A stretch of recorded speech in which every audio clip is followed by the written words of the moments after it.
Lake Ruataniwha in the Mackenzie district at the base of the picturesque Southern Alps is the southernmost rowing course in the world. Rowing teams have travelled here from all over New Zealand to race in this idyllic location. Athletes warm up from the boat park at the western end of the lake, row past their supporters and into the start blocks of the 2,000 metre course at the eastern end of the lake. Crews hit top speed in the first 300 metres, fighting for early dominance.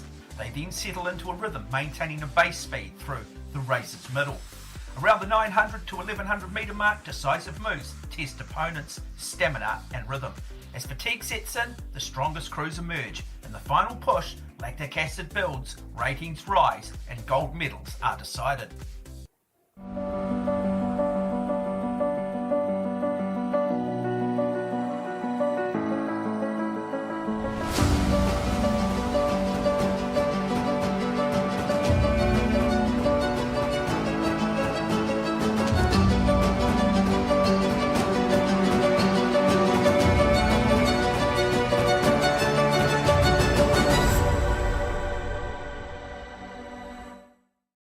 At Milford, we understand it takes dedication, teamwork and commitment to the long term to achieve outstanding results. We are proud to say our Milford KiwiSaver Plan Conservative, Balanced and Active Growth Funds have all been the #1 performers in their respective KiwiSaver Fund categories over the last 10 years, according to Morningstar's latest independent survey. And now, we are proud to be investing in the rowing champions of tomorrow in their pursuits of outstanding results. Find out more at milfordasset.com. Milford, invested in you.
And a very good morning to you once again here on the final day of the New Zealand Rowing Championships for 2025.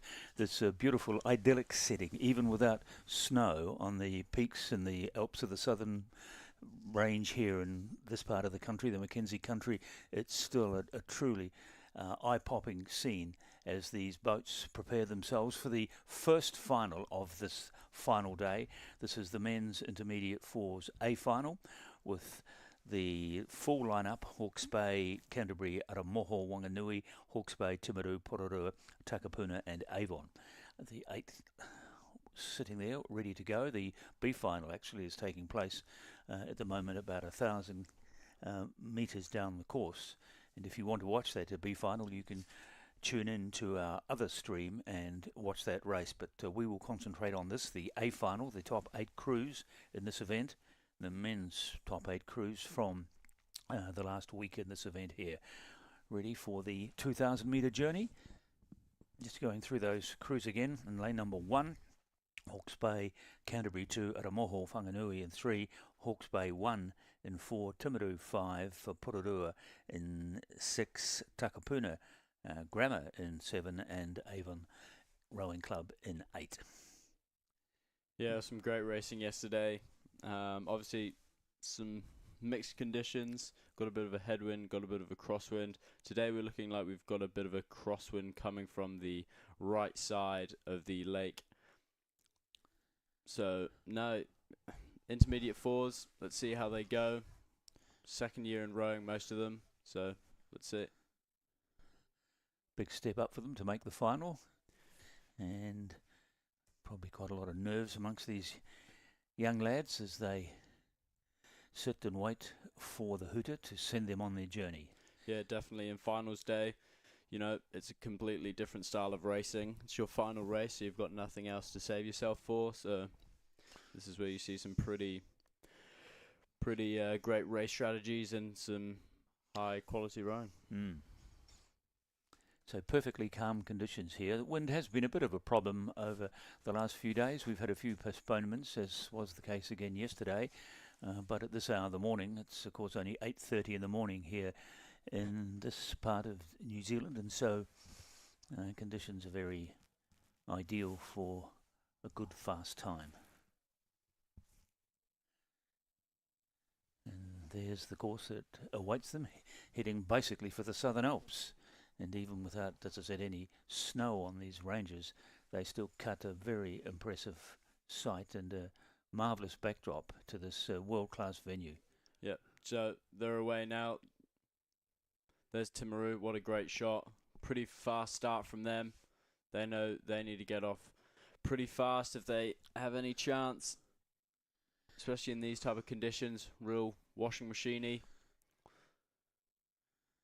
But in lane 3, it looks as if it's the team from Aramoho Whanganui that have made the fastest start. And also further out across in lane number 7, Takapuna Grammar, the boys from the college on Auckland's North Shore, off to a good fast start. Young and enthusiastic, throwing caution to the wind, maybe, Felix. Yeah, sometimes they row on Lake Pupuki, which can have some interesting wind conditions, especially in the afternoon. So they might be used to it. They sometimes row in the Auckland Harbour as well. So they're going to be used to some of these conditions. So will it play in their favour? Let's find out. But they are trailing Timaru, who got off to that fast start in lane number 5. And nearest the camera, lane 8, is Avon from Christchurch. So spread fairly wide very quickly in this event, Felix, through the first couple of 100 metres.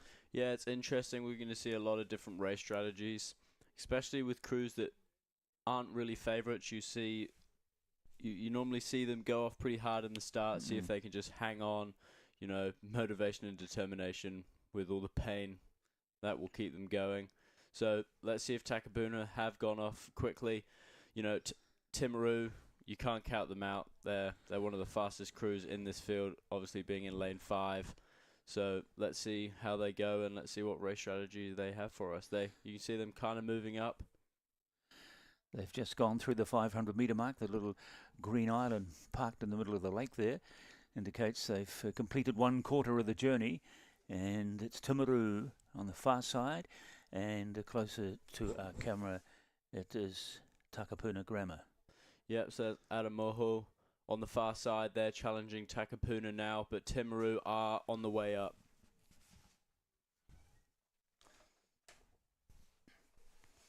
So, yep, Adamoho, I think they've just gone past Takapuna there. And Timaru, they're still holding on. I think that this will be their race strategy. Hold on to the K, then start to go to work. Well, we have the makings of a very good finish here with the 4 boats in the mix also alongside Timaru in lane number 4. Avon 2 making a good fist of things as well as they start to make a small move. And there we are. Nothing much between these 3 crews at the moment as they approach the 1,000 metre mark, the halfway stage of the first race on this last day of these national championships. Yeah, they're going to have their sun in the eyes. Her might be a little bit annoying. But no, they're all looking nice, really looking clean in these type of conditions. The B final has just finished. But the A final, we're just about to go through the K here. And Timaru look like they're going to go through the K right next to Takapuna and Adamoho. So it's going to be 3 boats. And Adamoho making a good fist of things as well. They've just gradually increased their stroke rate and their power, and they've caught the boys from Takapuna, and now they're setting out after Timaru. Yep, so I'm sure we're going to see a few bursts. Obviously, intermediate 10 on the legs of the K. It's quite a famous piece that intermediate and novice crews do, and anyone really. But I think we can see Timaru doing that. They've upped the stroke rate just a little bit, and I think they're trying to make their move now. Get in front of the pack and hold them there for the rest of the race. So what a great shot there. 3 crews all in a line.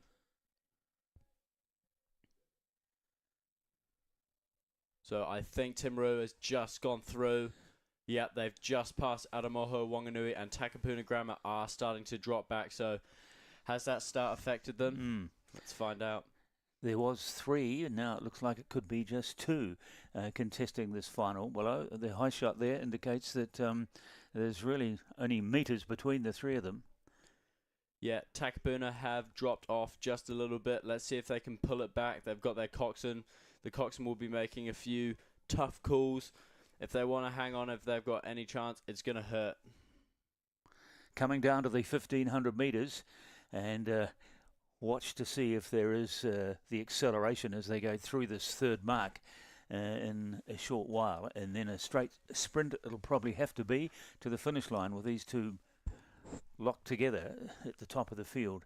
And there's Takapuna Grammar at the bottom of the picture after that fast start, but hanging in there as much as they can. Probably 3rd might be their best option, but they've got a clear gap between themselves and the Avon crew back in 4th place. But it's Adamoho and Timaru. Yep, I feel like Adamoho, if they've got a shot, I feel like they should do a burst now, get a little bit of clear water, then it's just going to set them up nicely for a sprint finish in the last 250 metres. So they've just gone through the 500. If they can do a burst now, maybe get half a length, they should be in pretty good contention for those medals. Because that last 250, most of it is on adrenaline. But Timaru staying with them as well. They're both up their rate as they sense the finish line now. Less than 400 metres away. Nothing between these 2. Takapuna have got a mortgage on that 3rd place. But this is where the action is. And away goes Adamoho, Whanganui. And the question is, can Timaru, can the South Islanders stay with them? Yep, Adamoho, that's what they're going to do. They've gone off early. They've set themselves up for a nice sprint. This Adamoho team and even the whole squad, they are fit. Sometimes, Axel and also their other coaches make them do marathon rows, 42-kilometer trainings. Well, that's probably one-off sessions, but still just shows the fitness of them. Yes, the old Arthur Lydiard principles. Endurance builds strength and speed. And Adamoho showing that now. Jordan Hallett, Kynan Brewer, Charlie Broham and Achilles Paikea. But there doesn't seem to be too many Achilles in this boat at the moment. But Timaru not going away. Wow, what a race. I think Timaru, I don't know. Yeah, Timaru have gone in. they've gone in first place and they've got the better sprint. So here goes Timaru boys. Oh, they've really gone ahead now. Oh, a few messy strokes from Adamoho, Wanganui, but Timaru, they're coming down to the line. I think they're going to take it, but what a sprint from Timaru. They have timed that to perfection. Adamoho, they've dropped back, but congratulations, Timaru. You're almost at the line.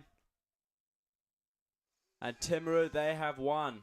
They have taken this A final in the men's intermediate 4. What a strategy from them. And they are absolutely delighted. Well, they got out to a very fast start. They led through the first 100, 200 metres, settled into the race, waited until that 1,500 metre mark, Felix, and then bang, they took off. It just shows, you don't really have to have the greatest of starts. No, you can't win the race, can you, in the first 200 metres? No, you can definitely, set yourself up and get control of the field.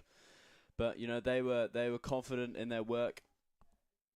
They were relaxed and they knew their strategy and they executed it great.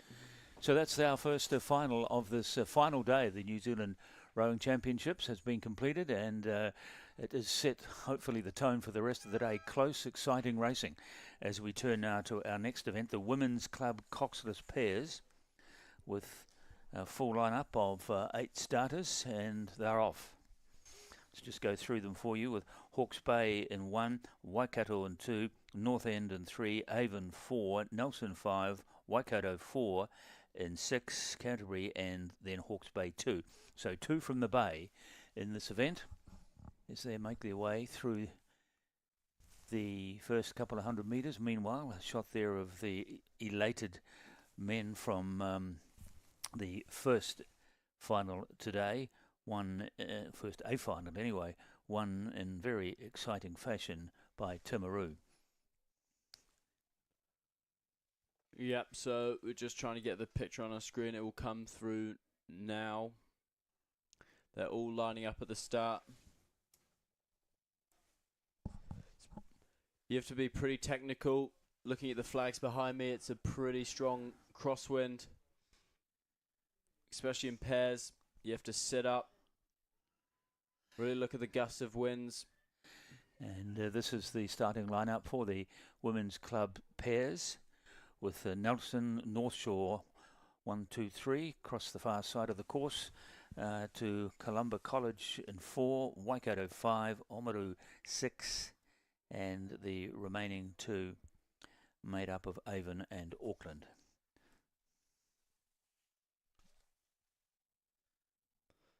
There's a picture of that Waikato crew there.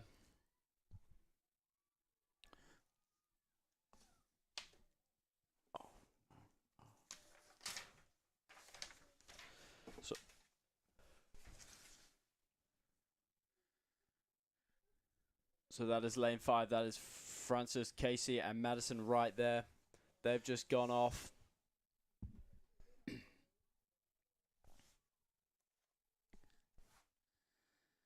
And already there has been a couple of little breaks here in the middle of the course. The fastest qualifiers from the heats and semi-finals take the positions in the middle, which is fairly standard sort of spearhead principle. You see it in swimming and canoeing as well. And it's usually where most of the action comes, not in every race in rowing, but certainly today in this event here in lane number 5, fast start by the just the first of the Waikato teams. There's 2 of them, or 2 pairs in this race, and that's the one in lane 5. There's also a pair, Dixon and Smith, in lane 3 from Waikato. So Waikato have gone off pretty well here. So that is the crew of Francis Casey and Madison Wright. A great sweeping program at Waikato from all age groups, from novice all the way to senior and prem. But Waikato, they've gone to work and they have started this race really well, and it's going to set them up nicely for going into that middle K. Well, they've decided they're going to do their own thing here, not too worried about who's following them and how far behind they are. They've established a very healthy lead there over the entire field, and no one seems worried at this stage, Felix, about trying to catch them. No. Early in the race? Yeah, this is definitely a strategy they probably would have, gone for, get out hard, and then if they build a big enough distance, just crews can't catch them. Even if they tire out, they're going to have a big enough distance that crews just won't be able to come near them. So there's the 500 metre mark as we go past the island. So they are one quarter of the way through the journey, and this lead, best part of about 2 or 3 boat lengths at least, and no one really making much impression on them across the far side in lane number 3. Yeah, they're looking really good. It's the second Waikato crew, Dixon and Smith, starting to make some impression on that gap. Yeah, they've probably got one of the highest stroke rates in the field as well, so their momentum, their boat run, they've got the fastest kind of moving boat at this point in time. And going into the K, sitting in this kind of position, they have really set them up well for a clear and kind of relaxed finish. They've set themselves up well. What do you make of these water conditions today? You look at the water there, and you can see the little wavelets. So, is it an issue at the moment? Well, it's not a big issue, but obviously it's a crosswind, so it's a very hard kind of conditions to race in. So you kind of want to, I suppose, try and point your boat almost into the crosswind. Yep, you want to overcorrect, go into the wind, and that wind will push you to go straight. So I'm sure this high caliber crew of Waikato, they know that. They would have taken that into consideration. I'm sure the coaches as well.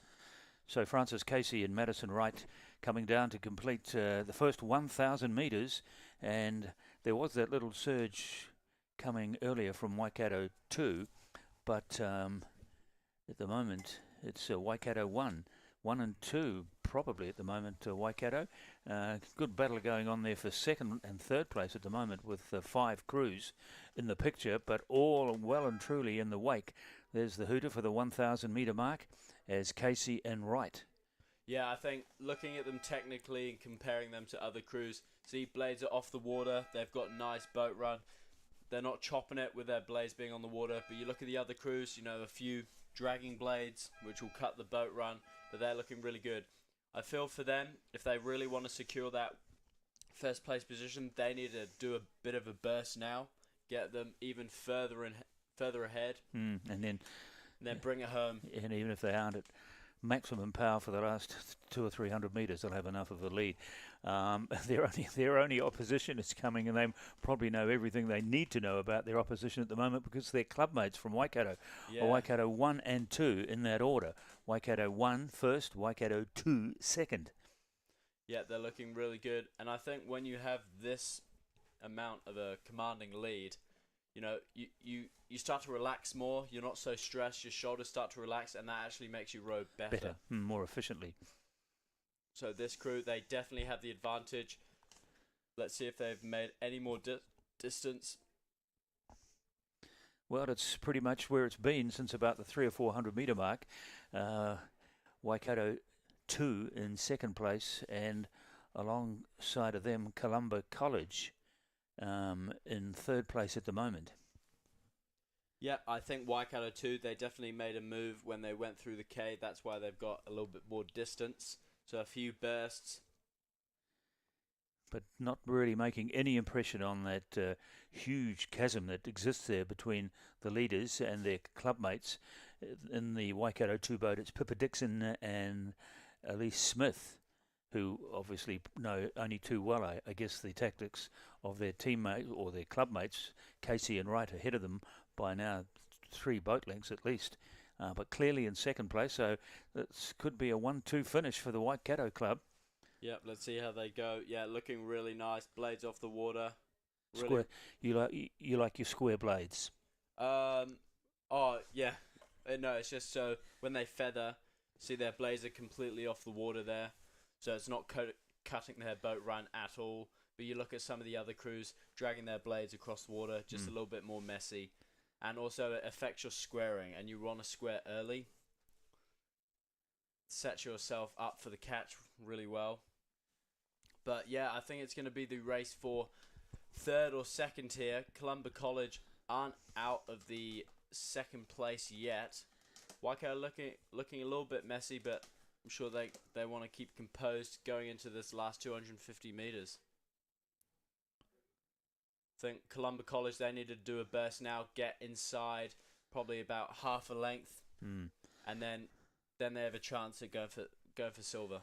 But if anything, the gap is widening marginally in favour of the second Waikato crew in second place. Their teammates still with that huge lead. You would think they're probably unassailable now from that distance out. Columba College in third place, and back to North Shore in fourth place. 1, 2, 3, 4 coming into the picture. Also down on the inside is Avon 1. But it looks pretty much like it's going to be a 1-2 punch for Waikato. If I was this Waikato crew, I'd be relaxing. You know, don't do anything silly. You don't need to do any bursts. You just need to get this boat across the line. They've got a big enough lead, but Columba College need to start going, and Avon do as well on this close side. Yeah, Avon going hard out to try and nail down that third spot in the bronze medal. But it's all Waikato number 1, Francis Casey and Madison Wright. They led from the start, and they have never been at all challenged or threatened. In fact, it's one of the most comprehensive wins we've seen in a final over the last couple of days. Yeah, very, very good stuff from Waikato, but the race for third is on. I feel Columba College is out of the silver medal positions, but let's see if Avon can bring back anything here. See if they can get a bronze. I think they might be out of water. Yeah, I think they will be.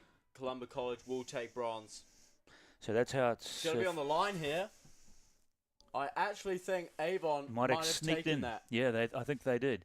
They came with a real flurry over the last 100 metres and might have pinched that bronze medal right on the line. So no question about who has won it.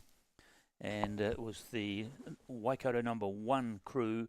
Their clubmates Waikato 2 got the silver, and we think Avon might have just edged out the brave performance from the girls from Columba College, who held that third place fairly comprehensively for most of the journey, only to surrender to their Christchurch counterparts. Avon won right at the finish line. There's that shot of Waikato really clean off the start.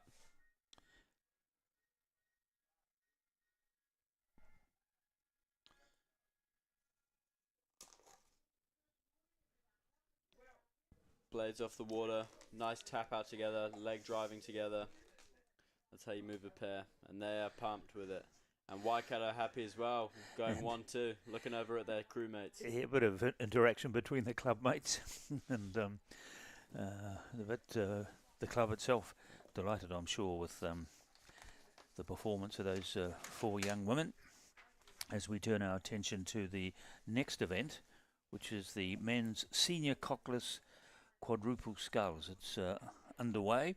Full lineup of there's been one scratching. No, there's full lineup of 8.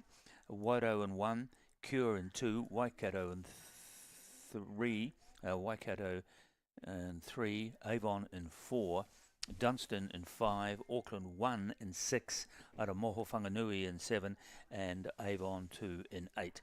Yeah, this is my favourite event of the regatta, one of my favourites.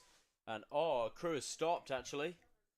They put their hand up. They want to stop the race, but is it in the first 150 metres? No, it's not. Oh, no. So they are out of this race. I think that's Cure, isn't it? Or number 3, is it Waikato? That is Waikato. So Waikato are out of this race. Well, talk about a change in fortunes for the Waikato club. They've just seen their women go first and second in the previous event, and now their senior cockless quadruple has pulled out. Obviously had a problem, or were they protesting? So normally... Did you see the hand go up? Yep, so the rules state, I think it's in the first 150 metres to 100 metres. It's either one of those, so don't quote me on that. If something goes wrong, your seat falls off, if something breaks, or, you can put your hand up and request that the race gets restarted. But they must have been outside of that 150 metres. So that's unlucky for Waikato, but the race continues. So I believe right now that is Dunstan out in front. Yes, and you see the 500-metre mark there in the top right-hand corner of the picture, and so I think they probably were at least 150 metres into the race before that incident happened, because the 500-metre mark came up pretty quickly afterwards. But anyway, we're down to just 7 left in this race, and yes, Dunstan, coached again by Simon Smith. How many times today will we mention Simon Smith's name? Probably an unholy amount of times. So then we go back to Avon 1, and also it's Adamaho Wanganui. So Adamaho Wanganui are the favourites in the North Island, so it's going to be the North Island versus the South Island. Adamaho Wanganui coached by Axel Dickinson, so I would say it's the Goliaths of the sculling coaching world, especially in New Zealand. Axel Dickinson, Simon Smith, who's going to take this one, and Dunstan have set themselves up very nicely, but you can't count out this Adamaho Wanganui crew. But Avon, they're going through in second right now, and it's going to go to the K.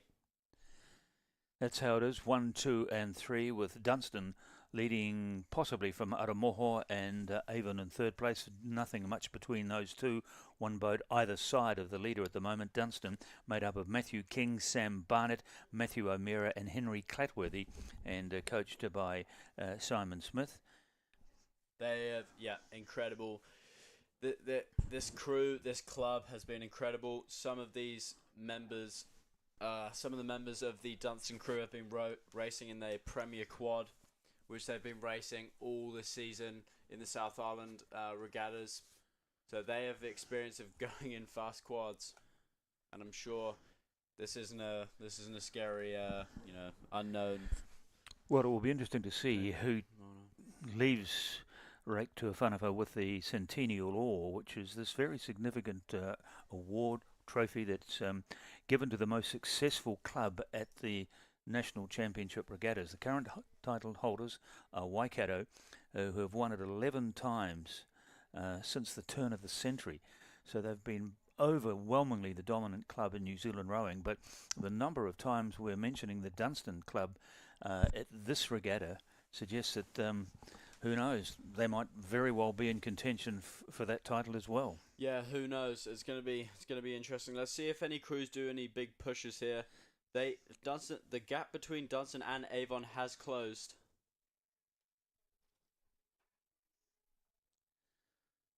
That is the gap between those two, but also Aramoho Wanganui over the near side of the course, stroking nicely, comprehensively and decisively as a team unit, and they've certainly caught Avon by the look of it, might even be marginally ahead of it, but it's still a fairly open race for this title.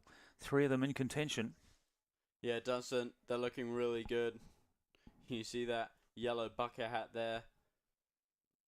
Yeah, pushing with the legs all together. They're really focused.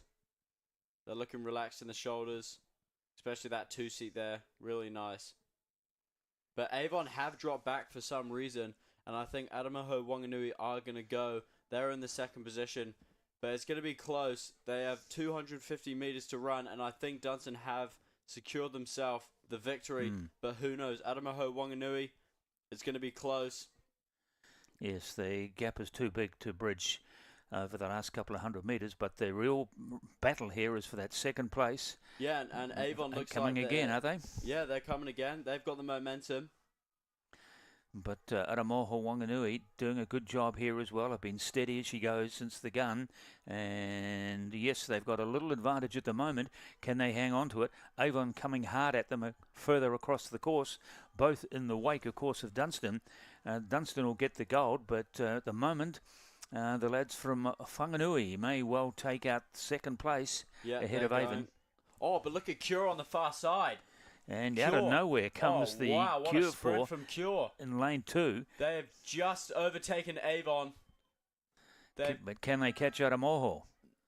Oh, yeah. So it's going to be 1, 2, 3. It's going to be Dunstan, Aramoho, and then Cure. So what a sprint from Cure. Cure, who played no part really in the race, did they? At the top of the field.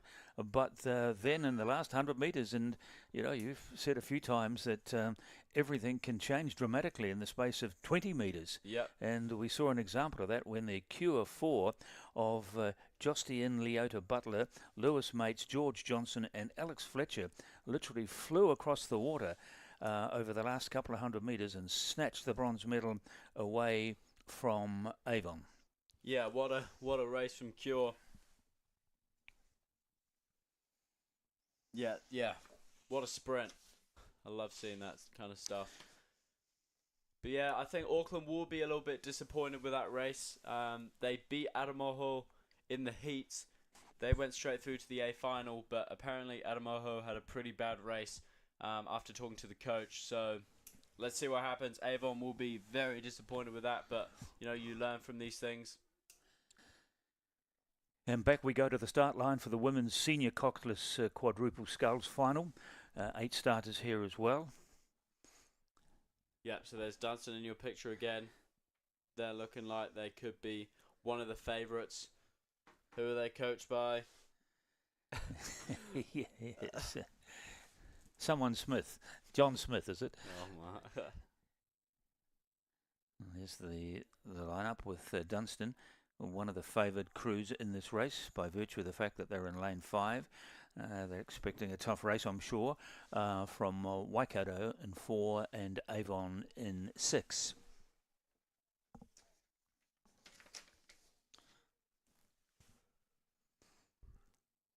Nice still conditions still here at 9 o'clock in the morning on Saturday morning here at Lake Ruatana for the final day of these venerable old national championships. They first were staged way back in 1888. What's that? 137 years ago. Oh, jeepers. Probably the boats looked a little different from the ones they're using today. Yep, that Waikato crew, they definitely have the crew, definitely the type of people to, take this out. Upset Dunstan. It'll be close. They have Charlie's Tutbury. She just won the under 22 single. I believe that was 2 days ago now. Well, Emily Gordon. Generally Makarov. They definitely have the crew to do it. But Dunstan you have some big names as well. Olivia Key. It's the Bucketheads. Distinctive uniform of Dunstan in lane 5, so they must have had, I think, probably the fastest time from the preliminary rounds, and they get that choice position in the middle of the course. So I imagine right now it's going to be this race. It will be Dunstan versus Waikato. Is the battle of the strategies here. These two crews definitely stand out for me. So it's going to be Waikato and Dunstan that go out. I think. And maybe Avon also will fancy their chances there in lane 6. I feel so. Dunstan are going to go off quick as we see them, but Waikato, I feel like they just need to stay within half a boat length, even a whole length. And it is Waikato that have gone slightly ahead of Dunstan through the first 100 metres. You can see them in the middle there. Waikato third from the right. Yeah, so I think this is a good start from Waikato. They've got the lead. I think they just need to shake Dunstan as much as possible, but don't be afraid to, give them position and then strike in the last 500 metres. And then Dunstan in second place in the red boat, the colours of the Avon Club with Alia O'Sullivan, Gemma Burrows, Phoebe Collier, Katie Bells, coached by Tim Hopkins. 1, 2 and 3 at the moment. And from the far right hand side, Avon 2. So there's 2 red boats you can see there. Avon 2 to the right, and they probably towards the tail of the field at the moment. Alongside of them is North Shore, then Waikato, then Dunstan, then Avon 1, Cure BC, and Waikato 2 bringing up the field as they make their way towards that little island in the middle of this big lake. They call it Alcatraz. Alcatraz. That's what they call it. Once you're on there, you can never get off. No, exactly. And you wouldn't want to swim, I imagine, from Alcatraz to the shore. I imagine the water temperature there would be what? Oh, disgustingly low.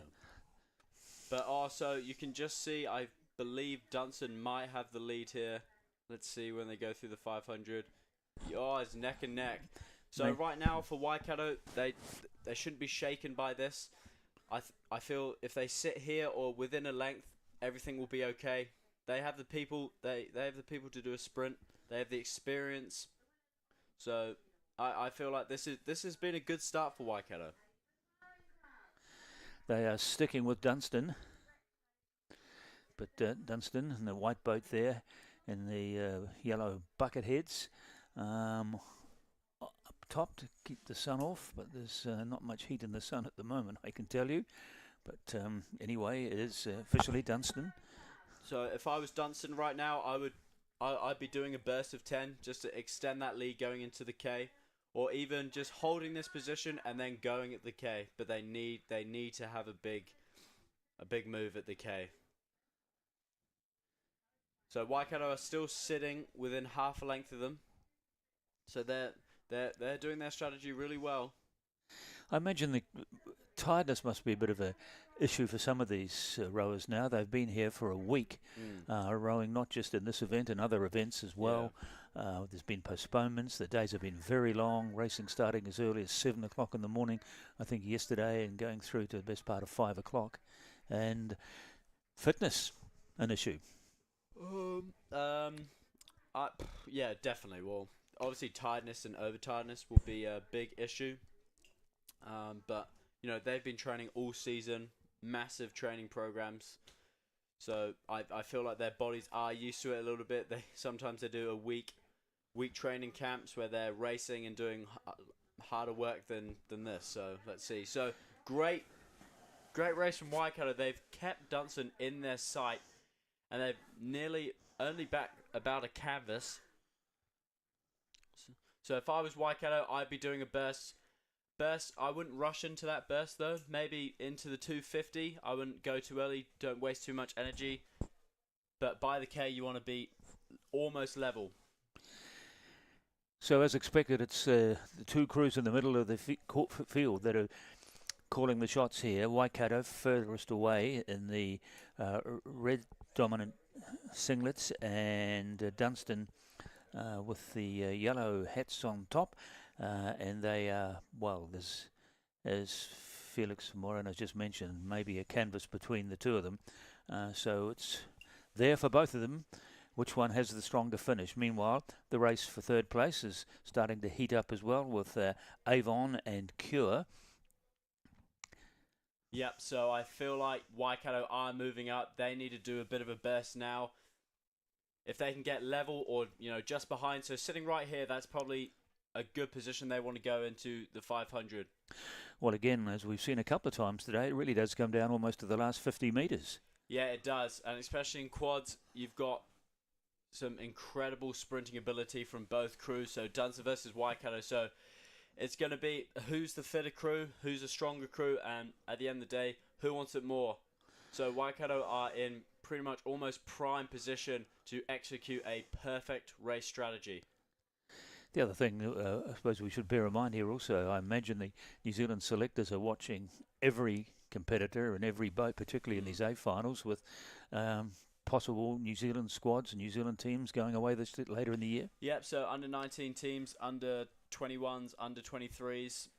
So yeah, obviously selectors will be watching. So right now, Waikato, they're doing a bit of a burst, so they want to get level. The psychological, I guess, boost that comes from knowing that you're right on par with the side that is the team that's led from the start. Yeah, and that's where they are now. Yeah. Oh no. Oh, well, Dunstan just something's stopped. happened. Something's happened to Dunstan. Waikato need to go now. And look at them; they are becalmed. Oh no, Dunstan have just dropped back. Something's happened to Something their boat. happened. I think it was a crab, but Waikato now are miles in front, and Dunstan are going to miss out on a medal. And the only one that looks to have any chance of catching them maybe is on this near side here, maybe a Cure or Avon. That Avon. is shocking, but that is finals racing. So that is incredible. Dunstan have completely dropped back, but I think on this it's Cure, I think, side isn't it? is Cure, coached by Alex Kennedy, an old commentator. So Alex Kennedy, Cure. Oh no, but something's happened to Cure Bowsey. This is bit of a messy race, but they're still in Georges need to second hang place, on, though. But Avon, they've got a sprint. And Waikato there as well, Waikato 2, and also in the mix is Avon 1. So it's becoming all unravelling here. It's being unravelled here in the closing couple of hundred metres, but out in front all alone on their own. No problems at all for Dunstan. Yeah, so who's going to go in second? I think it will be Cure, just like their men did in the previous race, coming from nowhere over the last few hundred metres. I think that is a shame, but congratulations for Waikato. I would have liked to see a good finish. If Waikato won that race, fairly without Dunstan stopping, it would have been an incredible race, and it would have shown the ability to finish a strategy that they've planned all along. Sweet.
So our next event, the Women's Intermediate Cox Date, and I'm delighted to have with me here in the commentary box Bella Kosulu. Had a very successful day yesterday, competing in 2 finals.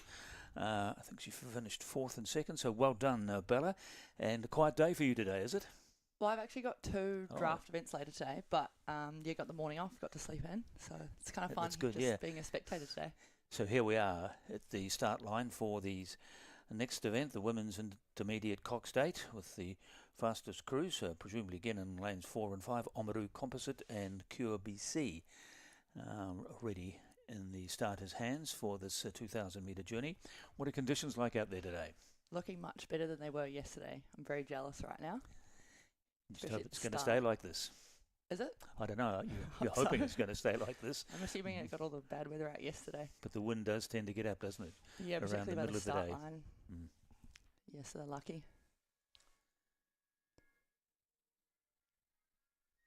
So the 8 starters here: Waihopai in 1, Petoni in 2, Dunstan in 3, Oamaru in 4, Cure in 5, Mercer in 6, North Shore in 7.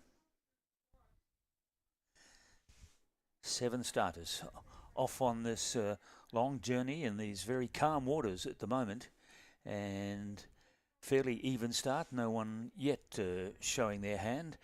Possibly these 2 crews, as we would expect in the middle of the field, Oamaru and Cure. Who do you like in this race, Bella? I really liked how Cure started that. They looked like they were really lifting the boat up out of the water before they really start getting the rate up, really pushing it with the legs before they check the rate. That is the boat that is leading at the moment through the first couple of hundred metres to the left of the picture, Cure, and alongside of them to the right is Oamaru, probably their main competitors here, but there's 4 or 5 boats separated only by probably a canvas at the moment. Further out there in lane number 2, Tony off to a good start, as is Dunstan. And Dunstan have been very successful club at these regattas and chasing another title here. Alongside of them, Oamaru and Cure, and nearest this side we've got Mercer and North Shore completing the lineup. I really like how Cure's rowing. They look like they're spending a lot of time in the water and really moving the boat past the blade. And you can see they're inching away from all the crews every stroke at the moment, which will be quite satisfying. They're not even at 500 metres yet, and it'll be good to break open. So a good start here by the Cure crew, comprising of Sophie Rattray Hannah Shadbolt, Montana Mayalopa, Macy Barnes, Jojo Baldwin, Annabelle Hurst, and Perry Stevenson, and Ella Barnes, and Annabelle Scott. The Cox coach, Alex Kennedy. So yes, there's the first 500 metres as they pass Alcatraz, and they've got the best part of a handy lead of more than just a canvas now, probably a boat length. And so they've laying down the challenge, aren't they, to the other boats? Who's going to stay with them? Well, it looks like a pretty good race for the rest of the medals. Everyone's still in it.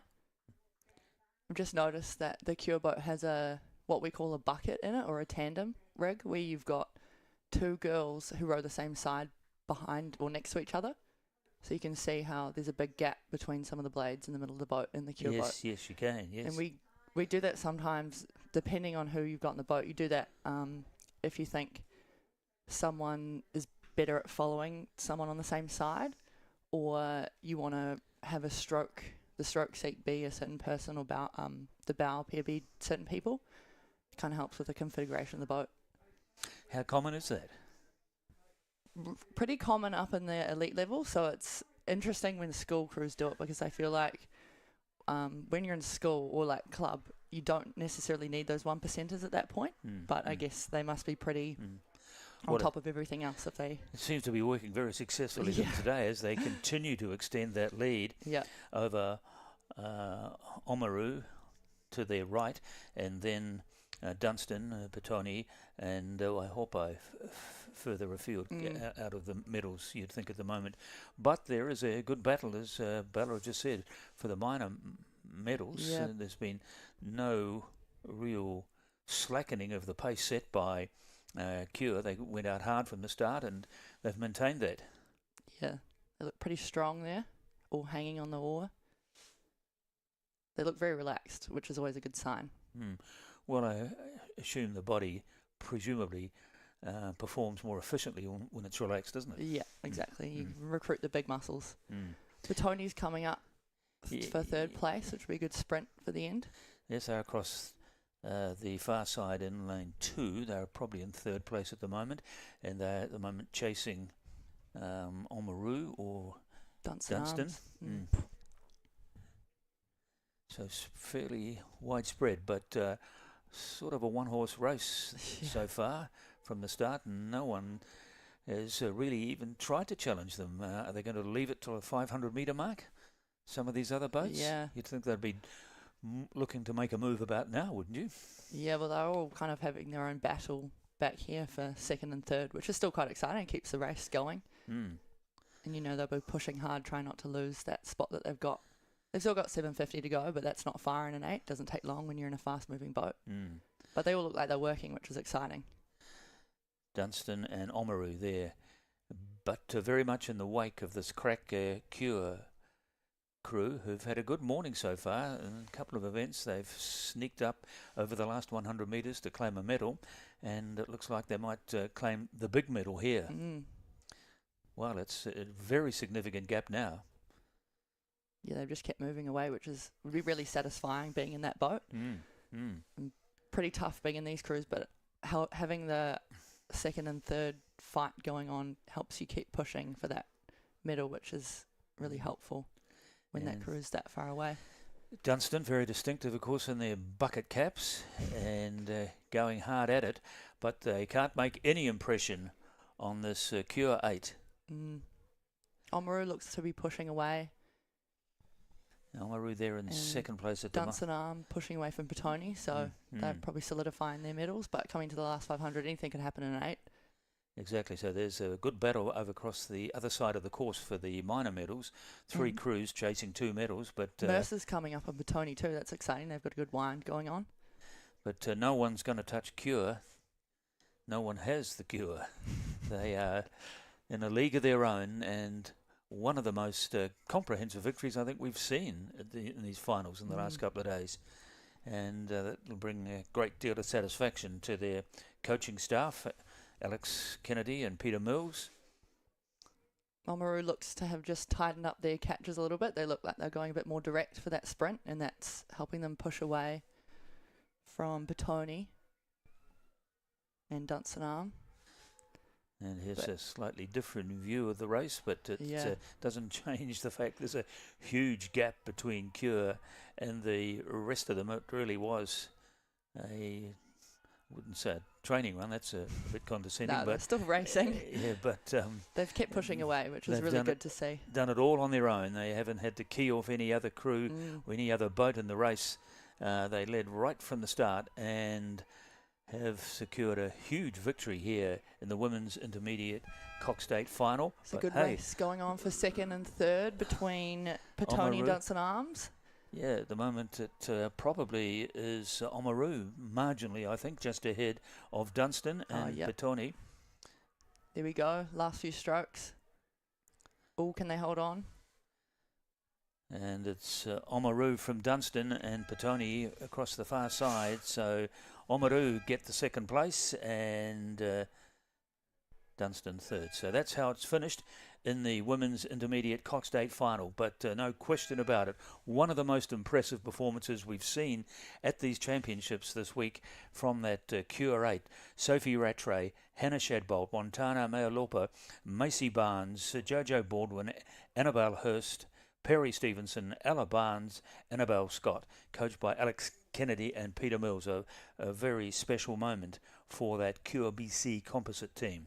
Yeah, really nice racing from those girls. And here we see the start again. And got a glimpse there from the high shot of the performance right from the start of Cure. They were out in front. Big celebrations. Yeah. Good job, girls. Yeah. And rightly so too. Always a prestige title, isn't it? The Eights. Very well deserved. In any regatta anywhere in the world, including here on the lonely waters of Lake Ruataniwha. But wonderful performance, and they will be enjoying that, I'm sure, and the rest of the day. So that's how it's finished in the women's intermediate Cox State. We turn our attention to the next event, which looks like it's the men's club Cox 8A final. This will be interesting.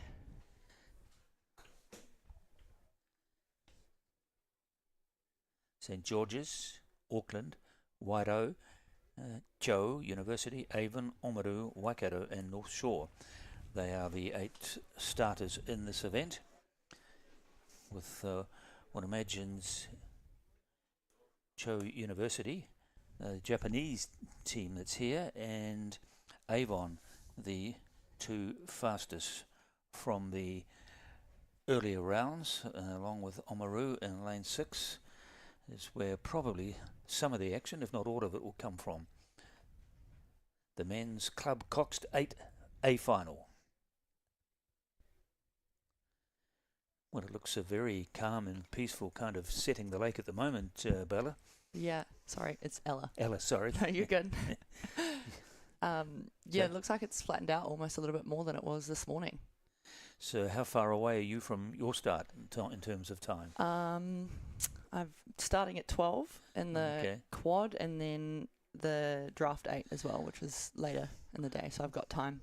Well, I hope this water stays as calm then as it is now for you. Fingers crossed. So on their journey, the 2,000 metre adventure for these crews, the men's club Cox 8 final. Fast start from North Shore. They've popped their bow out in front already. Yes, down on the inside, one of the slower qualifiers, but I guess their tactic is to go out hard and see if they can hang on. Got to put yourself in the race. I respect that. There's a lot of tandem rigs in these boats.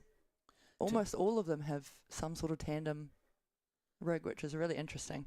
So explain the tandem rig. Well, see, if you look at the North Shore crew closest to us at the bottom of the screen, they've got the gap 2 there. Oars on bow side and seat 6 and 7 on the same side, and then also 4 and 5 at the same side. So that kind of works with how they want to configure the boat and where they want to sit people.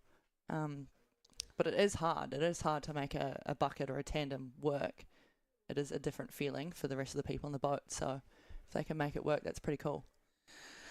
But also starting to show art in lane number 5 is the Avon crew.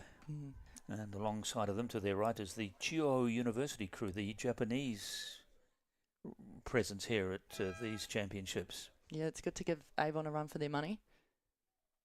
They're not letting them go yet. And North Shore, who made that strong start and now buried back in the middle of the field. They're still in it, but they're rating a little bit higher than what Avon looks to be rating. Avon looks long and connected through the water again, so that will help them not burn up their legs too much for that sprint at the end. So as they go through the first mark, the 500 metres, it is in lane number 5. It is Avon from Chuo and Oamaru in lane 6, 1, 2 and 3 at the moment, making their way through these calm waters in contrast to conditions we've had over the last couple of days, particularly in the afternoon where we've had these postponements because of the wind. Saving the best for last, I guess. One of the officials was telling me this morning over breakfast here that when they were down here at 3 o'clock this morning, the wind was howling. Oh, hopefully got it all out of the way. It's a really good race at the moment. No one's really dropped off. Everyone's got overlap. Yes, there's still 4 or 5 at least in contention here, isn't there? There's the boats across the far side of the course, St George's in 1 and Auckland in 2. And Wairoa in 3, not out of the race either as they come down to the halfway mark. But Avon just stretching that lead ever so slightly, Ella. Yeah, they're about to break open away from both Chuo and Oamaru. But I think it's going to be a really good race for all the medals still. But they do look impressive, don't they? That side at the moment, the team that's leading. Yeah. It looks like slightly less body movement in the Avon boat, which is good. It means they're being efficient and hanging in their legs, not their upper body. So it's Avon from Chuo, and, well, anyone's guess who's in third place at the moment. It might be even Wairoa, or it could be Oamaru. Yeah, everyone's hanging on, which is really exciting. And a bit of a move coming here from Chuo, who are just starting to narrow that gap. Yeah, they've got overlap Avon. again. Yeah. Bow to stern. And I suppose that's a big psychological advantage when you get the overlap, isn't it? When you're chasing. Yeah. Especially being in the bow seats, you'll be able to see that stern of the Avon boat, and that'll really fire you up to keep walking back. And I don't think Avon will be feeling comfortable yet. I know when you're in a lead boat and you're about a couple seats in front, it doesn't feel that much. You'll still be, oh, there we go, they're coming back now. But yeah, you'll still be worrying that they could get you. So this is a really good move from the Chuo University. That's a great shot as well, heading for the Southern Alps. On this peaceful Saturday morning here at Lake Ruataniwha. Chuo University squad there to the right, chasing Avon, who've more or less led from the start. This is good. Keep pushing them. I'm pretty sure the Chuo University is using an old Rowan New Zealand boat because it's a black Felipe, which would be nice. It'll be a good boat to row in. But they're inching back. Yeah, you can see that. The overlap is extending to now almost half a boat length, and clearly also Avon can see this because it's happening right next door to them. Yeah, but there's a good move coming from Oamaru on the other side of Chuo University. Yeah, they might come through and get third through Wairau. And Waikato down on the near side here in 4th place. So it's a very good race that's unfolding here as we come towards the finish line. It's a pretty fast race in a men's 8. So they'll be really sending it at the end, dropping those splits. So what's this, the 1,500 metre mark? 1750. So they've only got 250 left. Yeah. They really need to start winding now. So it's time to go. Yeah. And we are starting to see some action as well from Chuo and one or two of the other crews on this side. But Avon hanging on. What do you make of their crew work, Ella? They look pretty tidy. They don't look like the rate's too high, which is probably helped them stay ahead this whole race if they're underrating everyone, but looks like they're really working now. With Chuo are really coming at them hard, and also Wairoa have got into the mix as well in 3rd place, but it's Chuo who've got the momentum. Are they going to run out of water though? Yeah, good sprint. They've taken some overlap back from Avon. But no, Avon hang on, and Chuo there only, a second and a half behind them, and good row there close. from Wairoa, who came home in 3rd place, came from way back over the Yeah. last 500 metres. Another example of how things can change so dramatically in the last couple of 100 metres. 1, 2 and 3, that's how it finished in the men's club Coxgate final. Really good racing there.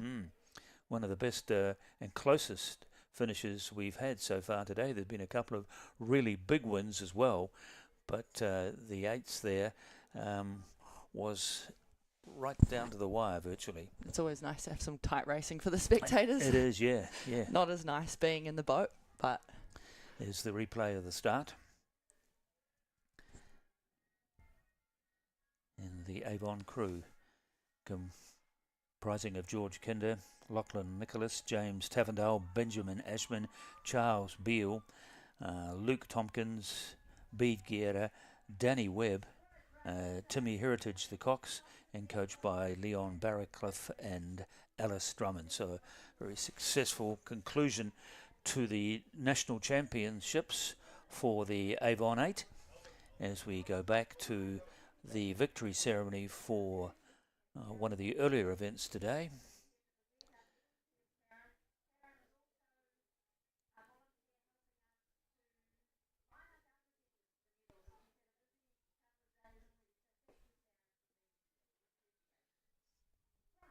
We are all in the same boat. Our team invests in the same Milford funds as our clients. Find out more at milfordasset.com, official live stream partner to Rowing New Zealand. Milford, invested in you. You're natural. I love talking about rowing, so it's easy.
All right, we're here for the Women's Prem 4. We've only got one boat in this, unfortunately.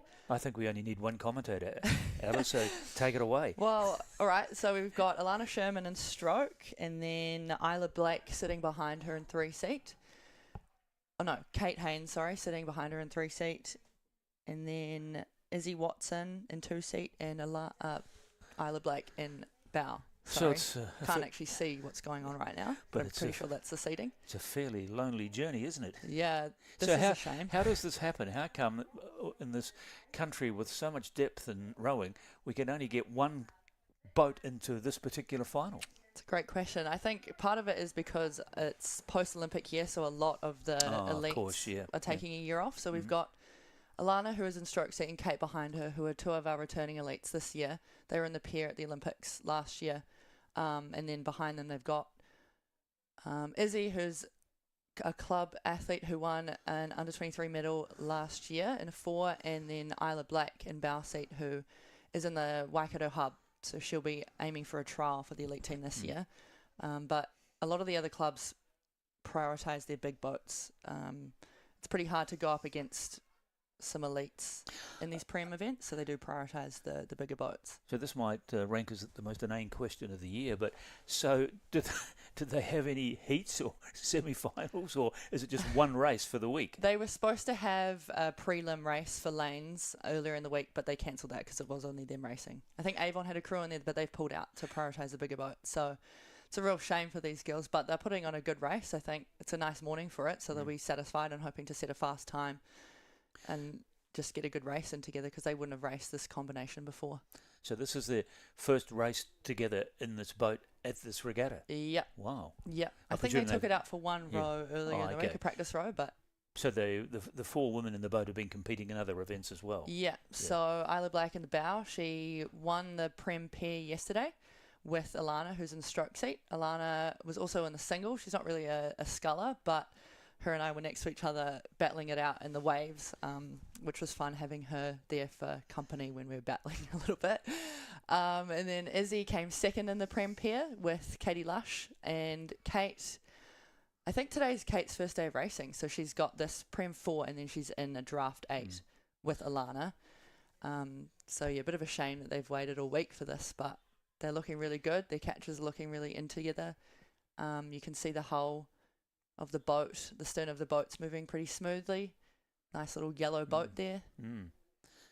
And so coming up to the halfway stage of this race, and I think we can probably safely say we know who's going to win it. Oh, here we go. We've got Kate's Bio, Fave Food, Cocoa Pops. From your Good club? choice. Yep, Waikato. Both Waikato rowers. And been rowing for the best part of 10 years. Yeah.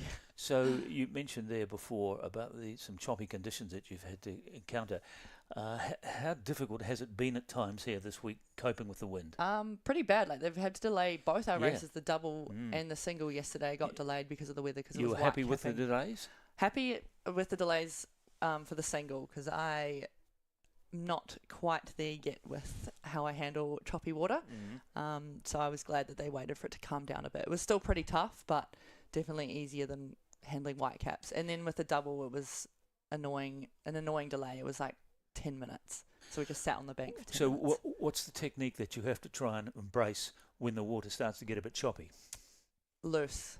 You want to have loose arms so you're not being knocked about. You want to kind of absorb the hits that you take, because you are going to hit the water with your oars. Like, that's a given. So you want to be able to manage that as best as possible and not let that affect you. So the more people that are in the boat in choppy waters, is it easier for the boat to travel through the water if there's more body weight in the boat? Yeah, the bigger the boat, the heavier boat, the more stable it'll be, more people that can help with the balance, and the faster it is, so you can kind of handle those, get over the top of the waves easier. But this crew's looking really nice, really long in the water. It'd be really hard to race max effort right now. So I think they'll probably have made little goals for this crew to practice some pushes and stuff, because there's obviously no other crews to push away from. So they would have probably decided on some moves before they got in the water, and Izzy will be calling those. They're looking really nice and loose and relaxed, in the lead easily. But it'll be a good little flush out for them before the draft events later today. I'm pretty sure all of these girls are in the draft. Oh no, Izzy and Isla are in the Waikato Club 8, and then Kate and Alana are in the draft 8. So they'll be competitors later this afternoon. So they've gone through the 1500 metre mark, the 4, and making their way towards the finish line. I think the next race we have is a slight improvement. We've got 2 competitors. The men's Premier Coxless 4. Yeah, that'll be a good race. Quite competitive, Waikato and Avon. Avon and Waikato. Yeah. No, these girls are looking really good. Their catch is looking really in time, considering they've never really rowed together that much in this lineup. But I imagine when there's no pressure on, it's easy to relax a little bit. Yeah, exactly. Yeah. And but it's been, I guess, a good workout for them. They're going to get a red coat out each, aren't they? Yeah, I guess so. I think these girls have probably all got red coats at some point already, so they won't be vying for that. But that's a really good shot there. You can see how the little bit of white water around when their blades enter the water at the same time. The angles all look the same with where the blades are getting to. It's quite satisfying. Coaches will like that shot. Yeah, you can see how they push away from their puddles as well. You want to get the puddles away from the stern before you're taking the next stroke, so you can see that those little puddles get sent away and the boat gets pushed through. Nice, ladies. Go Waikato. Go Waikato, yeah. Go Waikato. Oops. They've Too disappeared.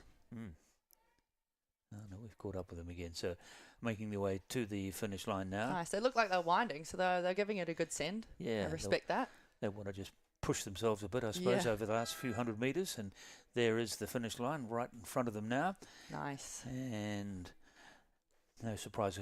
Very good call, Ellie. You picked the winner right from the start and you got it right. So that's how it's finished in that event.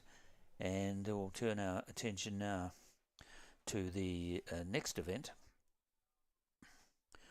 which, as I said, I think is the men's Premier Coxless 4 with, by the look of it, if our start list is right, there are 2 crews, Avon and again Waikato. Yep, this will be a good rivalry. These boys will definitely be wanting to win this Prem event. Yeah, plenty of rivalry between Avon, for decades, I guess, one of the top clubs, if not the top South Island rowing club, and Waikato, been very successful, as we mentioned before. Waikato have won the Centennial Oar 11 times since the turn of the century, which is the award that goes to the most successful club at the national championships. And have you seen a points tally so far this week? Yeah, rumour has it Waikato's currently in the lead as of yesterday, so today will be the defining factor. Who would be in second place? Dunstan? No? Or Avon? Avon? I'm not maybe sure. Avon, yeah. Yeah, well, I guess I'm not really, being in the elite team, not really too worried about the overall points, but I understand that's their goal. Anyway, we come to our next event now. This is the men's Coxless 4, and just the 2 competitors, Avon and Waikato. This is the Avon crew with Zach Rumble and Bow holding onto the, I don't know what you call that. The rope. The rope. Yes. And then we've got Flynn Watson in 2 seats. Oliver Welch. Ollie Welch in 3 seat and Ben Taylor in stroke seat. And then here's the Waikato crew with Campbell Crouch in stroke seat, Callum Tutbury in 3, Josh Vodanovic in 2, and Jack Cooper in bow seat. So we've got 2 elites in this crew, Campbell and Josh. They're both in the summer squad this year. And then Callum and Jack. Callum was in the under-23 team last year and won a medal in the 4. And Jack has just returned from Oxford Brookes in the UK. Wow. And then in this crew, we've got 3 elites. So Zach, Flynn and Ben are all in the summer squad. And Ollie was in the under-23 team last year. Oh, sorry. He was in the under-23 team with Josh Vodanovic, actually, who's in the other crew. And they set the world record in the pair last year. So they're currently enemies, but they were crewmates last year and set a really fast time overseas. So this will be an exciting race against them. See how they go. Just waiting. I think it's just a question here of waiting until the exact time, and it's exactly 9:40 scheduled start time. And to the credit of the organisers, they have been able to get these races on for the whole week, from what I can gather. Certainly yesterday and again today, right on time. So it's a quick start from Waikato. Off we go. And so, what are the tactics here when there's just 2 boats in the race? I personally would want to get out ahead and break the other crew mentally. Because you want to keep the door open. If they get a sniff, they could come through. Especially in a 4, slightly smaller boat, it is easier to change the pace of the boat quickly. Harder in an 8 to walk through someone, but yeah, in a 4 or a pair or something like that, you can really wind through someone and get through them. So they'll be wanting to stay in contact with each other. Well, that's right. I mean, if one does try to make a move, you'd imagine the other will do likewise, wouldn't it? Yeah, exactly. Easy to respond. They don't have to worry about anybody else. Yeah. All of their mental energy will be focused on that team alongside of them. So they'll be very aware exactly of where they are with each other. You can see JV, 2 seat closest to us in the Waikato boat. He's looked out 3 times in the last 100 metres or another time there.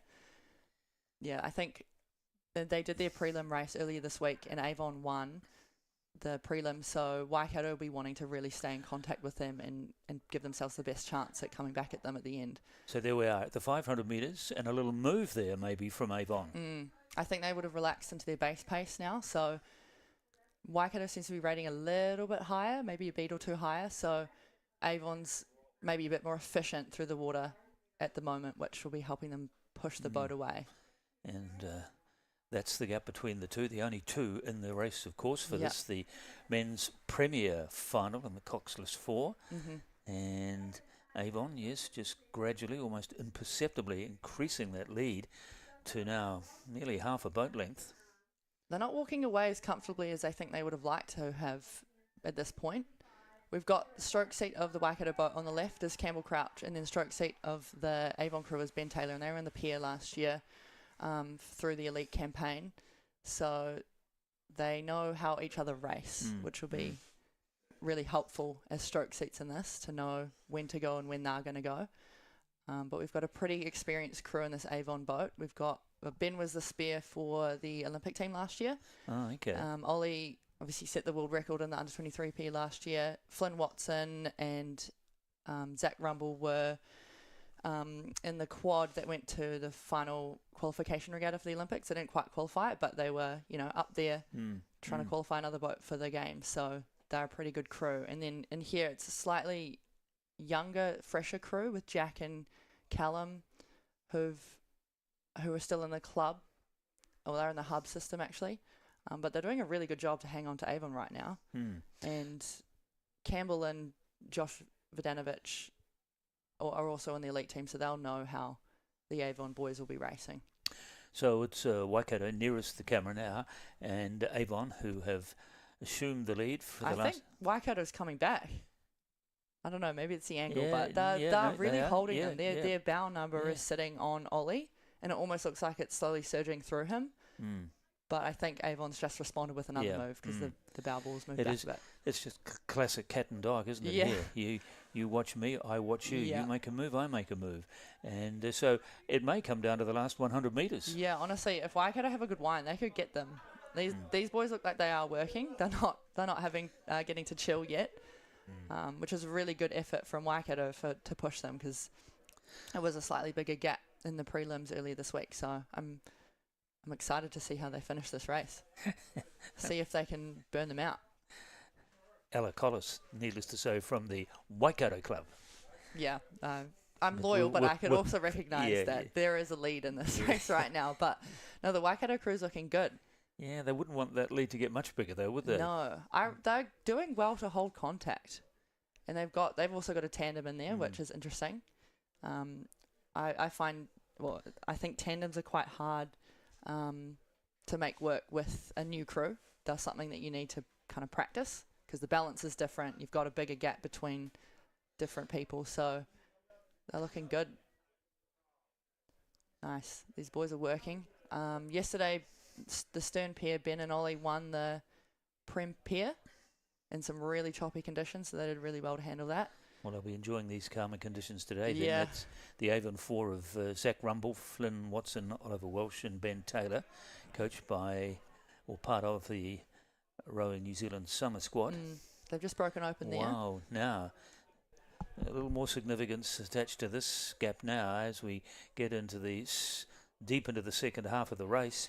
And they're really pushing away now. I think they've started their wind. They've only got 250 left, so Avon needs to really go if they want to get a solid lead against them. I don't think they'll want to finish too close to Waikato, but Waikato could still wind and get back that contact. They're really going for it now. You can see them.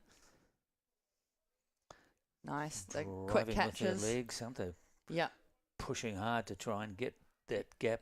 At this point, you just got to throw everything the kitchen at sink at it. Yeah. But it might be just too big a gap that Avon have forged over the first 1,500 metres of the race to turn this gap around in the space of a couple of 100 metres. Yeah, they really saved that for the last 250. But it looks as it'll be the Avon 4 of Rumble, Watson, Welsh and Taylor that take out the gold medal in the men's Premier Coxless 4. There it is. There we go. But they made a good race of it, Waikato, that's for sure. I think that's a three-peat for Ben Taylor there in the Prem 4. Yeah. Nice job, Waikato. Good send. Waikato really pushed them all the way through, so that would be a really good effort from them. 1 and 2 in that race. So I'm pleased to say that our next event, we got back to a full lineup of 8 starters. The men's shootout single sculls will be the next on the schedule.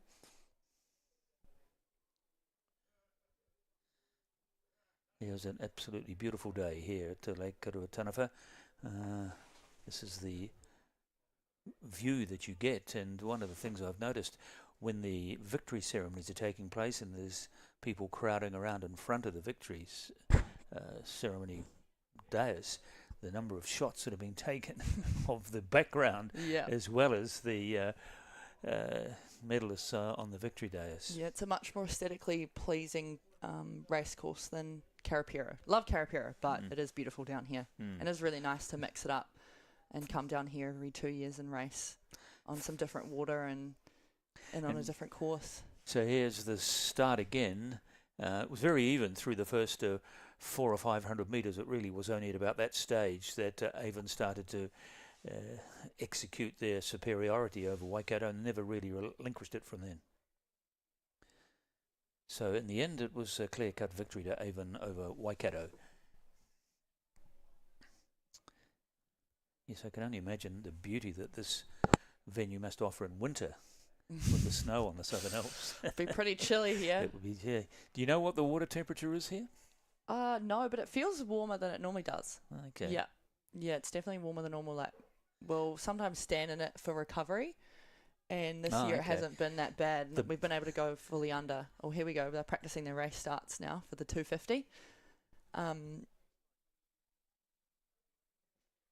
Yeah, we're here.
So here we have something a little bit different. Ella, this men's shootout singles, only over 250 metres. Tell me more about it.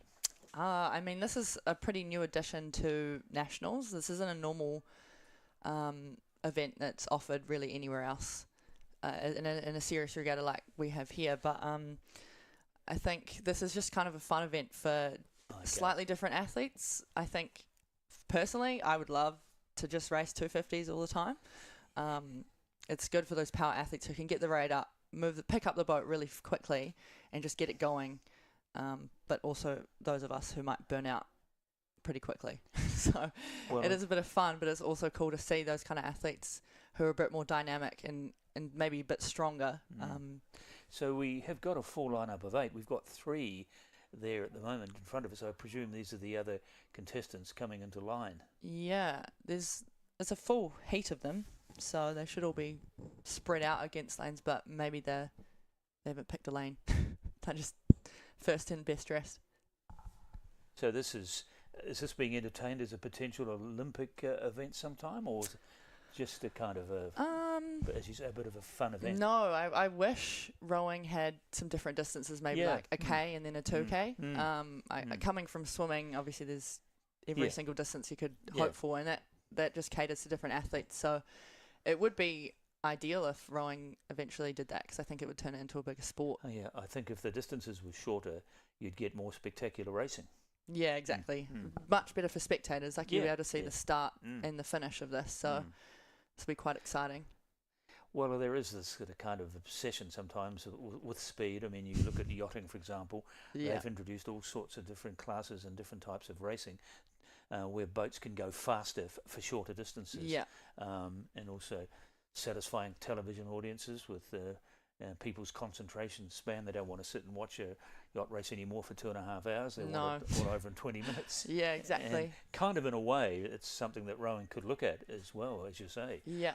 It's cool to see as well, because in like a long 2K race, you're not necessarily going for the fastest split. You're not trying to absolutely send it and see the lowest split. You kind of want to maintain your speed the whole way. So in an event like this, they're really just sending it. It's probably only like 40 strokes. So they're just going to absolutely commit to it, drop the split as quickly as they can, and just wind it. They won't drop the rate. They won't drop the effort. There's no settling like you do in a 2K. It'll just be a hard start and then a hard finish, and that's about it. So where are they? At the 1750 mark or something, Yeah. are they? Yep, they're just lining up now, the last 250 on the course. So according to us, we have Alexander Nelson in lane number 1, Ben Thompson in 2 from Otago Boys High, Nicholas Thom from Otago Boys, Bryn Smith, local boy here from Twizel, in 4, Otago Boys High, Henry Lucas in 5, Luca Harris in 6, Vashon Island in 7, and Andre Adams in lane number 8.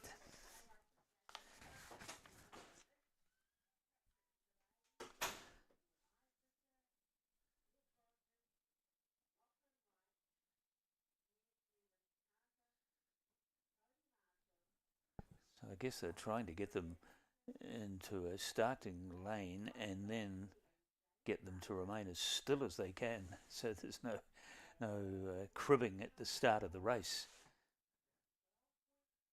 Yeah, they're off. There we are at the 1750 metre mark. Straight sprint here, no other tactics. It's like I guess a 50 metre dash in freestyle and swimming, and away goes the man over across the far side in lane number 1. This is Alexander Nelson from Vashon Island, and he's completely split this field open. It's only 250 metres. It's going to be all over in a couple of minutes. But he's calmed down a bit, and they've pulled him in. And in lane number 6, Luca Harris from Tauranga. Looks as if he might have the advantage at the moment.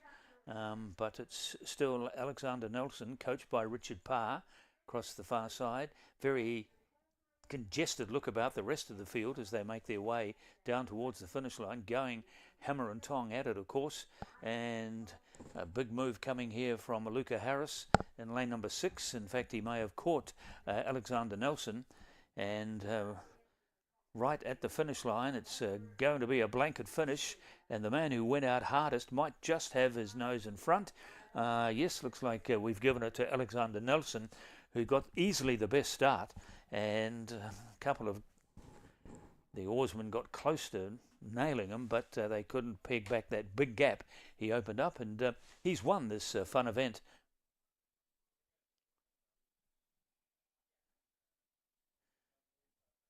So that's how it finished, and we'll be back after the break here at Lake Ruataniwha.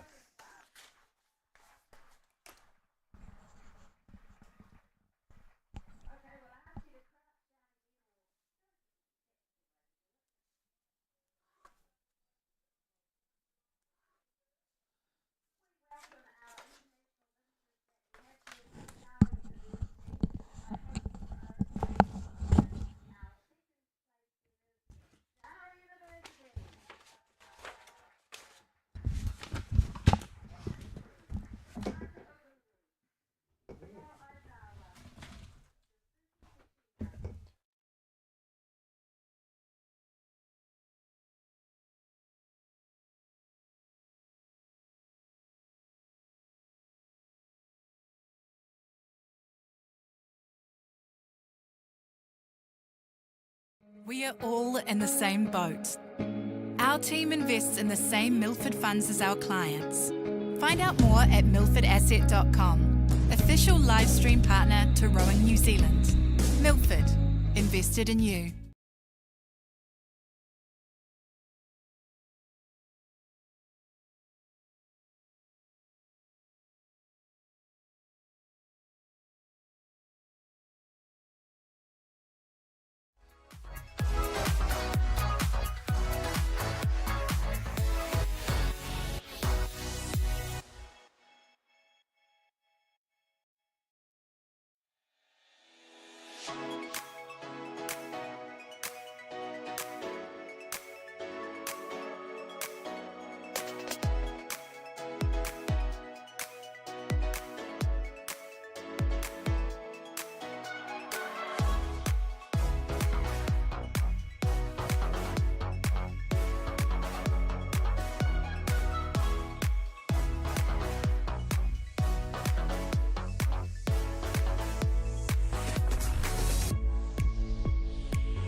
Please step forward, Zachary Rundle.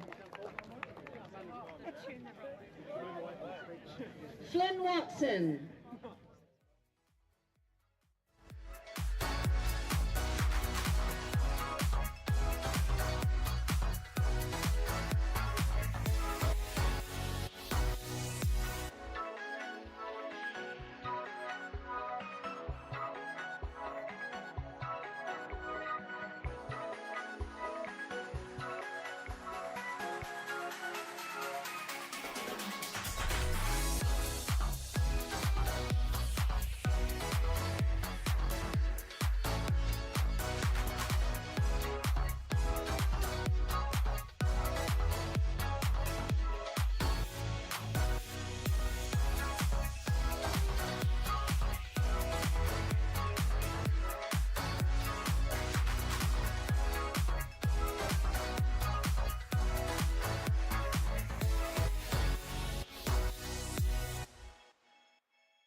At Milford, we understand it takes dedication, teamwork, and commitment to the long term to achieve outstanding results. And we are proud to be investing in the rowing champions of tomorrow.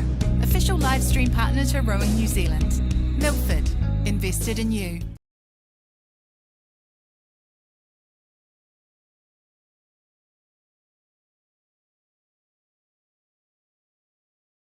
Lake Ruataniwha in the Mackenzie district at the base of the picturesque Southern Alps is the southernmost rowing course in the world. Rowing teams have travelled here from all over New Zealand to race in this idyllic location.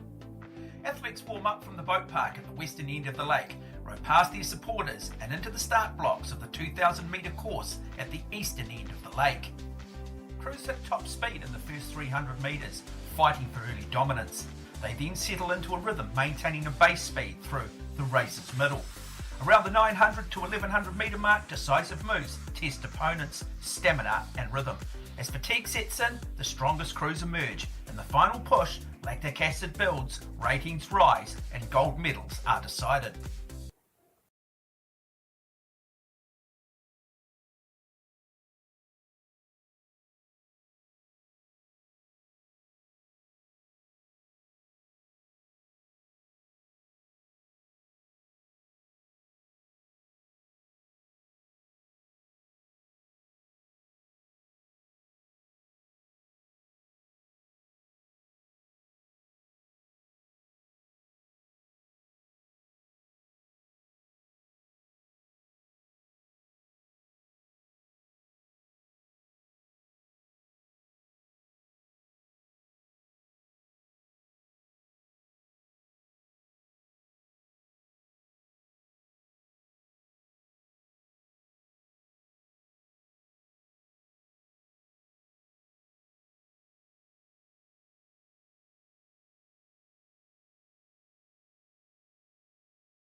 Set it up.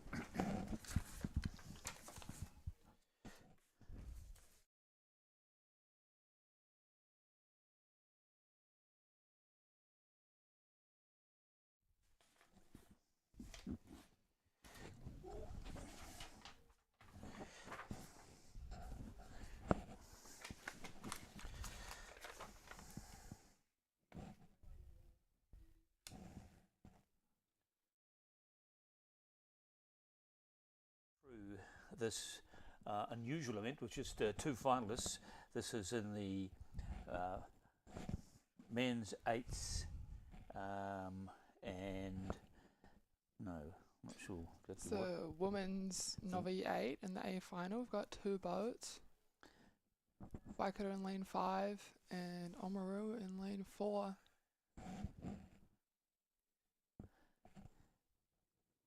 So the race, which has just gone past the 500 metre mark, heading towards the halfway stage of this race. And with me now is Becky Lee, who's going to join us for a spell of expert commentating, which I'm sure she'll be able to bring with her vast knowledge from her years at Stanford University in America, and also as a member of the New Zealand Summer Squad. So what do you make so far of what you're seeing here with these two boats, Becky? I mean, it's good to see these Novice handling the conditions well. You can see there's a bit of a ripple along the water, but luckily no one has caught any blades yet, as you'd kind of expect from novices, as this is their first year of rowing. And in conditions like this, it can get pretty tricky to get the blades in and get the blades out in time, especially in these 8s. So even with ripples like this, there still is a bit of an issue with getting the blade cleanly in and out of the water. Yeah, I mean, honestly, as a novice, getting the blade in and out is tricky at like steady state, even at race rate especially. As you can see, 2-seat in the Waikato boat is having a little bit of trouble getting her blades in, and that Waikato boat is a little bit messier than the winners So in this Oamaru is at the moment. this is just technique. It's just technique, yeah. And that's the great thing about Novi racing, is that if you can figure out how to get the blade in and out, and especially alongside 7 other girls with you, you can make these boats move, as we can see with the Oamaru crew in lane 4.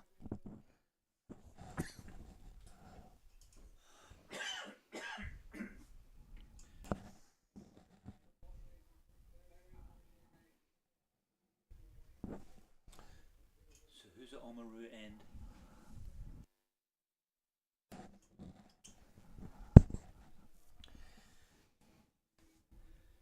So a clear advantage at the moment to the boat on the right of the water, Oamaru, Waikato from Oamaru.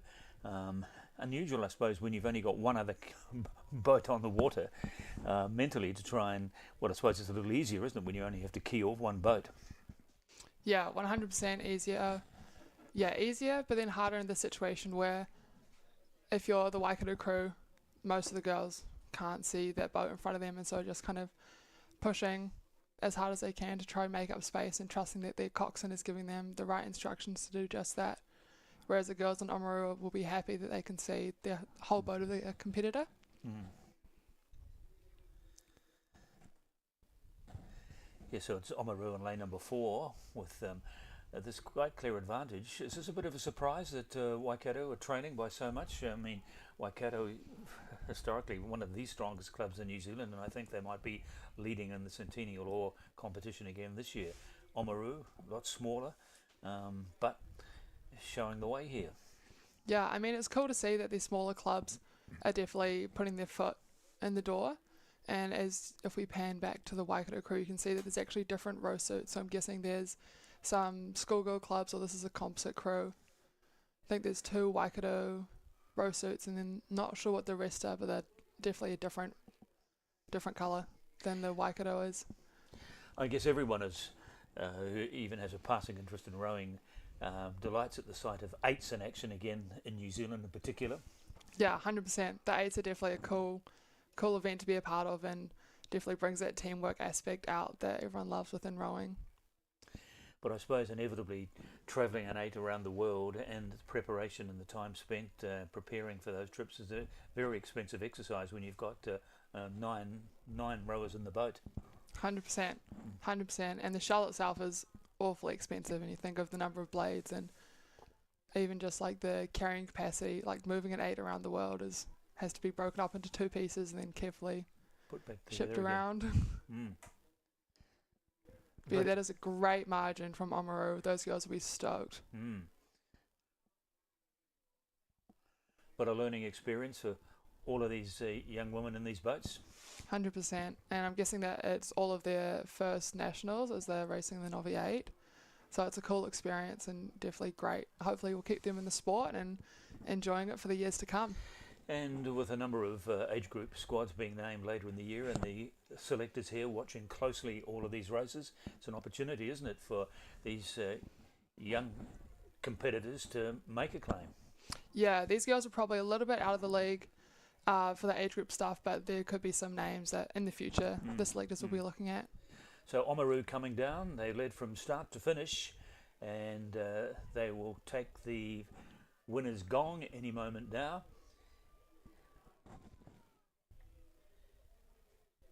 And have won this women's novice 8 race quite convincingly from Waikato.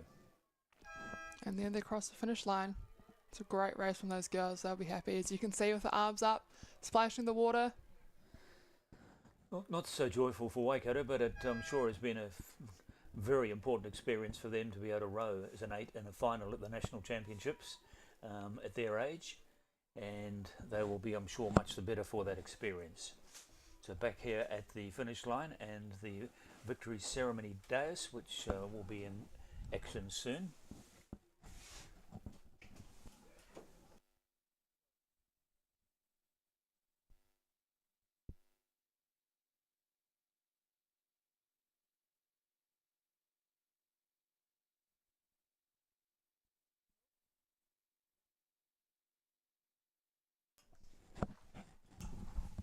So now we turn to our next event, which is the A final.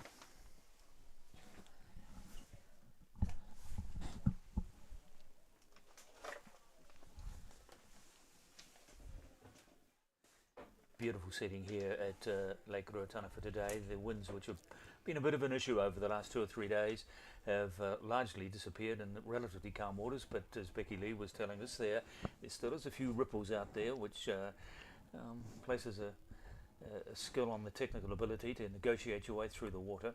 As we look back down the course to the start line, there's the 500 metre mark at that little island of greenery there in the middle of the lake. Yeah, and coming down the course now is the B final for the women's intermediate quad. And here we sit at the start line for the A final of that race. And so here is the lineup for the A final, with the North Shore in lane number 1, Star in 2, Cure in 3, Dunstan in 4, Clifton 5, Waikato 6, Aramoho Whanganui in 7, and Oamaru in lane number 8. And you'd expect the early running, Becky, to come from probably those crews in the middle there, Dunstan, Cure and Clifton? Yeah, definitely looking at lane 4 and lane 5. And it's cool to see that these small clubs are getting into those middle lanes with Clifton and Dunstan Arms.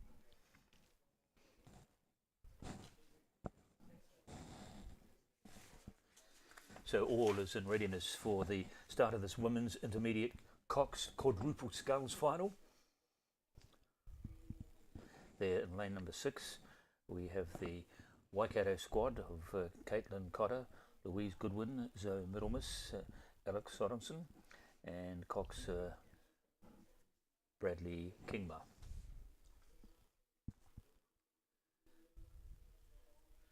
Just waiting for the sound of the starter's horn, and they'll be on this 2,000 metre journey, the women's intermediate Cox fours. North Shore in 1, Star 2, Cure 3, then Dunstan, Clifton and Waikato in lanes 4, 5 and 6, and followed by Aramoho and in the outside lane, lane 8, and nearest the camera it is Oamaru.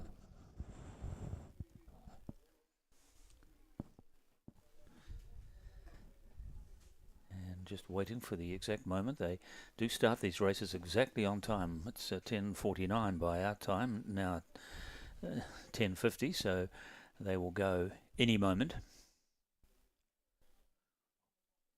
Always a bit more tension, I suppose, in those final few moments, Becky, before you get into the race. Yeah, it's definitely a lot more time to think when you're sitting at the start line for 3 or 4 minutes, just holding that line and making sure that your line's straight, just trying to breathe through any of the nerves that are going to come up. But you can see everyone's sitting here at attention, so they must have called the lineup, and they'll sit here ready to start. Looks like there's a few pleasure craft out today to watch the second and final day of finals at here at the New Zealand Rowing Championships for 2025, and they're on their journey. Good, clean, even start, but as we expected, in lane number 5, Clifton, possibly the first one to show out, alongside of them Dunstan, and then Cure in those 3 key lanes, lanes 3, 4 and 5. Good start by Clifton, Becky. 100%, and you can see that the arrowhead is starting to form now, even as we go through the first 100 metres. Some good seeding happening in this race. So Cure with a small lead over both the Dunstan, small lead over both the Cure and the boat next to them. But in lane number 5, it's Clifton from Cure and Dunstan. Yeah, it looks like Waikato is actually out in front as well in lane 6. It's pretty hard to tell with the angle of the buoys and the angle of the drone that it's flying at the moment. But you can see that Waikato's up there holding bow to stern on that Clifton boat. Well, it has the makings of what could be a very close finish. It's a long way to go, 2,000 metres, of course, but as expected, it's one of those boats in the centre of the water that is making the pace, and certainly a little move coming here in lane number 5 from Clifton. Yeah, as they come up into the first 500 metres, you can see that they've definitely opened the show. They're putting all their cards out on the table as they come through that first 500 metres, wanting to put the stamp in the door. So what do these 3 chasing crews do? Do they let them go, or do they try and match them? They certainly wouldn't want them to build too much on that lead, which has very quickly become significant. 100%. But all these crews will have their own race plan discussed, and their coxswains will be calling those out, adjusting it as they look around the field to see what's really going on and try to make attacks as people try to come up on them. But it's Clifton at the moment, and yes, probably nearest the camera, Waikato in second place from those 2 boats across the other side there, Dunstan and Cure. So good race there going on for second and third at the moment. And further across the far side, we've got in lanes 1 and 2, North Shore and Star. But out in front, all alone on their own at the moment, is this crack Clifton 4. Made up of Orla Honeyfield, Isla Robinson, Olivia Perry and Bella Neal. Yeah, these girls are looking in time together. You can see them all getting their catch and their finish in time. Some great rowing happening here, and you can see as they come through that first 750 metres, and they've got lengths of clear water in front of them. So these girls will be loving seeing that view behind them as the fight for that second, third and fourth place comes in. Well, there's no obvious sign of urgency, is there, from any of these 3 chasing boats at the moment as we come down to the 1,000 metre mark. And that's a lot of water to be conceding with half the race gone. That is a lot of water, but those girls in second, third and fourth will currently be thinking about that silver and that bronze medal. It might be too far to go for that gold, but you never know what can happen in these intermediate quads. Yes, a good race still going on for those minor medals. There's 4 boats there. I suppose if you can see that it's going to be difficult for them to catch Clifton now. There's 4 boats chasing 2 medals. You can see that's Cure out in the silver medal position, about 3/4 of a length ahead of Waikato. And then Dunstan Arm is moving back up onto Waikato as well, so it's creating a great race for those minor medals as they come through that 1K. Yeah, Cure still now with a handy lead in that second place, so maybe they are going after Clifton at this stage. Well, there's about 1,600 or less than that now to go, but it's into the second half of the race. But they'll have to put their foot down, won't they, Cure, if they want to catch Clifton? Yeah, Clifton is continuing to move away. You can see they're definitely holding their lead, if not growing it. So there's really like 2 races going on here, or even 3. There's the lead, and then second place is becoming increasingly sort of clear as well, and then those 3 boats to the right of the picture chasing that third spot. What do you make of the blade work? Honestly, it's looking pretty good for an intermediate quad. These girls really know what they're doing. They've got some great coaching down there. And you can tell, I mean, their blades are going in and out together, and there's a little bit of a ripple on the water, but they don't look they look unfazed. So this is how it looks as it comes up to the 1,500 metre mark, and that lead increasing all the time from Clifton. They led from the start and have never really been challenged. The only one trying to make some impression on them 2 lanes over is Cure, clearly in second place, back to Waikato and Dunstan, but very clear cut at the moment, 1, 2 and 3. Yeah, Cure is definitely making their move, securing that silver medal position as they come into the 1,500 metre mark. Yes, you can see the red poster across the other side of the bank there. That is the 1,500 metre mark. That's where Cure have just gone through now, so it's a big gap they're conceding to make up in 500 metres. And I think here is a battle for the third, for that bronze medal position between Dunstan and Aramaho and Wanganui. You can see that Waikato's dropped back a bit. After having that fast start, they've definitely feeling it now. Star BC there as well, and across the far side in lane number 1, top of the picture there, you can see North Shore. So this is how it's shaping up as we come down towards the finish line, but it's a very, very impressive performance from Clifton here.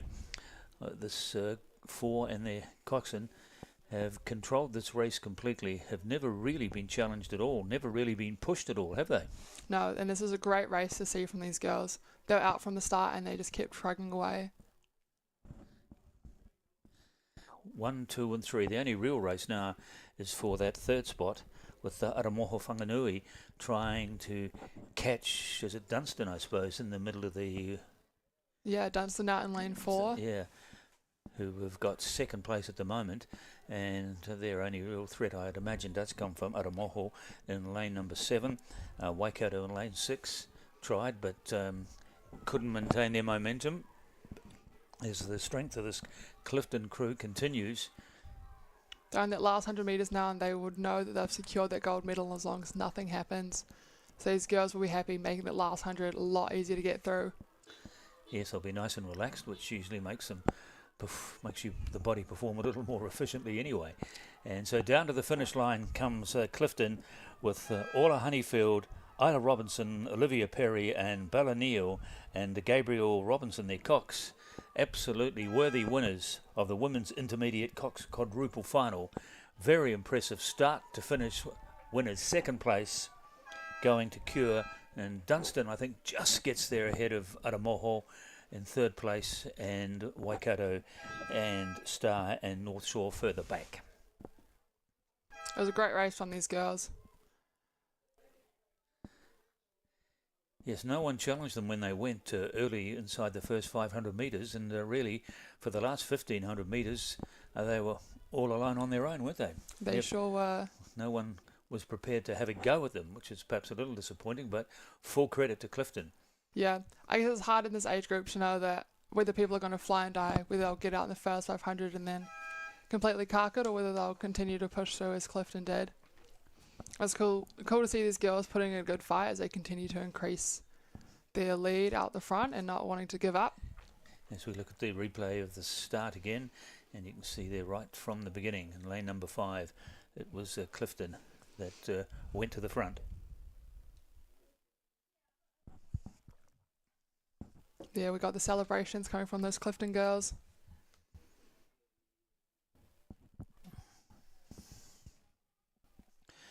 So our next event is the A final in the men's club Coxlers quadruple final, due to start right on the dot of 11 o'clock, so we'll have some action for you in the next few seconds. No sign of the wind getting up as it has done in recent days, hasn't it? I mean, the water looks pretty similar to how it was at 8 o'clock this morning when we started. So yeah, you'd hope that the wind stays down. The last couple of days has definitely been a bit disruptive for racing, with a couple of delays and a bit crazy conditions. So this is the lineup for this men's club A final, with Waikato in 1, Avon in 2, Wellington 3, Canterbury in 4, Dunstan in 5, Nelson in 6, Auckland in 7, and Whakatane Composite in lane number 8. So the distinctive uniforms, good to see these rowers wearing the full brim hat while they're on the water, keeping the sun off their face and their body and their ears and their neck. And away they go. That's Dunstan leading them out.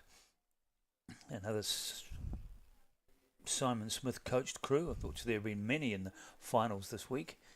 There they go, sailing all the way to the Southern Alps, as it looks on that shot there, down to the finish line anyway. Good, fairly even start. No one really yet grabbing a significant lead in these first couple of 100 metres.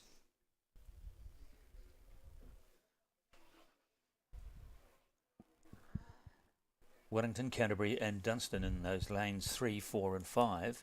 The fastest qualifiers. Nelson also showed some good form in their semi-finals.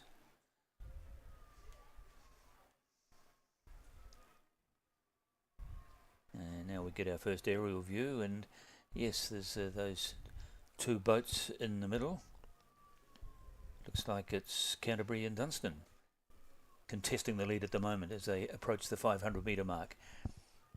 Canterbury furthest away from the camera, and Dunstan in lane number 5 might have just a small lead over the Cantabrians at the moment. Yeah, it looks like bow ball to bow ball, as we can see along the buoy line as they come up through the first 500 metres. So those two sets will be looking around, trying to make the calls as they move forward, wanting to get to the 1K and then the finish line in the first position. So often, what, 500 metres is a mark for some crews to make their first move?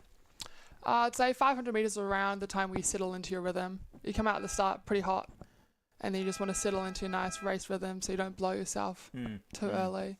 As we can see, that crew in lane 5, Dunstan Arm, have definitely settled down into the rhythm of them moving away from that Canterbury crew. Yes, they've put a canvas over Canterbury in lane number 4, and in third place at the moment is probably the Wellington crew in lane 3 of Jason Theobald, Sid McQueen, Oliver Florence and Tim Winkler, coached by Matthew Hall. And further out, also rowing a pretty good race so far, is the Avon and Waikato crews. And down here nearest the camera, Whakatane in 8, Auckland in 7 and Nelson in 6. But those three conceding already quite a lot of distance between themselves and the leading boat, which happens to be in lane number 5, the Dunstan Arm of Jolta Stuk, Oliver Hamilton, Roland Ozan, Harrison Toad, and coached by Simon Smith, of course, from Dunstan. You can see those boys from Canterbury have definitely dropped back a little bit after having a great start and keeping up with that Dunstan Arms crew.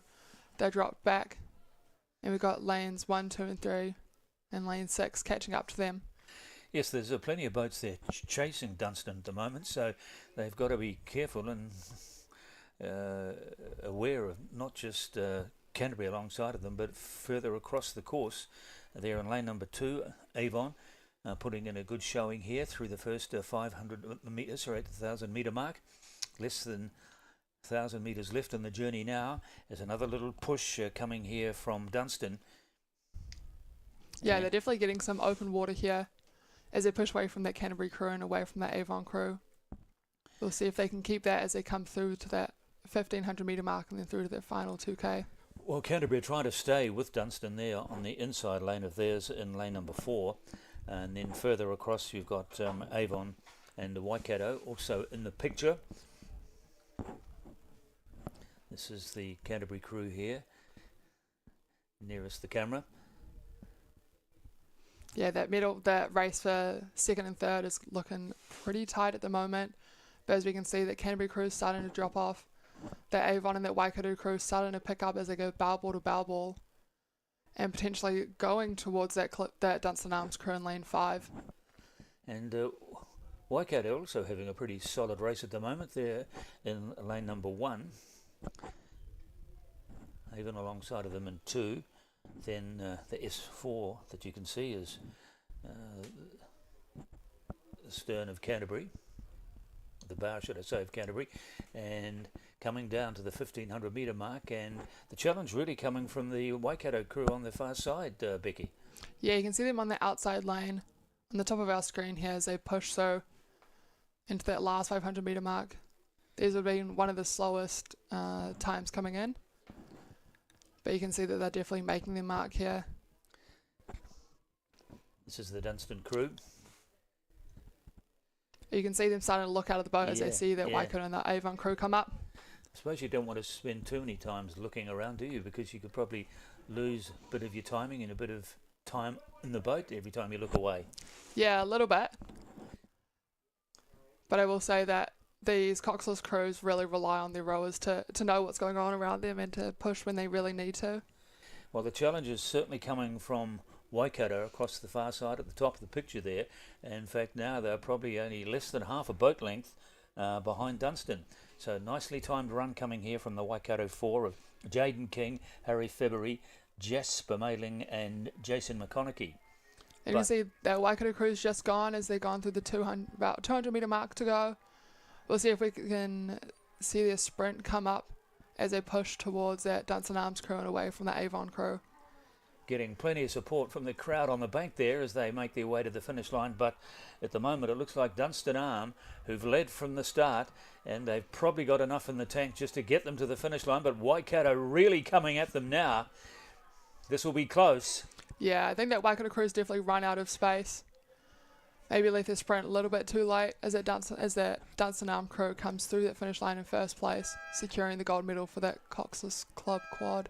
Waikato second and Avon nailing third place. Very close finish for the minor placings there, and yes, plenty of excitement and fist pumping coming from the various crews who've picked up a medal here, and that's how it finished. A very good race, the men's club Coxless quadruple final here on the waters of Lake Ruataniwha on this, the final day of the New Zealand Rowing Championships for 2025.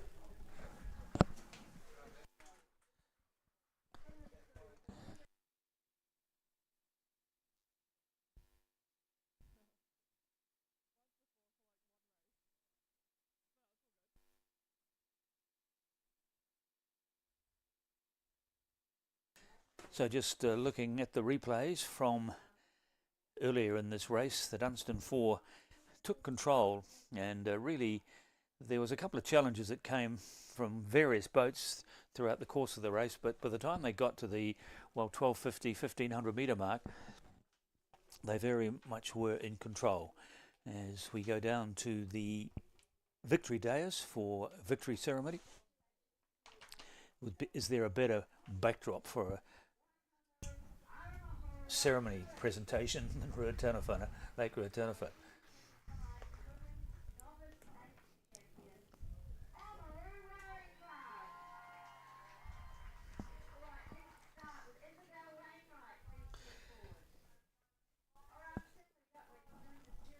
Our next event, coming up any moment now, will be the women's club singles scull final with 8 contestants: Phoebe Dobson from North Shore, Milan Tanakore from West End, Ellen Norman from Waihopa, Singer Hickson from Waikato, Raitara David from Waikato 3, Te Aria Jackson from Auckland 1, and completing the lineup is Charlotte Pearson in lane number 8.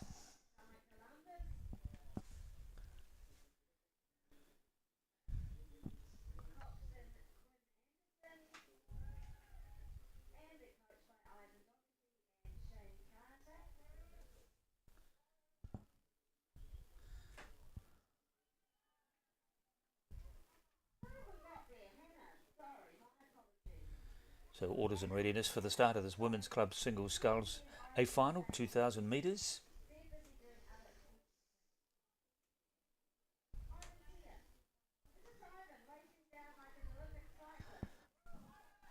Eight starters in the starters' hands as they await the start, and there it is, and off they go. In the middle of the field we've got Dunstan Arm of Olivia Olaran-Shaw alongside of a Jessie Pulford from Clifton, and in lane number 5 it is Tegan Nagas from Waikato. 3 fastest, and already there's quite a broken look about the lineup across the water in lanes 3 and 5 and 6. So it's Jessie Pulford and Tegan Nagas from Waikato and Jemima Glaholm from Bay of Plenty, who are the first 3 to show out. Good start also in lane number 2 from India Nichols from Dunstan Arm. And in the middle of the track in lane number 4, Dunstan Arm 2, Olivia's Olaran-Shaw. So an early move coming here. Lane number 5 from Waikato. Yeah, it's a good start from lane 5. But the thing you'll see with the singles is that the person who wins out of the start is not always the person who wins across the finish line, especially with slightly ripply conditions like this. There's generally a bit of hesitation around that start and that first 5, first 10, or even first 100 as people get into their race with him. But Tegan Negus is the one who's showing out clearly And the other 7, you could almost draw a straight line across the water, and you'd touch all of their boats. So Negus, I guess her strategy was to go out hard for the first 500. Yeah, 100%. You can see it's definitely paying off for her as she comes into those 500 metre buoys. But what does she have left for the last 1,500 metres? As Becky Lee has pointed out, the water might look calm, but it is down there on the surface of the water. There's a few ripples, which you can see if you stare long and hard enough at the water surface, and that's what these boats have to negotiate their way through. So Negus at 500 metres, second place probably is... I'd say lane 6, Bay Plenty Coast, Jemima Glaholm. Yes, a little surprise maybe. And also there in the mix across the other side in lanes 2 and 3, Dunstan Arms, India Nichols and Jessie Pulford from Clifton.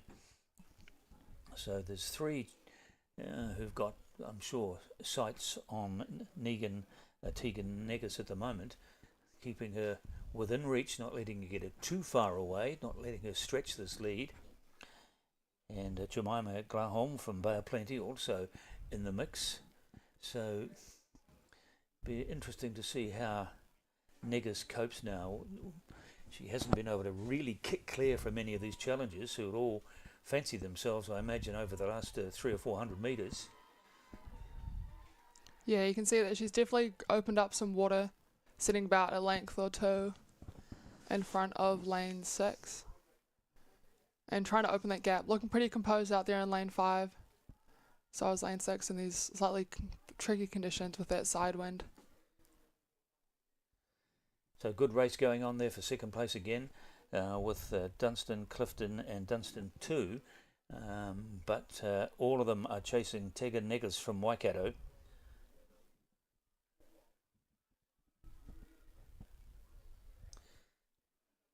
Coming up to the halfway stage, and that lead certainly not growing substantially, but it is significant. But the other 3 all keeping her within touching distance, no one yet being able to achieve the overlap with their boat. But if anything, Becky, that lead seems to be closing a little, doesn't it? Particularly coming from Jemima Glaholm, making a determined effort to catch the race leader. Yeah, it's hard to tell with these conditions whether it's increasing or decreasing. And as you can see here, with that wind is making it a little bit tricky, rocking the boat around a little bit. But I'd say that the lead is increasing as we go. She's made a little move again at the top of the field, Tegan Negus, just after the halfway stage as they make their way down to the 3rd mark, the 1,500 metres. And these 3 boats that are chasing her have really got to put the foot down soon, don't they? They sure do. The great thing about the single is that as soon as you put your foot down, it goes pretty quick and you can turn the race around pretty fast at their expense of your own body, because you definitely feel it when you go. Well, there's Jessie Pulford in the top of the picture there. She's closing in on Negus as well. It's been a case of having to do all the hard work on her own, Negus. She's had no one really to key off, and she's had these 3 chasing her, which I guess in itself is an incentive for her to work a little harder. But the 3 of them are still there, particularly those 2 closest to her, Jessie Pulford and also Olivia Ollerenshaw. Yeah, we've got Jemima Glaholm in lane 6, well, who's about half a length ahead of that lane 3, Jessie Pulford. And Dunstan's Olivia Ollerenshaw seems to have faded over the second half of the race, and so there's 2, still maybe 3 chasing the leader who's led from start, Tegan Negus. This brave front rowing, I suppose you could say, tactics have paid off so far, but there still is this critical last few hundred metres of the race. And India Nichols from Dunstan making a strong showing here as well. I think she's closing the gap, isn't she? Yeah, hard to tell. But yeah, she might be moving up on that Jessie Pulford in lane 3.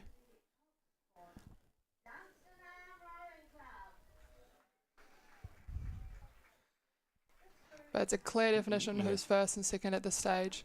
So 1,500 metre mark, so down to the last 500. And it does look like it's Jemima Glaholm from Bay of Plenty still hanging on to that second place. Don't know whether you'd be putting your money on anyone other than Negus at this stage. Yeah, Tegan Negus looks like she's got this race in the bag. Wouldn't want to say it too early. She's in that last 500 metres. But She's Glaholm, looking pretty confident. Glaholm's coming at her though. Yeah, holding pretty similar margin throughout the whole race. But she's definitely moving away from those girls in lane 3 and lane 2. So all the action coming in those lanes 5 and 6. Tegan Negus in lane 5 and Jemima Glaholm in lane 6. But I think Glaholm's just going to run out of water. And Negus, brave showing from her. She took the lead right from the gun. And she's managed to hang on to it. Another impressive victory here as she comes down to the finish line. And Glaholm, I guess now just trying to make sure she can fend off the challenges from further afield there for that silver medal. Yeah, she'll want to be securing that medal as they come to that last 250 metres. I think we can say with confidence that it'll be Tegan Negus out the front with that gold medal. I want to put my money on Jemima Glaholm for that silver medal, and then probably back to Jessie Pulford or India Nichols in lane 3 and lane 2 fighting for that bronze medal. So there it is. It's been a lonely ride or a lonely performance here from Negus, having to basically row on her own, all alone on her own, but she's also going to be triumphant. And good battle going on for that second place.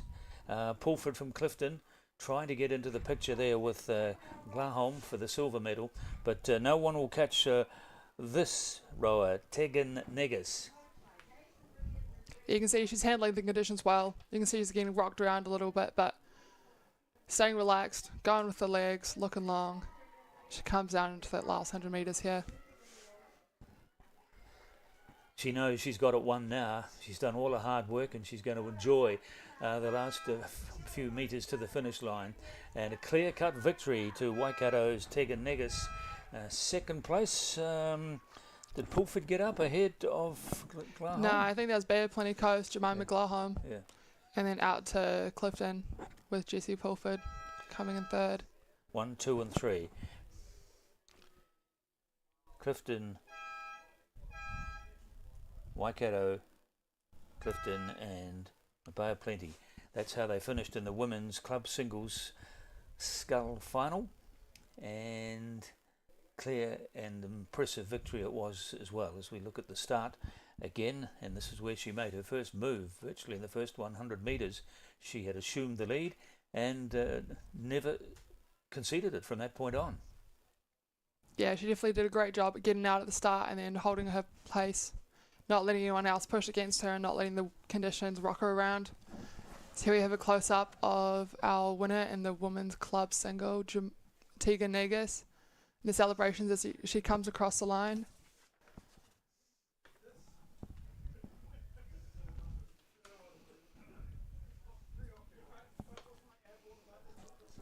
The next race here, we've got the men's senior pair all lined up in the starting blocks due to start in a couple minutes.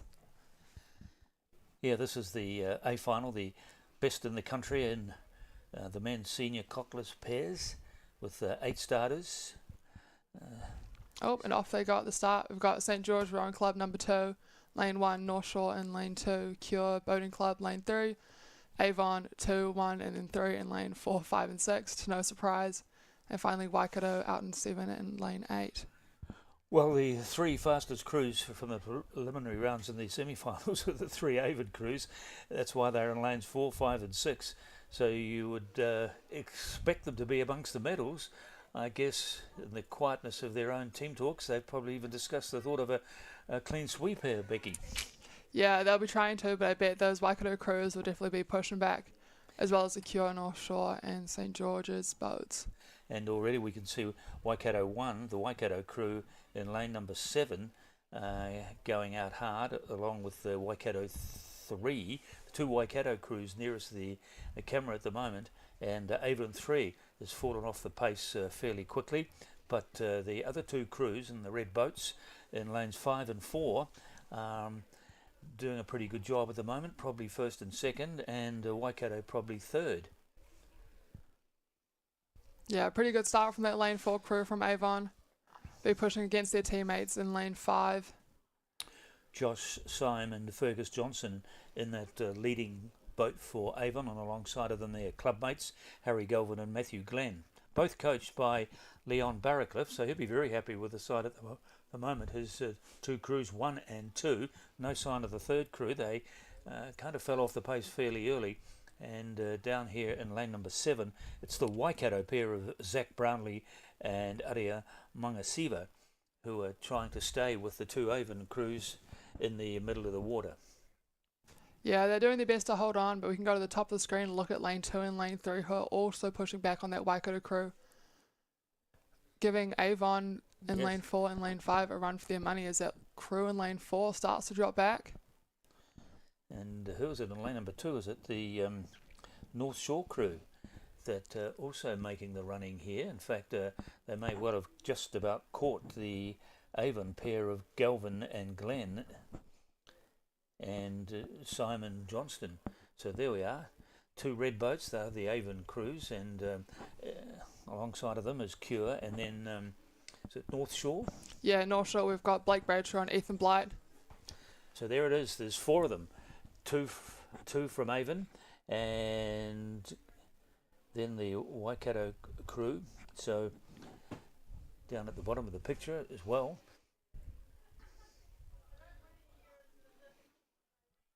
I don't think Avon are going to get their clean sweep 1, 2 and 3, but 1 and 2, a 1-2 finish is still on. Yeah, looking like that, but North Shore definitely pushing back, and unsure how that Waikato crew in lane 7 is looking. But we definitely know that they're there in the picture going through the 500, so are likely to be there going through that K mark. But it's Blake Bradshaw and Ethan Blight who've made a move since the 500 metre mark as we come down to the halfway stage of this race. In fact, they might even marginally have their white boat across the other side of the course in front of Avon, who've led from start to finish, or start to this point of anyway. It's been Avon that controlled the race, but they've temporarily anyway lost that lead to the North Shore pair, who made a good move, didn't they, at about the 500 metre mark. Yeah, they're definitely looking good, looking long as they try to push through that Avon crew. Stroke rate's a little bit higher, but knowing those boys are definitely putting up a fight and not letting the Avon crew just walk through them. There's the 2 Avon crews in the red boats, Avon 1, which is the top combination, and number 2 combination of Josh Syme and Fergus Johnson. So I imagine they would especially like to knock off their top-rated crew from the same club. Yeah, and it looks like that push from North Shore has really paid off. So about half a boat length ahead is that Avon 1 crew in lane 5. So Bradshaw and Blight now in control of this race after all of that excellent work they did. They just settled into their own rhythm through the first 500, then made a move, and by the halfway stage it assumed the lead that I imagine was probably their tactics, which have worked well. Now, how long can they stay there? Can they maintain this momentum for the rest of the race? Yeah, and as you can see, the boat's getting rocked around a little bit with that water. There's a bit of white water splashing around. But that North Shore crew's definitely made a punch and put their mark on the floor as they move away from this crew in 4 and 5. Still unsure that Waikato crew in lane 7 is gone. And there's the 2 Avon crews alongside each other, and at the moment it's the second Avon crew that are proving to be more than a match for their more vaunted leading crew from this club in this event. But they are both in the wake of the North Shore pair of Bradshaw and Blight. Yeah, you can see that move's been really effective. You can see the end of the stern tip of that North Shore boat just coming clear of that boat in lane 4 and still pushing away as they come to that last 500 metres. And there we are, we've just passed the 500 metre mark, and that's how it looks. All the action on the other side of the course from lanes 5, 4, 3 and 2. But still out in front is the North Shore pair, where they've been for the last 500 metres, Bradshaw and Blight. They'll be sensing the finish line, and they'll want to try and lift that work rate, that stroke rate now if they can, and fend off these 2 Avon crews. They're fighting not just 2 from Avon, but 4 oarsmen from Avon.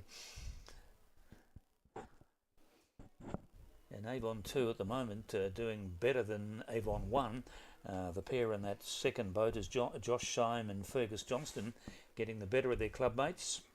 Yeah, we got the boat in lane 3 also making a move, pushing up through that Avon 1 crew and even pushing onto the Avon 2 crew. Yeah, Cure. This is the Cure Club and their combination of Lewis Mates and George Johnson sat back for most of the first half of the race, but clearly got a very strong finish, which they're revealing here at the moment. Yeah, and as we see some good boat tactics and some good boat strategy coming through. They've just sat there, worked their way along the whole race, and now putting their foot on the pedal and going for it as they push up against that North Shore crew. But we'll see if they run out of room. There's the boat of the North Shore crew, and they're trying with everything they've got to fend off this fast challenge coming at the finish here from Cure, who are in second place, coming down to the finish line. I think the boys from the North Shore are just going to get there. It'll be very close, but they did, only by half a boat length from Lewis Mates and George Johnson. And third, I think, is, it's one of the Avon crews. I think it might have been Avon 1 that eventually came through, but we'll just check that. The finish was contested by North Shore and Cure in lanes 2 and 3, and certainly didn't get a clean sweep for Avon. They might have. I think they've certainly got a medal. Yeah, I think Avon came in that third position, but not quite the full sweep that they would be hoping for with the 3 boats in 4, 5 and 6.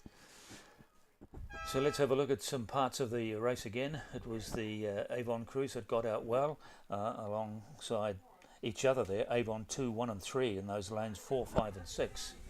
And for the early part it was the Avon 2 and Avon 1 that was contesting for the lead.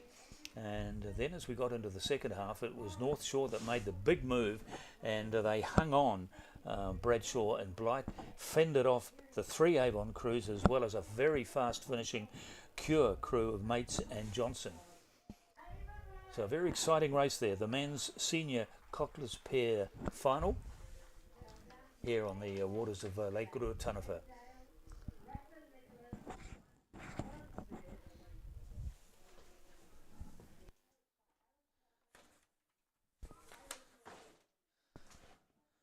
So our next event is the women's senior coxless boat race, which will get underway in a few minutes.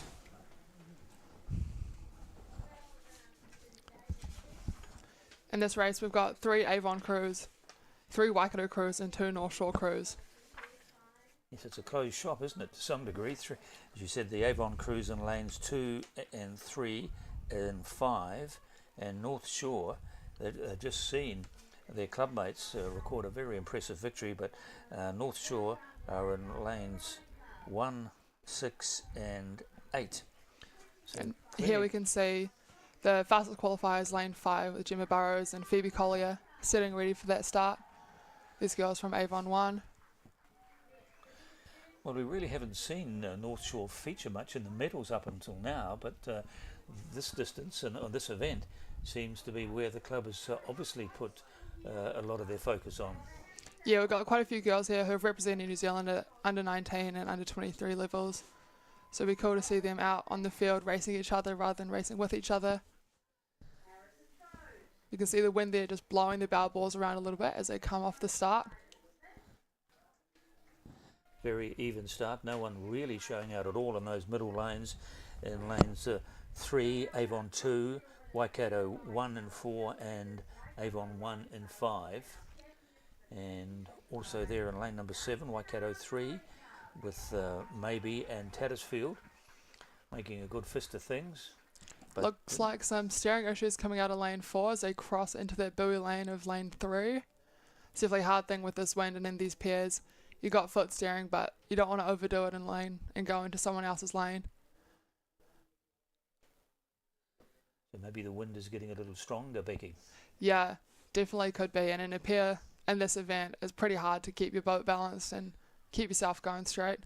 Well, certainly those 2 crews there in lanes 4 and 5 look unnaturally close together, although they've separated a bit now. Yeah, you've got their crew in lane 5, Avon 1, their crew in lane 4 on the inside, which is Waikato 1, and then on the outside of them we got North Shore 1. So it's a pretty good arrowhead coming off the start. And there's still traces of it there as well, isn't it, as we come down to the 500 metre mark. It's the Avon 1 crew of Burrows and Collier leading the way from the boat alongside of them. That's North Shore, the favoured North Shore pairing of Maybe and Tattersfield. Yeah, these are two girls who've just come out of the junior campaign, probably some of the youngest in this field here, but they're looking good and looking confident as they come through that first 500 metre mark, trying to keep in contact with the Avon 1 crew and trying to push away from the Waikato 1. So the North Shore in the white boat, Avon in the red boat. And is there a suggestion of a crosswind here? I'm just looking at the angle of some of these boats. Yeah, it's definitely blowing from that stroke side, blowing straight across, which makes steering pretty hard. So you've got to kind of almost point the boat up into the wind and then allow for the wind to correct the direction of the boat. Yeah, 100%. It's so easy to overdo it. You can see these girls in lane 6 have definitely just gone into the buoys a little bit. So Tattersfield will be trying to readjust her foot, but while trying to also race this race. But it's the Avon pair of Burrows and Collier, Avon number 1 crew, who are living up to their seeding, and that's the difference between the two leading boats. There's the North Shore pair, their top pair of Stevie Maybe and Olivia Tattersfield, trying to stay with the Avon crew. Yeah, that leading boat, Gemma Burrows and Phoebe Collier, looking good, looking long and strong and confident as they open up their lead on that North Shore crew. But the North Shore crew also look as if they're fairly relaxed and doing a good job there. They're keeping in touch with Avon. I wouldn't want to see that lead, I'm sure, extended much more. Another Avon crew further out in second place. As I said, there are 3 Avon crews and also 3 Waikato crews. So 6 of the 8 boats from 2 clubs. Tells you something about where the strength is in coxless pairs with women in this country. Oh, 100%. You'd expect it from Avon and you'd expect it from Waikato as of 2 big clubs in the country. But it's cool to see that these North Shore girls are out there and putting their foot down and kind of showing who they are, especially as we come into campaign season. A lot of these girls will be looking for under 23 trials. There we are at the halfway stage. It's the Avon number 1 pair of Burrows and Collier that have got the lead over their club compatriots. I think it's probably Bell and Bethel, or is it Butler and Tavendale? Hard to say whether they're in lane 2 or lane 3 at the moment, but then there's the North Shore pair in the white boat. We can identify them without much difficulty, maybe in Tattersfield. Still in touch, both of these boats here, second and third place, not just having a tussle for that second place, but I imagine they still entertain the thought of maybe pulling back Avon number 1, who may not have as much left in the tank for the last 500 as either of these 2 boats who didn't go out quite as hard. Yeah, see, it looks like the Avon crew in lane 3 is pushing up on this North Shore crew in lane 6.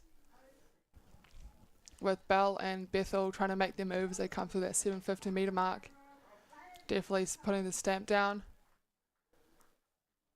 So Avon 1 and 2 at the moment, and North Shore,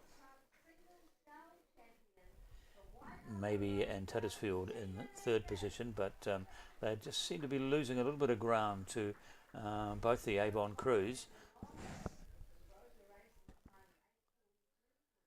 So looking as if Avon might go 1 and 2 here in this race, which would be a pretty good haul from the 3 crews that started. Haven't seen much of the other Avon crew and the Waikato crews. Not featuring at the moment. There we see the rest of the field spread far and wide as they come up to the 1500 metre mark.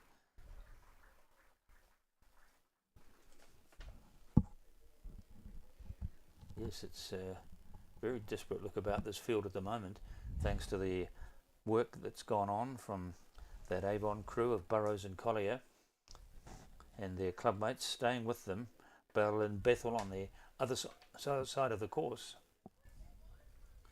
But clear margins now between the first 4 boats. You wonder whether there'll be much change in these positions at the finish line, Becky. Yeah, as they come in, I want to say might have about 600 metres to go. But definitely Gemma Burrows and Phoebe Collier looking very, very confident in their lead out in lane 5. And there they are, the leading pair in this race with 250 metres, I think, to go.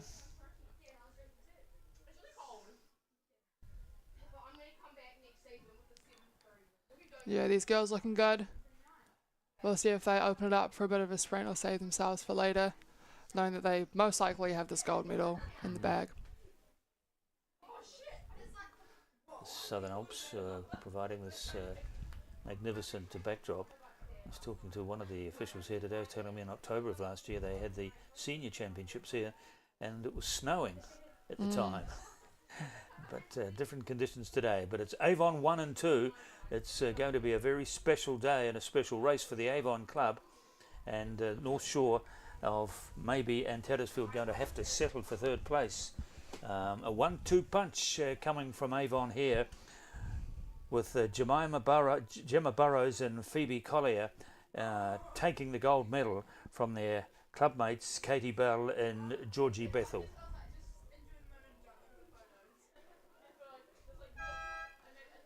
There's the victory hooter for Avon 1 and Avon 2, and in North Shore tried as they could, but ran out of puff and water actually over the last couple of 100 metres, and just getting there in place of Waikato third crew, who came home with a big finish, but will have to settle for 4th place. That's how it finished in the women's senior cocklet pairs.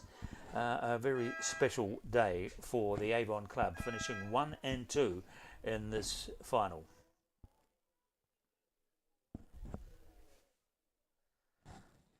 Yes, it was all Avon at the top of the field right from the start. Avon 1 and Avon 2. In lane number 5. So a good start from North Shore down at the bottom there in lane number 8, and also Waikato 3 in lane number 7. But really, once they'd established that lead in the first half of the race, the challenges came, but they never amounted to much at all in the end. They had the strength to fend them off and to see themselves through for the gold medal.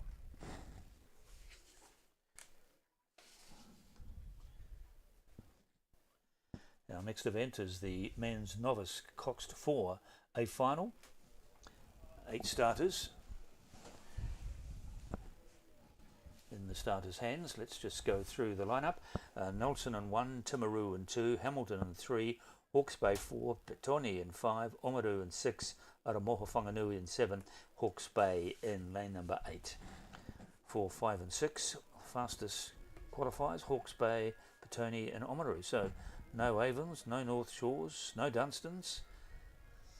Provincial New Zealand getting its share of the spotlight in this race, Becky. Yeah, it's cool to see after having 3 Avon and 3 Waikato crews, and 2 North Shore crews in the last race. Nelson, Timaru, Oamaru, Whanganui, Hawke's Bay, Petoni, well, it's Wellington, I guess, or Rauhat. Almost like it's a provincial final, but it's not. These are the fastest 8 from the heats, rapid charges and semi-finals in this men's novice Coxed 4 event. And in lane number 4, it's the Hawke's Bay 4 that is showing the way from Petoni alongside of them in 5, and there's possibly Oamaru in 6 or Hamilton in 3. But yeah, it's a great start from lane 4 and lane 5. You can see lane 3 and lane 6 trying to push up there, trying to keep in contact with those top crews. Hamilton and Hawke's Bay are leading the way here in these fine conditions, but the wind just building slightly. We look at our commentary booth and we can see a few trees starting to waver a little in these winds. Yeah, once again with these Novi crews, it's all about trying to keep it technical, keep the blades going in and out. There's nothing's worse than catching a crab or losing an oar. Breaking an oar is the worst thing that could happen on this water, and with these conditions and with the lack of experience from these boys, can never really know what could happen on the course. But then we've got lane 4 and lane 5 going head to head. So it is Hawke's Bay with a narrow lead over Petone, the Hawke's Bay 4, comprising Lockie Leach, Felix de Groot, Ashton Bell, Nathan Layton, and Zach Fitness. Appropriate name for a coxswain. He's in the Hawke's Bay boat. And for Petone, we have Ethan Gruby, Mitchell Kilmister, Liam Jeffries, and Finnegan Jones. And it is Miller Sauby, who's their cox, coached by Kevin Stevenson. It's blade for blade at the moment between these two through the first 500 metres, and back to Oamaru in third place. Yeah, it looks like the boat in lane 4, Hawke's Bay, is starting to etch out over lane 5, who have been kind of babble to babble through that first 500 metres. But their coxswain must have caught a move because those boys have started to move away from that lane 5. But there are still at least 4 boats in the race here for this red coat, because we're coming up to the halfway stage. And to have 4 boats within each other, almost within a canvas of each other, augurs well for what could be a very close and exciting finish in this event. The men's novice, the young lads, the novice class in rowing is for juniors, I suppose, you might think, in other sports. Yeah, generally it's all these boys first times rowing in their first year. Yes, it doesn't really matter the age. Should be calling them men, really. But you can see there's definitely one race for gold and silver, and then another race in the second half, looking for that bronze medal. Well, Nelson and Timaru there as well, along with Hamilton and Hawke's Bay on the other side of the race. Seems to be a lot of the racing today, Becky, that the boats across the other side of the water seem to be doing better than boats on this side. Is that just coincidence, or does it tell us something about the way the wind is shifting? Yeah, I guess it's hard to tell with these conditions, because I guess it should be pretty similar across all lanes. You'd think so, but here again we see, the first 3 or 4 boats, from lanes 5 to 2.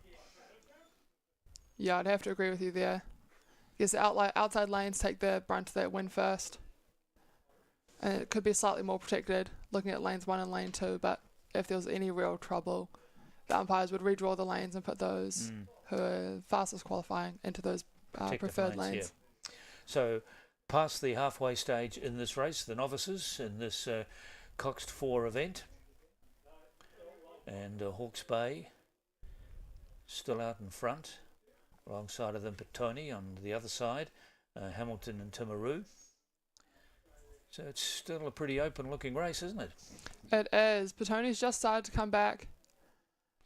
Yeah, they're making a little move here, probably part of their plan at the 1,000 metre mark at the halfway stage, and maybe their aim is to catch Hawke's Bay by the 3rd mark and then unleash their sprint over the last 500.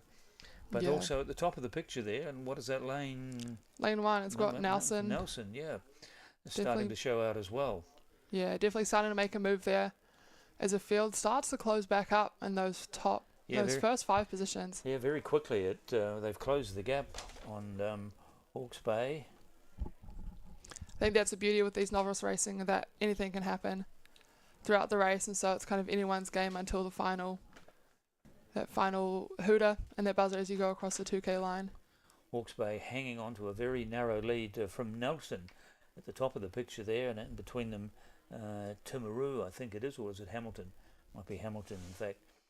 And then Petone in the yellow boat, you can see there in the middle of the picture, and the other side of them is Oamaru. So there's 5 boats here, all in with a chance.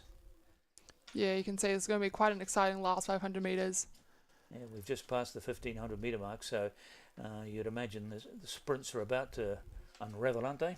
Yeah. You would think so. Time to throw the kitchen sink at that finish line. And Yeah, you can see we've got lane, pretty sure it's still lane 4. yeah, Hawke's Bay from Well, lane 3 still out in front with Hamilton. Hamilton, and Petone starting to make a move as well, as is Oamaru. So is it the Hamilton crew that have got the lead? I think it is 1, 2, 3, 4. No, or Hawke's Bay still. Yeah, we still got Hawke's Bay. Hawke's Bay from Petone. But look at the move coming there from the other side of the field, as it were. Is it Nelson? I think that might be Timaru. I think Timaru. Nelson might be a bit back. Yeah. Which I can't see, which is making it quite hard to figure out who these crews are. So Timaru and Hawke's Bay contesting for the gold medal. Petone did come with a bit of a surge, but it seems to have eased off a little. And Aramoho also coming with a very strong finish down here at the bottom. They've moved into third place. And across the other side, it's we think it's Timaru that have just got a narrow lead over Hawke's Bay, who've led for most of the race. But a great finish here coming from the boys from Caroline Bay. And they're going to go on to win this men's novice Coxed 4. Yeah, they're looking barrel to barrel as we come across into the last 20 metres. I think it might be Timaru if we get the surges right, but hard to tell with these guys. Timaru, we think, from Hawke's Bay. And look at the splash that they're making. They are delighted. Victory for provincial New Zealand at the National Rowing Championships here. Well done to the Timaru 4 of Parker Anderson, Charlie Cooper, Sterling Heffernan and Josh Sadler, and their cox Toby Connor, coached by Mark Brown and also assisted by Blake Parker. But this is the Petone 4 back at the start, who started in lane number 5. In a very even start, all 8 boats basically leaving at the same sort of speed and pace.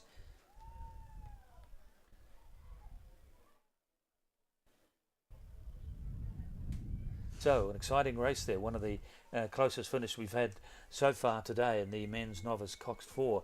As Becky Lee suggested, they do have a way of producing some very exciting finishes, and that's exactly what they delivered to us here today. Down at the Victory Dais, the next award ceremony about to get underway, and we'll be having I think the men's premier Coxless quadruple sculls.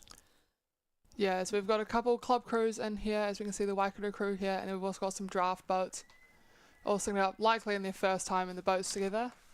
So this could be some quite exciting racing. So just the 5 crews.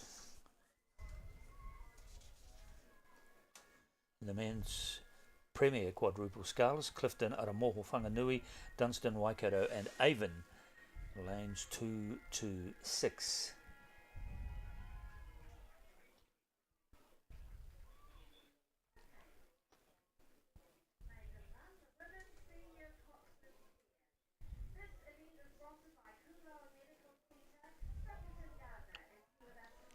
You can see the wind's blowing a little bit off that start line.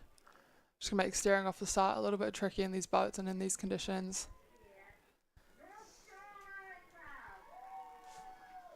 So the Waikato 4 there of Callum Tutbury, James Scott, Oscar Ruston and Finn Hamill. Yeah, we've got a bit of pedigree in this boat here. Oscar coming fourth in the under-23 single this past year. Finn was in the under-23 quad and Callum was in the under-23 4. So a relatively young crew here, but no doubt will put a good show down, if not win this whole damn thing.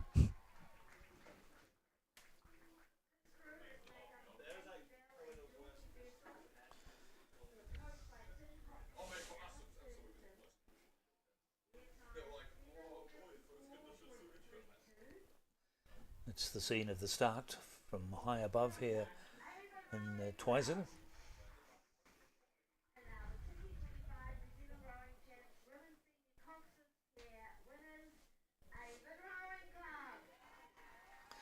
Well, they've let the rope go, so they're about to move off, and there they go. The Waikato 4 fastest qualifiers, and they are rowing in lane number 5 in this shrunk field of only 5 starters. Clifton, Aramoho, Whanganui, Dunstan, Waikato in 5 and Avon in 6. It looks like it's the Dunstan arm 4 of Angus Kenny, Jack Pearson, Matthew O'Meara, Henry Clatworthy, and some of these boys are already having their second start today in a final. And in the yellow boat, it's the Waikato 4, and completing the lineup down the bottom of the picture there in the white boat, it's Avon, changed from their normal red boats. Yeah, so that boat down the bottom of the screen, that's a draft crew. Ben Mason is the captain, so they're registered under Avon 1. But doubt those boys have ever rowed together before. So it'll be cool to see if they can put up a fight against some of these crews who've obviously rowed together and are all from the same club. Dunstan Arm and Waikato, the 2 fastest qualifiers, and they've quickly gone to the front of the field. Yeah, they're looking good with Jack Pearson and Angus Kenny in that boat, who are in Canada with Finn Hamill racing in the quads. They've got some experience in this big boat sculling racing.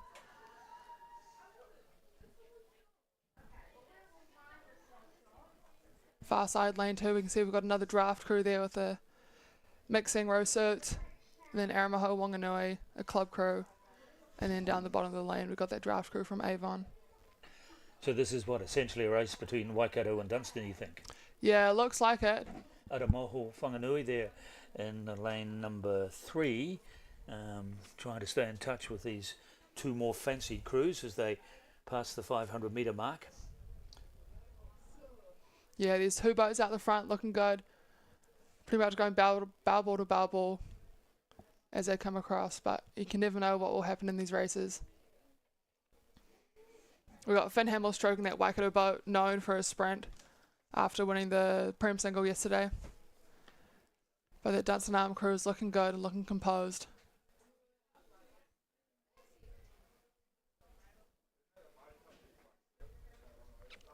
Looks like Waikato's edging out in front. Maybe half a bow ball in front of that Dunstan Arm crew, trying to make a move as they come towards that halfway mark. Yes, even from behind you can see that Waikato have got a small advantage over Dunstan.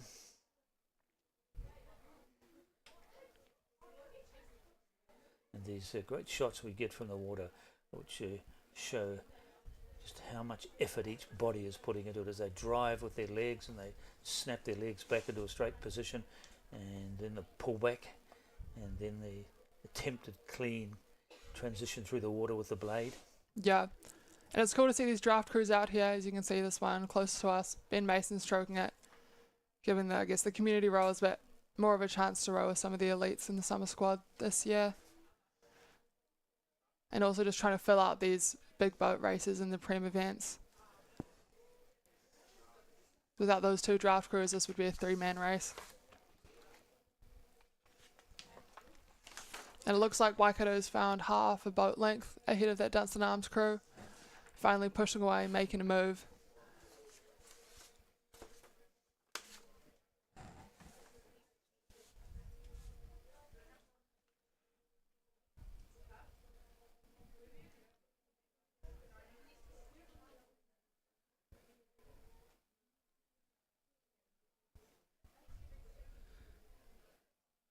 One and 2, the 2 fancied crews in this men's Premier Cockless quadruple final, Waikato and Dunstan. But Aramoho Whanganui also not out of the picture there. Still a lot of water between here and the finish line, but these 2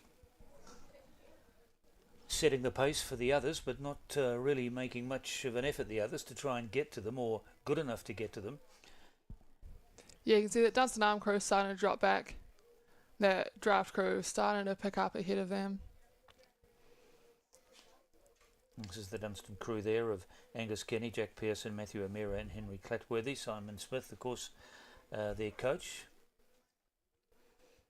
We got Waikato have just opened clear water as they're going through that 1500 metre mark. I would no doubt expect a big sprint from Finn Hamill stroking this quad here.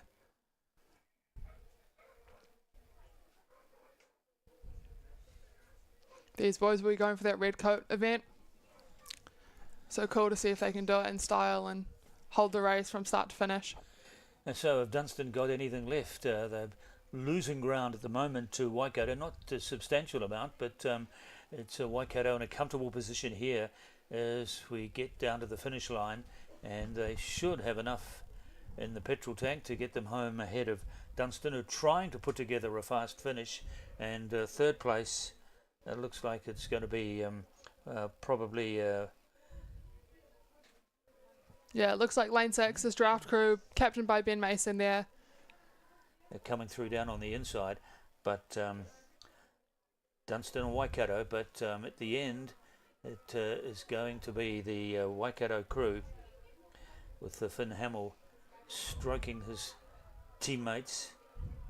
There we go, they're going to the last 100 metres. And Clear water for those guys as they come into that bit. No way they'll get caught in this last bit here. Dunstan will have to second for second place and can see that on the day the Waikato 4 of Tutbury, Scott, Ruston and Hamill were too quick and too powerful, and a reasonably comfortable winning margin there for the Waikato boys in this men's premier Coxless quadruple sculls, with Dunstan second, and I think Avon might have got home for third place. I have to see. But no doubt about 1 and 2, the two fastest crews in the race, at each other for most of the 2,000 metres, but Waikato moving ahead over the second half of the race and guided home by Finn Hamill, and have won the gold medal in this event. Yeah, those guys will be happy. It was a great race from them. A good attack going through that first 500 metres and then definitely putting the foot on the pedal as they went through that 1K. And here we see them at the start. Looking pretty clean as they come out of the start. You can see the bit of a ripple along the water. Nothing could stop them from surging to victory, and a very clear-cut one it was too. So it's another gold coat for Waikato. Probably going to emerge again as the most successful club at this regatta and retain the Centennial Ore, which goes to the top club overall. It's when you take all the results from all the categories and age groups and find who has been the most successful club. But it looks like it'll be Waikato, who more often than not have won that prestigious title in recent years. Fairly relaxed look down there on the victory days as we prepare now for the women's premier Coxless quadruple sculls. And here we've actually got 4 draft crews. So you see all these girls will be wearing different row suits as they come through with their different captains. So in lane 3, captain is Veronica Wall with the Ashburton Rowing Club. In lane 4, we've got Sophie Ignot Johnson with Waikato 1. Lane 5, Shannon Cox. And lane 6, Ella Kossel. So all these crews might have had one, if not no, training rows together, which would make this a very exciting race.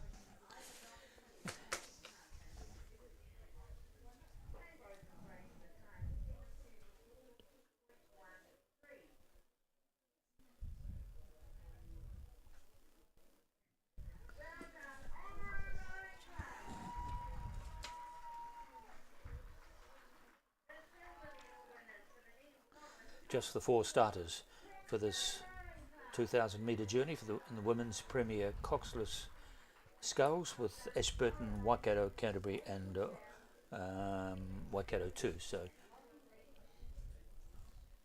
2 from Waikato, 1 from Ashburton, led by Veronica Wall, who's had a pretty successful regatta, I seem to recall. Yeah, Veronica has had a good regatta. Catherine Glenn has also had a great regatta. So we actually see there's 3 draft crews here and 1 Waikato crew. So when you talk about a draft crew,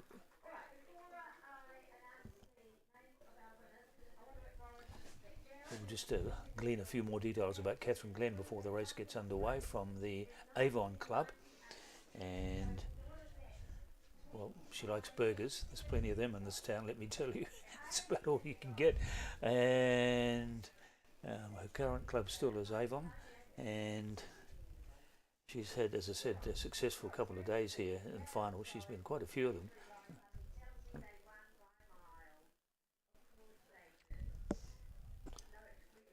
And one of her arch rivals, over these days here at Rotanawha has been Stella Clayton Green from the Hauraki Plains Club.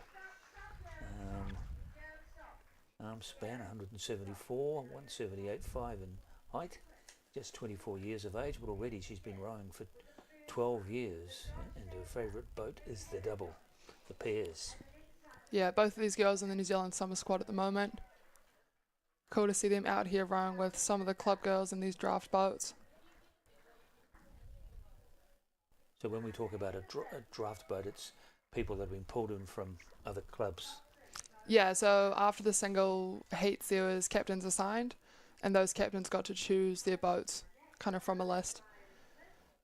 You'd think like NBA draft style. And so these boats, this boat here, captained by Shannon Cox. You can see Catherine Glass sitting in seat number 3, ready to back up her stroke seat as they get ready to start this race. Well, in theory, it should be a very even race, shouldn't it? Yeah, I would think so. I'd expect Waikato to be out ahead. They've got a bit of pedigree in that boat and have definitely trained it a lot more than these draft boats have. But yeah, there's a lot of experience and a couple summer squad gals in these races. So it should be a good race.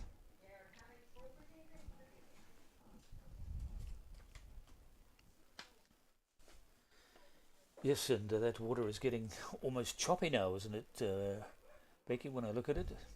Or maybe just this part of the course? Yeah, definitely around the start line, the water bounces back off like the concrete bit. That's ahead, and so it can make this just start a bit more choppy than the rest of the race. But well, I think we've seen this ripple through the water for a lot of the racing this morning. But so far, it hasn't been enough to prompt the officials to consider a postponement, which is a good thing. We've still got a lot of racing scheduled for the afternoon, so we hope that the wind plays its part and doesn't increase in its intensity. But at the moment, all is in readiness for the start of this women's coxless quadruple final. There we can see Ella Cossell sitting in stroke seat of that boat there. Holly Chaffin, seat number 2. These girls getting ready to start. So they're all wearing their club colours. Yeah, so that's another draft boat there, all with the different club colours.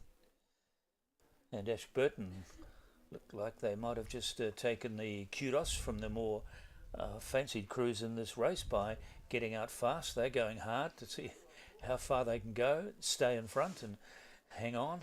Yeah, that's a great start there from lane number 3 with Veronica Wall as the captain. This Ashburton draft crew there. That's a great start from them, actually. We've got half a length. Yes, already over the first 150 metres. Alongside of them, Waikato 1, then Canterbury 2 and Waikato 2 as well. Lots of 1s and 2s here.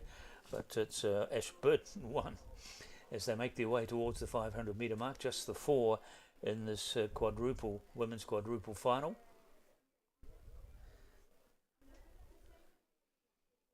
You can see lane 3's already got clear water over the lane 4, 5 and 6. Yes, that's the stern of Ashburton's boat. You can see just disappearing out of the frame as they hang on to this very good lead. It almost looks like they were so quick out of the blocks and so quick to establish a useful lead. You might have thought it was a handicap race that they went first, but they didn't. Of course, they just really went hard right from the gun, and there they are at the 500 metre mark, but there's still 1,500 metres to go. How much have they got left in their legs and arms after that start? Coming through to try and challenge them at the moment, looks like it's the Canterbury crew. Yeah, you can see Shannon Cox there sitting in the bow seat of that lane number 5. Went to the Olympic Games in the lightweight double. So cool to see that she's out here with racing with the open weights. Waikato on the inside in the green boat, and it is still Ashburton. If anything, they've extended their lead slightly, but now a bit of a move, a bit of a surge mid-race coming from Canterbury, led by Shannon Cox, and they've narrowed the gap on Ashburton. And down at the bottom of the picture, Waikato 2 with Ella Cossell in this boat, who was helping us with our commentaries earlier today. Yeah, you can see this boat. We've got Mackenzie Tuffin stroking it, Veronica Wall sitting in 3, and Hannah Matahari sitting in 2. Those 3 girls sitting in the hub program this past year, so no surprise that they're rowing well together. So how often would these 4 have rowed together in the same boat? This is probably their first time. I'm not sure who their bow seat is, but the other 3 girls have kind of been in the same program. So Little Ashburton, not one of the biggest rowing clubs in New Zealand, I'm sure, but nonetheless making a good fist to think. I'm trying to think where they would do their racing and training in Ashburton, on a river. Yeah, not too sure. I know Veronica's been up at Karapiro over the past couple of years. She was in the quad that raced at Last Chance Regatta for the Olympics. And with Mackenzie Tuffin stroking it, she just got second in the under-22 single. So got a bit of pedigree with that boat. No surprise yet that they're out in the front. Waikato there in the green boat, alongside of them Canterbury. And still out in front is Ashburton. There's the lead. Yeah, the Canterbury boat really pushing up, starting to close that gap to the Ashburton crew. But there's no sign of Ashburton fading just at the moment, but they've still got a lot of hard yards ahead of them, of course. And down the bottom here is Waikato 2 with Alakosul, one of the key members of that boat. But they look to be out of the race for a medal. It could be between these 3, but which way they will go and who will get the red coat remains to be seen. Ashburton setting the pace, basically saying to these more fancied crews from Waikato and Canterbury, catch me if you can.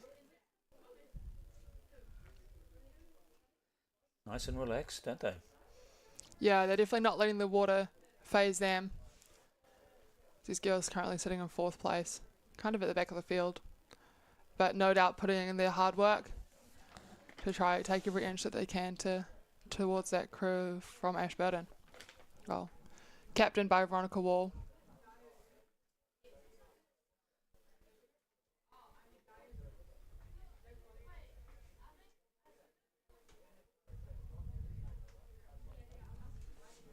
There we go. It looks like Canterbury's pushed up a little bit more on the Ashburton crew. Still trailing, I think, by maybe half a boat length, and in between them is Waikato.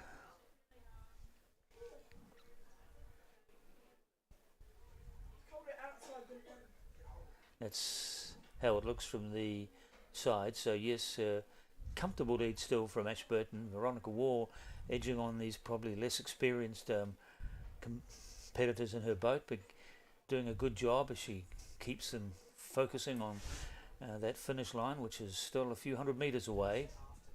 Yeah, they'll be wanting to hold their stern on the barbel of that Canterbury boat as they come into the last 450, 400 metres. But we'll see if this Waikato crew can do anything to pull back the Canterbury boat.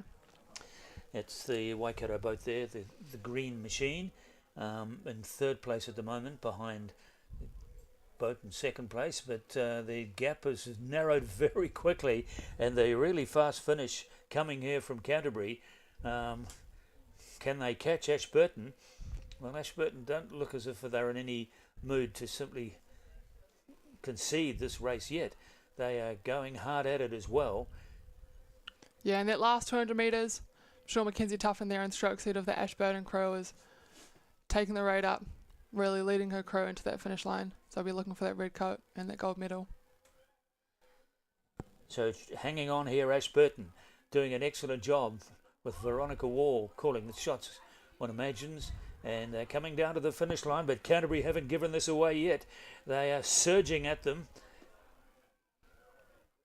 but they may not just have quite enough water, and I think just a little lift in their stroke rate coming there from Ashburton, I think will get them to the finish line. In fact, yes, it'll be quite a clear-cut victory. The end, a fantastic performance for tiny little Ashburton, who come to the national championships and win this national title, the Women's Premier Coxless Quadruple Final. Well done to Ashburton, in particular Veronica Wall, who did an excellent job keeping at bay Canterbury and then the 2 Waikato crews. Waikato crews were half the field, but weren't able to finish in the top two, either of their crews. Yeah, the Ashburton crew, led by Veronica Wall, definitely had a great start and held on, using that lead that they got in that first 500 metres just to keep it ticking and to build some confidence into that last 1500.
We are all in the same boat.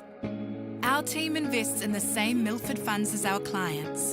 Find out more at milfordasset.com, official live stream partner to Rowing New Zealand. Milford, invested in you.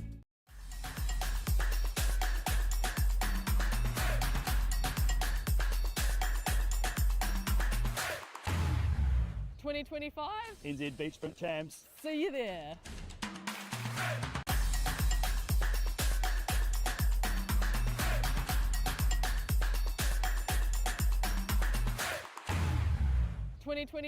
NZ Beach Sprint Champs. See you there. At Milford, we understand it takes dedication, teamwork, and commitment to the long term to achieve outstanding results. And we are proud to be investing in the rowing champions of tomorrow. Official live stream partner to Rowing New Zealand. Milford, invested in you.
Milford. We understand it takes dedication, teamwork, and commitment to the long term to achieve outstanding results. And we are proud to be investing in the rowing champions of tomorrow. Official.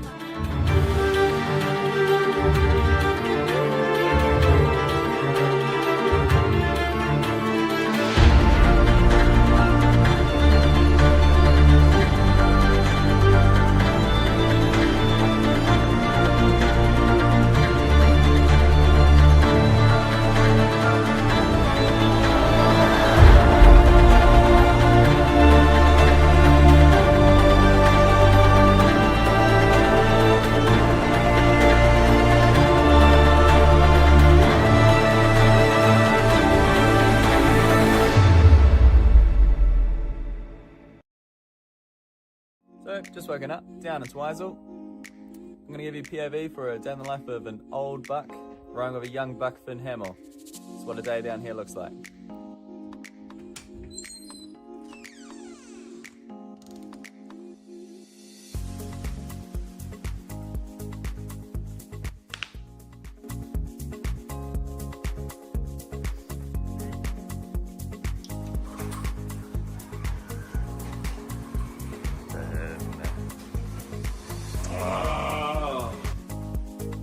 Hurry up! Hurry up! You're lucky you're faster rowing, eh? We got something. One day we will go training.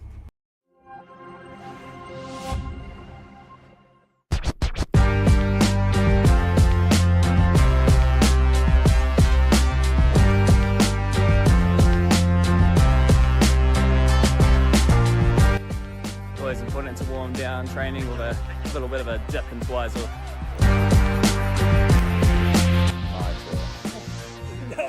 We've got the commentators up behind us. We'll see how slick they are with a few tongue twisters.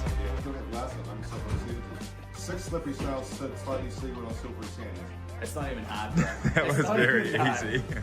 Jordan! Elite rowing to coaching.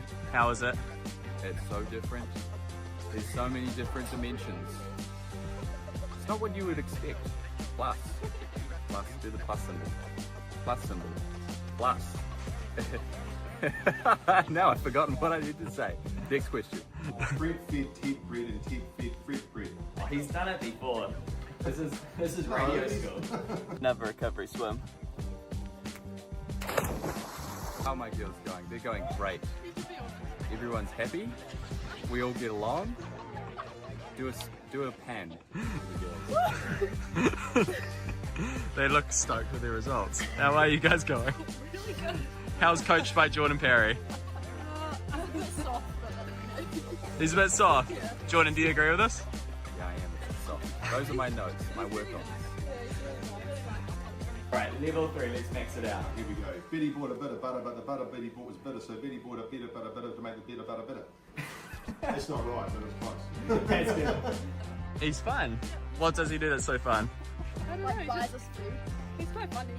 Yeah, makes sure he's like a little princess, like a little princess. What's his most princess thing he's done? Oh, he's the uwu, and he keeps calling Robbie Wop. What? What's the uwu? Can you do the uwu? Okay, so we go put them together like this, and then you close these. One finger, index finger out. And then down to my feet. Look at my feet. There we go. Okay, next. Oh, my best friend is Robbie, and his name is Bob. Time for more recovery. Hot pull time. Doing it right.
With beach sprint championships being added to the 2028 LA Olympics, it's no surprise some top Kiwi rowers are adding their name to the list, vying for selection.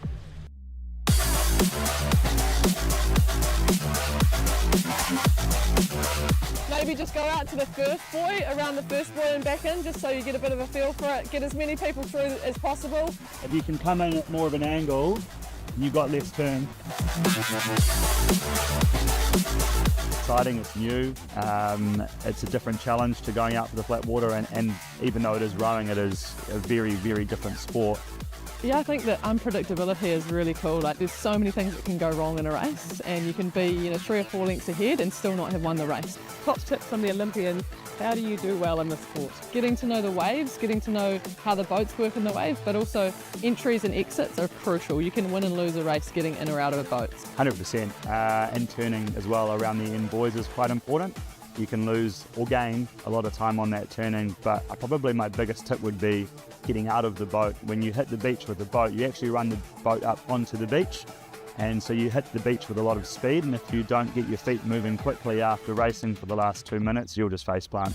We both face planted at the Worlds on the biggest stage, and I think, eating sand is the new thing to do in coastal rowing. Rowers aren't typically known for being coordinated as well, especially when it comes to running, so there might be an element of that. There's just so many elements that make it a spectator sport, and you just don't know. It can come down to literally a second, and you've got 2 people diving on a buzzer. Now in Olympic sport, we've got prospects of medals up for grabs. So again, these young kids on the beach are going to stand and have their first go potentially today, and any one of them could be at the LA Olympics. So it's a really new and exciting space for young rowers in particular.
with the Rowing New Zealand Beach Sprint Championships in April, here's what you need to know. There are singles, doubles and quadruple sculls. The boats have bows which cut through waves and a stern which drains water.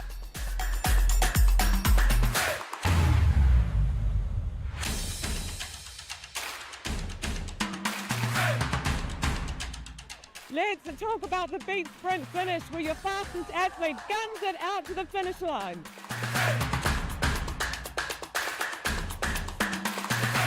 Well, imagine doing a 500-metre sprint on the rowing machine, absolutely maxing out, and then turning around and jumping out of a moving car and trying to run. That's basically what you're trying to do. The boats are going at I think we were going at about 12 k an hour into the beach, and you've just done a 500-metre max effort. To get your feet going and jump and land on the sand and keep going is quite an art, and it's not something that I've mastered.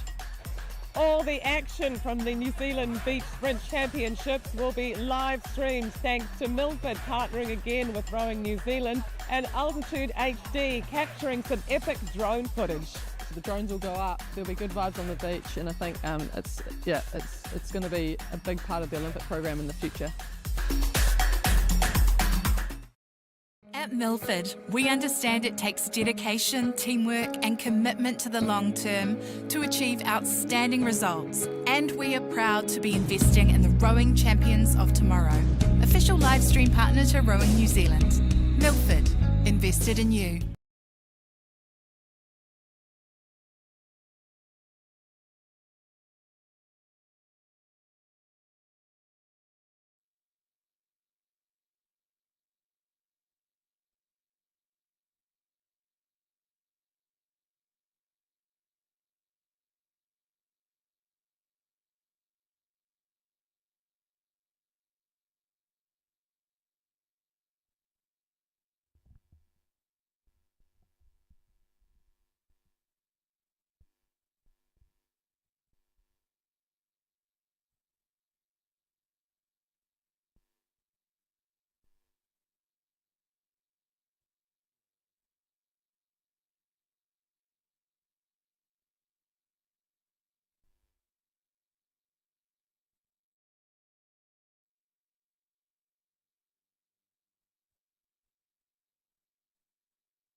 So we are about to resume after our luncheon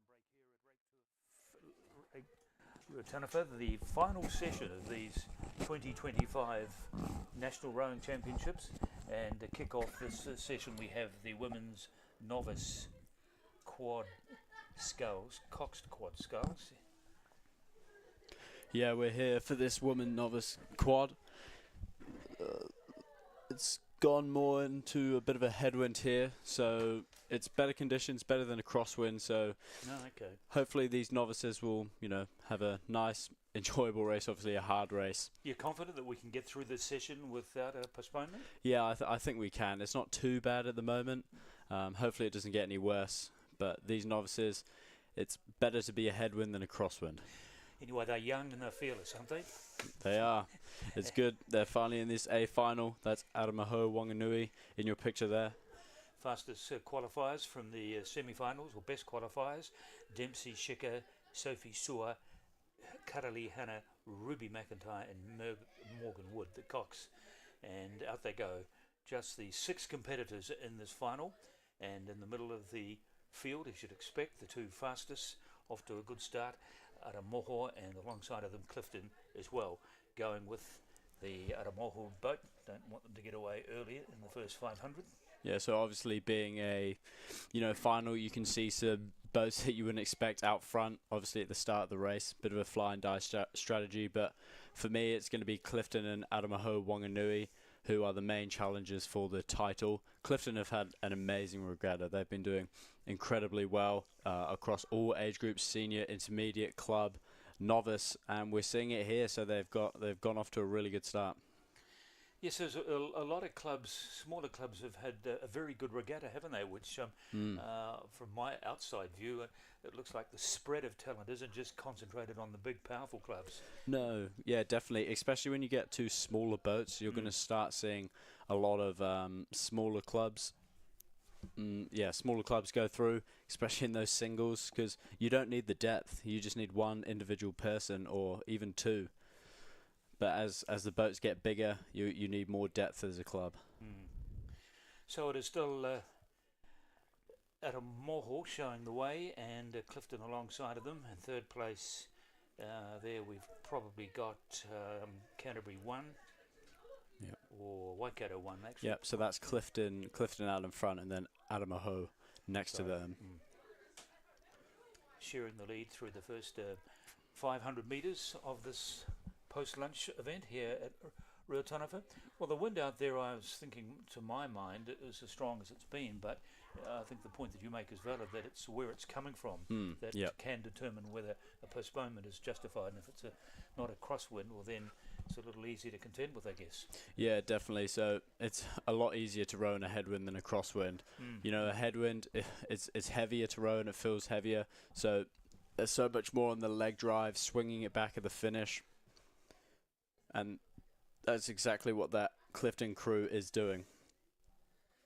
You also want to be squaring up a little bit later than usual, because obviously the wind will be pushing against your blades when they're squared. Obviously it's not massive, but every little advantage helps, especially in these finals. So they are the leading two at the moment, with Clifton having built a lead now, almost a boat length, or half a boat length anyway, over Aramoho, but it's still a long way to go in these conditions. And the four remaining boats in the race are well and truly in their wake. Across the far side there might be Canterbury, I think, and possibly in third place. Yeah, definitely. There was a bit of a line for third, but I think that gap has changed, and I think it is Canterbury. Ahead of Waikato, nearest the camera. So they are the top four, and Omaru, you can just see the bow of their boat as it disappears in the top right-hand corner, back, I think, in fifth place. Yeah, so I think that's Clifton there in that SLR.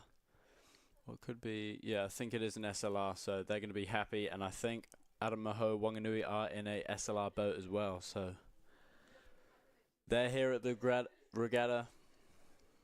Great team, great boats. So the Clifton crew of Joanna Harrison, Elia Schlossberg, Francie O'Sullivan and Cassie Colburn, and Gabrielle Robinson, their cocks, coached by Gus Burgum. And coming to the halfway stage of the race, and these two have cut clear from the other four, and it looks like it's a straight match race between these two now. Yeah, I don't think Aramoho Wanganui don't want Clifton to get any further away from them if they want any shot at getting this title. So if I was Aramoho Wanganui, I'd be doing a burst here just to keep within about half a length of Clifton. And I think they are trying to achieve that. And I suppose the psychological advantage comes if you get to the point where you have overlaps, where you can see the opponent's boat. Yeah. Helps you psychologically. They're not quite in that position at the moment, but they will know that they're within striking distance, around about 900 metres of the race to go. Yep, so when they do their pieces, they can kind of respond. They can see what they're doing, keep them there. But especially rowing in a headwind, it's all about boat efficiency, how you use your stroke, not burning up too much energy, not wasting it. Yes, that's right. The amount of power that gets sapped out of your body fighting into the wind, doesn't matter whether you're running, cycling, swimming, or playing golf or rowing, it does have an effect. And it can be most evident at the end of a race like this in the last 200 or 300 metres. But they look very relaxed and confident at the moment, both crews. So that's Aramoho there. Nice picture of the stern of the boat. Yep, so they've probably got... They're within a boat length, which is where they want to be, but I think going into the K, they won about half a length, especially in this quad. So a little momentum gain there for Aramoho. And I suppose on the other hand, of course, Clifton have the advantage of seeing exactly where this boat is, and so they can respond instantly, can't they? Yep. Yeah, definitely. If I was Clifton, I'd be doing a burst of 10 before the K, open up, get clear water, and then they can start slowly chipping away, counting down the meters. So when they pass the 500, they've probably got about 50 strokes to go. Yep, so they've just gone through the 1,500 metre mark there. I think Adamaho, they really need to start going now. Slowly chipping away at them. And further back, it's Canterbury and Waikato, I think, contesting for that bronze medal. But the gold medal and the silver medal, 1 and 2, will go to those two boats that you can see to the left of the picture there. And it is time for the boat nearest the camera, Aramoho Whanganui, to put the pedal down right now, because they're less than 500 metres from the finish. And Clifton have managed this race really well, haven't they? Yeah, no, they've done a really good job. Hopefully they don't burn out, but let's see what happens. But what a distance between second and third. There's probably about nearly 150 metres, I'd say. 100 to 150 metres. But yeah, Adamaho, they need to start sprinting now. They're going to have to do an early sprint if they have any chance of getting this title. Well, I think they're certainly trying, and they are making some impression, but would it be enough? Do they have enough water left to get to the finish line? Yes, they've really eaten into that lead, no question about it. Aramoho to the right and Clifton to the left. Clifton, who have led from start to finish, basically, but they're not at the finish line quite yet. Yep, so Clifton need to hang on here. And they need to respond to what Adamaho's doing. They need to sprint. Keep relaxed, though, but Adamaho, I think they're going to run out of water. Yeah, can't quite just find that big extra surge they need to get them well alongside the boat that they're trying to run down. But Clifton have managed this race really well. Every little surge or move that came from Aramoho, they were able to absorb. And yes, they're still making an impression out of Moho, but I think it's going to come too late. Yeah, it's too late. Clifton have opened up clear water here. So Clifton will win this women's novice quad. An impressive race, and I would say advanced strategy they've used. But congratulations to Clifton Rowing Club. But a good race from Adamaho as well. They'll be happy with that. Yeah, remember, these are novices as well. Exactly. So it's a rich learning experience, I'm sure, for all of these rowers in both of these boats. And the other crews as well, who are still making their way to the finish line. This is how far ahead they were. These two, they were really in a league of their own right from the start. And it was a good tussle between two of them. Aramoho Whanganui deserve a lot of credit. They tried everything they had. They were making an impression, but didn't have quite enough power at the end. And so coming down to claim third place, we would assume this is Waikato. Yep. And the that's why Canterbury have lost an oar. That's why they've slowed right down. Yep. So there's the 2 seat there. They've caught a crab. You can see the oar sticking out there. So that's, it's unlucky for them, but good on them for keeping on rowing, not quitting. Obviously. And Omaru are going to shade them, aren't they, by the look of it, right on the line. Obviously, it's unlucky what's happened, but they're definitely going to learn from this. I hope that 2 seat there isn't too upset. They had a good start, and, obviously, that's sport. Exactly. Oh, that's the setting here, close to the finish line and where the official ceremonies take place. The victory ceremonies, and there'll be one for this race in a few minutes' time. Fantastic viewing facility here. There's long sloping bank with a rich shoal of grass and very warm conditions now. Temperatures started this morning at about 3 or 4 degrees at 6 o'clock, and it's climbed to I think about 20 degrees now. It's a lovely warm afternoon with a headwind, so the wind in fact is blowing from left to right as we look at that picture. So our next event here at Ruataniwha is the women's intermediate singles sculls with 7 competitors. Elizabeth Cadell from Tony in 2, Nikki Rue in 3 from Mercer, Charlotte Klein from Waihopai in 4, Mia Brown from Invercargill in 5, Elma Schiff Stenfield in lane number 6, and Lucy Yates and Sophie Kundal in the 2 remaining outside lanes. So it's really interesting. I love watching the single. A lot of strategy is involved, and by this time of the season, they would have all kind of known each other. They know each other's strategies, so it's how you adapt into the conditions. This is the B final. This is the A final. A final. Yep. Okay. So right now, I think that is.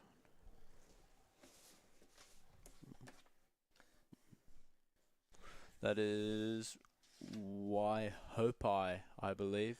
Caitlin Whitaker in lane 2. No, I think it's probably more like Jessica Taylor in lane 3 from West End, or maybe Lila Jack. They got the race underway very quickly before we... No. Yeah, that's Waihopai, I think. Yeah, Waihopai, and then it goes to outside her, which is West End. Yep, West End. Jessica Taylor. West End will be happy with this, but Waihopai are going off pretty quick. It's interesting to see the Dunson Arm, Dana Leishman. We haven't seen much of her so far in this race.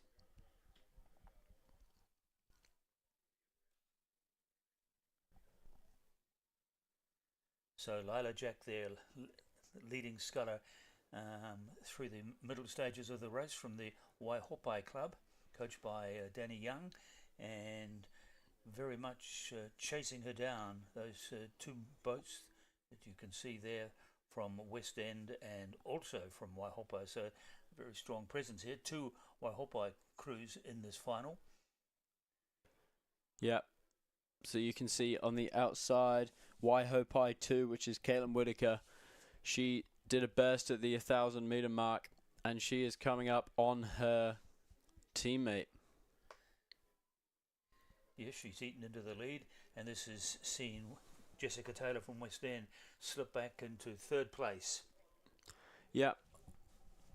For Caitlin Whitaker there, I'd be patient. Just hold, a boat length. That'd be nice. Even a little bit more than that is okay. But going into the, 1250 mark, I think you want at least maybe half a length, maybe a full boat length. But going into the K, you want to be up next to her, maybe half a length.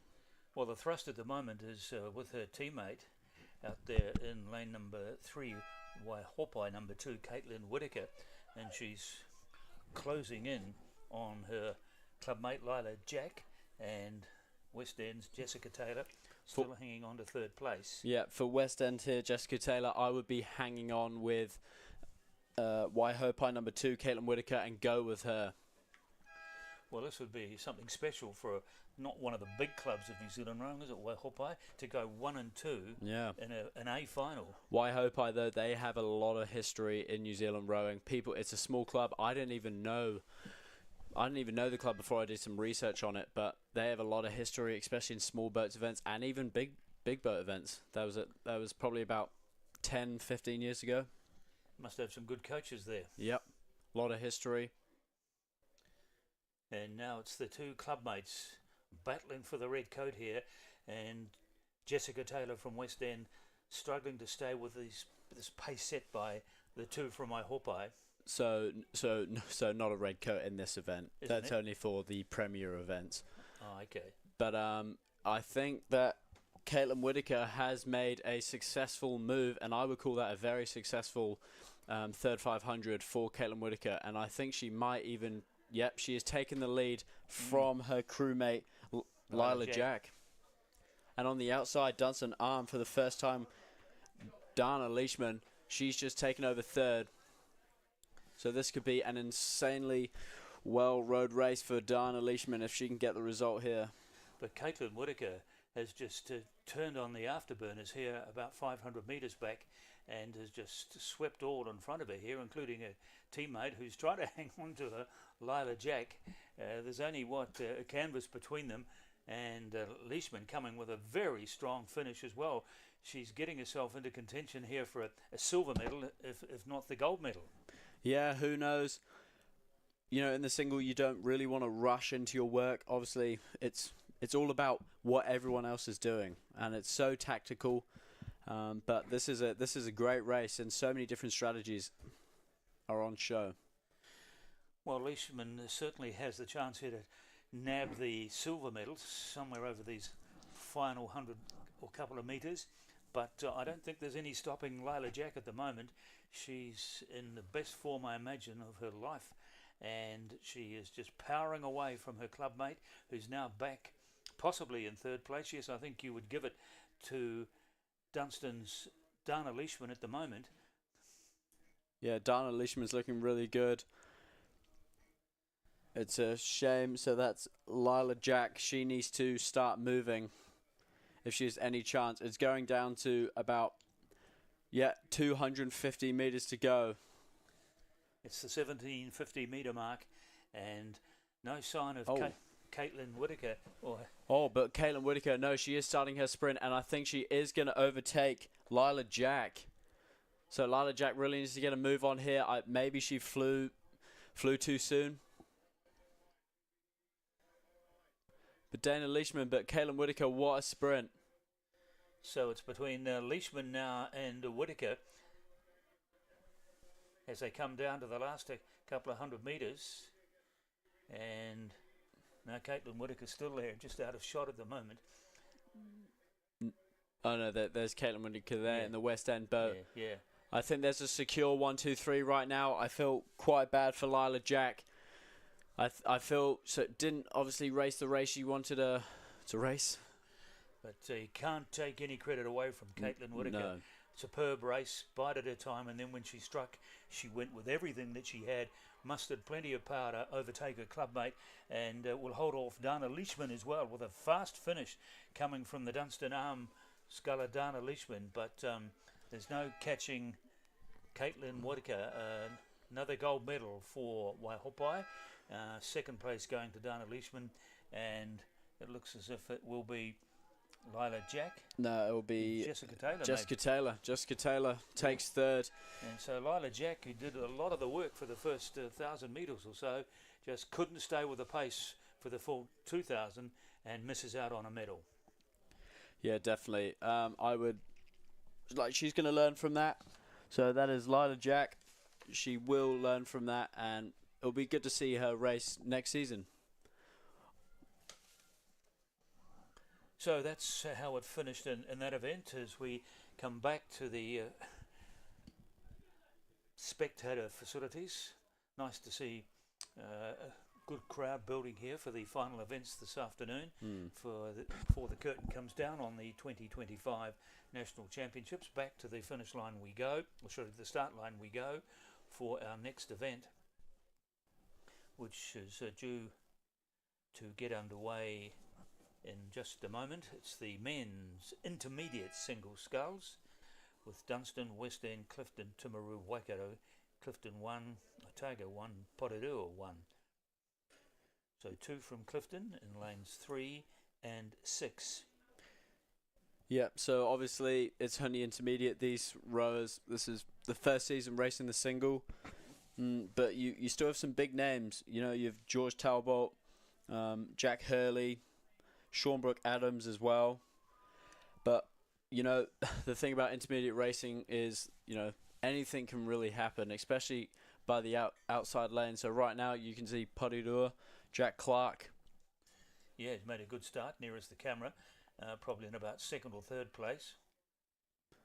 Yeah, looking really good, but it's obviously the crew of Waikato. That is Jasper Morling. Jasper Mailing there, who's got the lead at the moment, but it's a very crowded field on the water at the moment here at the lake. 1, 2, 3, 4, 5 separated by probably no more than half a boat, but it is Mailing from Waikato in lane 5. Probably was the fastest qualifier by virtue of the fact that he got lane 5 for the start and the final, but he's got plenty of competition coming from both sides of his boat. And on the inside, George Talbot from Timaru. Yeah, it's obviously the top 3, the fastest qualifier. So that is Jack Hurley, Jasper Mailing, and George Talbot.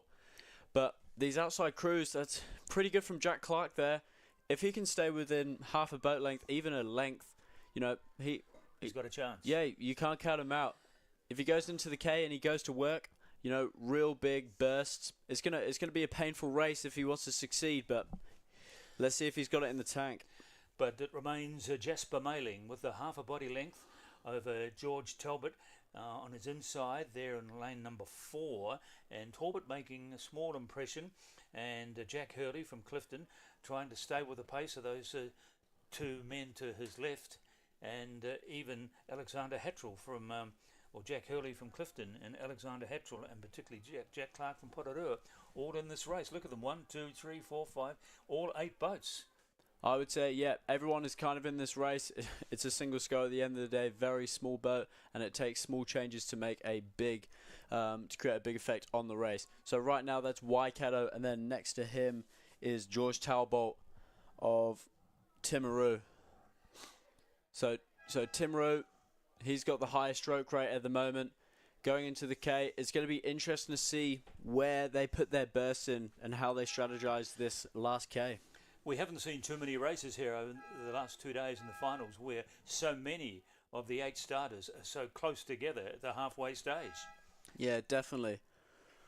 So this should be a very exciting final 1,000 metres, but Jasper Mailing not prepared to concede the lead here, trying to hold off George Talbot, who's alongside of him from Timaru. Yep, so George has taken the lead, and I think he is going to go for a early burst in the K. Maybe get Jasper behind him, hold him, and then he has the ability to see where he is, respond to all his moves. So I think George has gone quite early, but Jasper, he's staying relaxed. He knows he doesn't have to rush, and he's rowing nice, long and strong, and he's just keeping himself within half to a full boat length.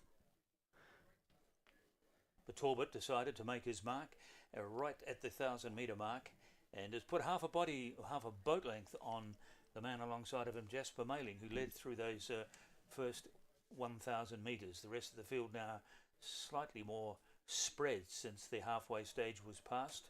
We've got the man from Potarua, Jack Clark, down there in lane number 8, Alexander Hattrell in 7, and Jack Hurley from Clifton as well. But they're all very much in the wake of these two out in front there, Talbot and Mailing, as they pass the 1250 metre mark. 700 metres of the race to go, and now that lead is starting to assume a little more significance.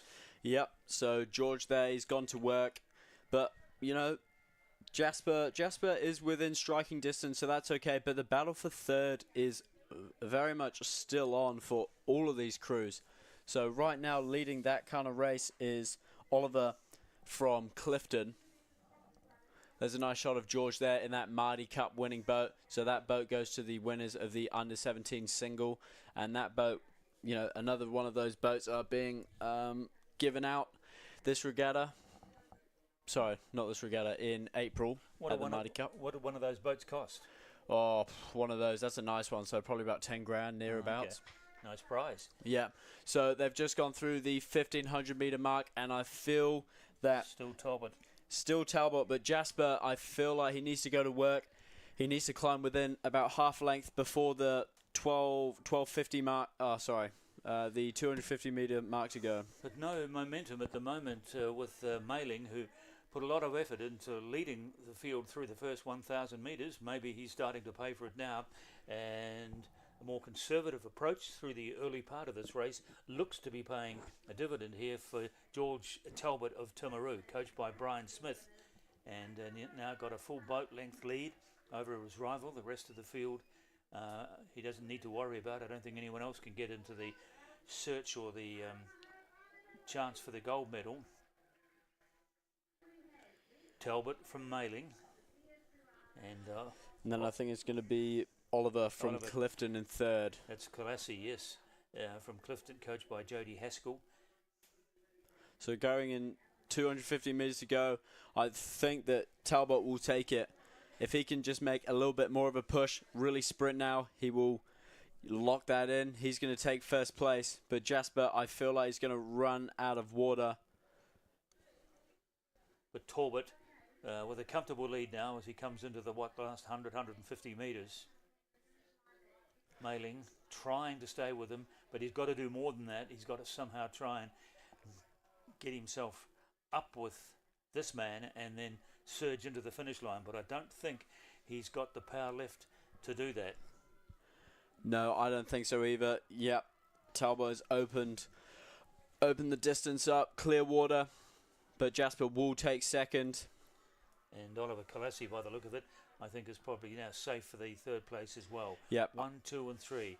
Clear cut over the last 100 metres of this race. Yep, I don't think Jasper worked enough in the third 500, but that's okay. That's another thing he's going to learn from. But Talbot will take this race. He's just crossed the line, and that is gold in the men's intermediate single. Jasper crossed in second. He will be the toast of Timaru. George Talbot, coached by Brian Smith and Mac Brown. Second place goes to Jasper Mayling from Waikato, and Oliver Colassi from Clifton 2, ahead of Clifton 1, interestingly enough. Colassi heading off his higher ranked teammate within the club, Jack Hurley, for that third place. Yeah, I think all of those scullers should be happy with their performance. It was really close for the middle of the pack, but there were two leaders that really went out fast.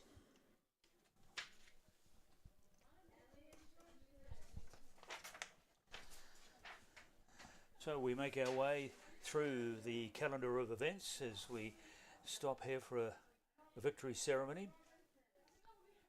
And our next event on the water will be the men's senior single sculls final. This will be it has been worth waiting for. Yep, Felix. I agree. We saw racing yesterday.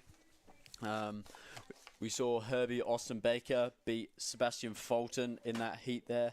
We have another big name, Jimmy Middleditch. And there they are, the clubs that they come from.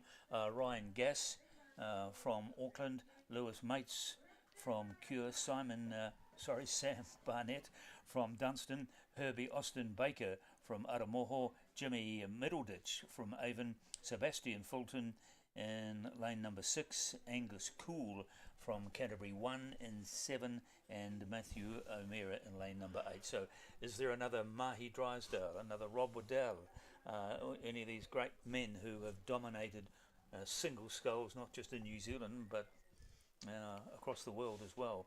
And this is where they first come to prominence in this event here at the National Championships. So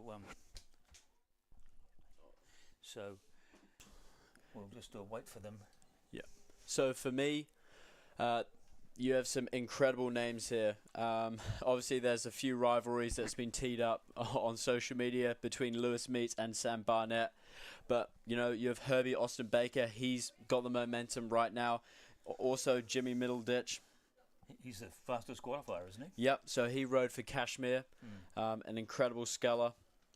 But a rivalry as well, I imagine, amongst some of these coaches, isn't there? Barry Cliff, who's had a very good regatta. Simon Smith, we seem to be mentioning his name more than anyone else there. He's got 2 in the final, which is indicative of the success he's had here at Ruatana for this week. And the other coaches, John McDermott, Josh Schmidt there as well. But then you also have Peter Mills. So you have some legendary coaches in this final. So there we are. This is the man with the fastest qualifying time, Jimmy Middleditch. So I'm sure that he's going to do better than his name and not finish in the middle of the field. But he's got an advantage here right at the start from lane 5. And what do you make of that water? It's starting to look a bit choppy. Yeah, it is. A headwind, it's all about efficiency. Who's the most technical, who's got the biggest swing back. That really helps, especially in headwinds. That's Sebastian Fulton there. In lane number 6. We've got about an hour left on the program, so it would be nice if we could get through before these winds get up. As Felix has pointed out a couple of times, it is a headwind, which is easier to contend with than a crosswind. Yeah, it's really hard, especially in all these winds. You have your strategy to focus on. You have your technique to focus on, because your technique changes in different wind conditions. Orders and readiness now. The 8 starters. Fastest qualifier there in lane number 5. Yeah, throughout the week, they've raced in pretty flat conditions, this field. So it will be interesting to see. There's Herbie Austin Baker. 2 from the Dunstan club. 1 from Canterbury. one from Waikato, one from Cure, one from Auckland, make up the men's senior single sculls final. Heading for the Southern Alps, but into a headwind. Yep, Jimmy, there we go. They've let go, so it means they're going to be underway here. They're going to have to be clean from the first stroke.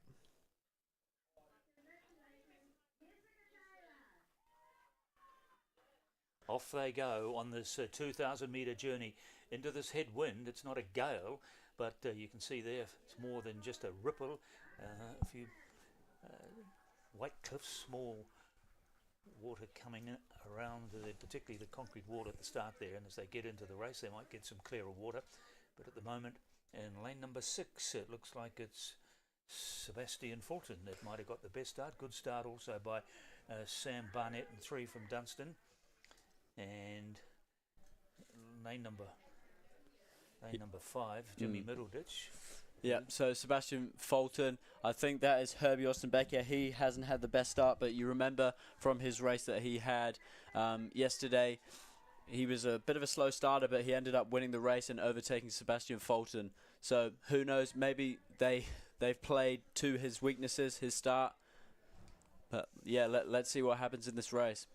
So it is Barnett there, coached by Simon Smith from the Dunstan Club, one of 2 Dunstan finalists in this prestige event. And then alongside of him is Herbie Austin Baker. And in lane number 5, we've got Jimmy Middleditch, the fastest qualifier.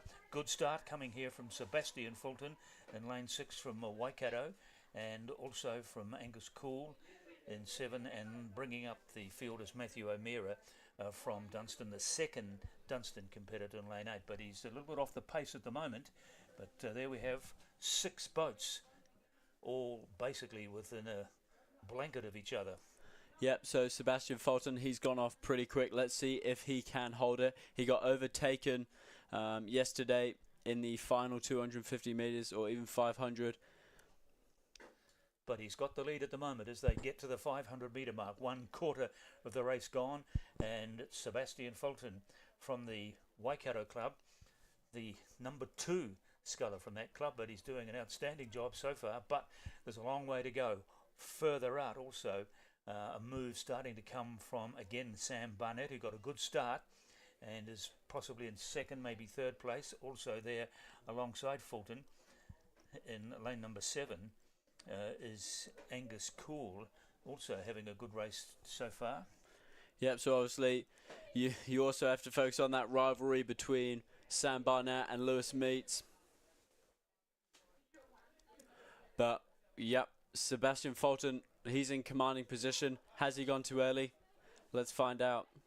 So what are the tactics in a single sculls event? Are they any different from an 8 or a 4? Yeah, definitely. There's so much to think about in a single. You know, you're more focused on where other people are in the pack. All your moves are dependent on other crews. Obviously, that's like an 8 race as well. But obviously, you need less. You know, less is more. Like, you don't want to rush, but you don't want to wait as well. So Herbie Austin Baker, you know, he's quite far back, more than he would like. So I don't think he would have planned for this. But he's going to have to go to work. At the moment, it's lane 6 and 7 where all the action is coming at the top of the field. And lane 6 there in first position at the moment is Sebastian Fulton from Waikato, and chasing him blade for blade at the moment, only a 1/4 of a boat length between them, is Angus Cool, 1 and 2, and further across, so probably in 3rd place at the moment. Ryan. It looks like it could be Ryan Gass from Auckland coming into contention for the first time. So for Angus, he can be, you know, patient here. He doesn't need to go. He doesn't need to overtake or, you know, waste any energy on a small little fight that's happening here. But in the middle K, I expect I would be sitting with Sebastian Fulton there, maybe until the 1250 metre mark, and then I feel like he should go to work. And right on the 1,000 metre mark, there was a move there from Sebastian Fulton, who's just edged ahead now of Angus Cole. So it's cat and mouse between these two, but we can't discount 2 or 3 other scullers as well who are sniffing around the leaders, very much in contention. as they make their way towards the 1500 metre mark in this prestige event. Yep, so Angus, he just needs to be patient. Sebastian Fulton, he tried to make a move. He looked over. He just needs to be patient, but I do feel that Angus should make a move in the back end of the third 500. But Herbie Austin Baker, you can see there, he's moved up, so you can't count him out. He's in lane 4, and he's had a quiet part to play in the race so far as we come towards the business end of this race. There it is, 12:50, 750 metres of the race to go, and that little move, it wasn't so little in the end, it's been quite significant by Sebastian Fulton. I was just watching him right at the 1,000 metre mark, was if he automatically changed gears, and off he went, and that clearly was his tactic. And now he's got to stay there for the remaining 700 metres of the race. Can he do that? Yeah, but did he go too early? That's a big question. I feel like Angus is in prime striking position here. But also, Herbie Austin Baker, I feel like he will be quite tired. He started really far back at the start, so he's going to have to do a lot of work. But, you know, you can't count him out. He's an incredible athlete. There he is at the top of the picture there, M4, indicating that he's in lane 4, Herbie Austin Baker, who probably is in about 3rd place at the moment in contention here with Angus Cole, but they're all in the wake of this man Fulton, who went full on actually at 1,000 metre mark. So Herbie Austin Baker, he's really made a great move, and that is a very successful third 500. But the thing you need to think about now is he going to be too tired? And also we got to keep an eye on Ryan Gass here, across the far side, the Aucklander in lane number 3, coached by Peter Mills. And there he is. We get a better indication of where he sits in this race, and it's somewhere right at the very top. In fact, I think he's probably now overtaken the rest of the field, including Sebastian Fulton. So Ryan Gass is an incredible sculler. He won the under-22 double. He rode in the under-23 kind of campaign as a reserve, I believe. Well, let's hope for his sake Ryan has plenty of gas for these last few hundred metres, because he will need it. There's a lot of men chasing him. Yeah, I think Ryan has definitely, he's been smart with how he strategized his race. But Herbie Austin Baker, I felt like he might be too tired. But who knows? He's a powerhouse, and it's going to be a battle for 3rd or even 2nd. So at the moment it's Gass right across the other side of the course in lane number 1, who's come out of the pack basically. He wasn't really prominent at all in the first 1,000 metres, but he's sticking to his game plan, what his coach John suggested. I guess he does, and he's doing exactly that as these two.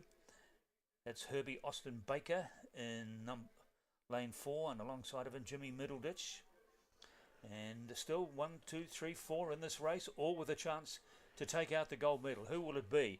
I think it's going to be Ryan Gass, but the battle for 2nd is on. Angus Cole has started sprinting now. Sebastian Fulton is three crews looking for 2 medals.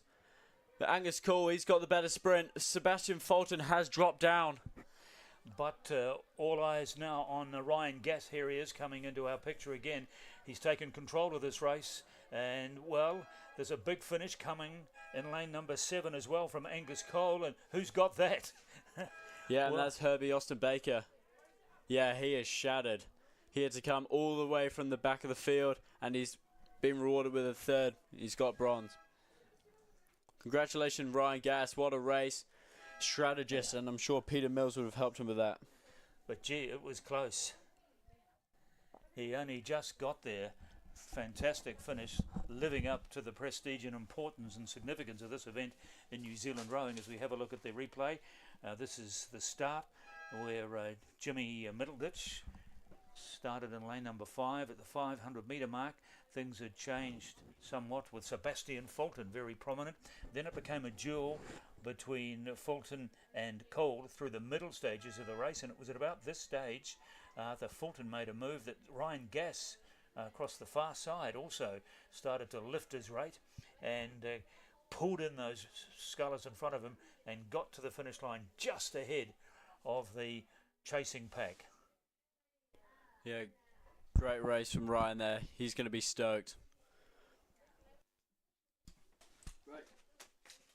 Here you go. I'm not going to commentate the other ones, Felix, but we thought we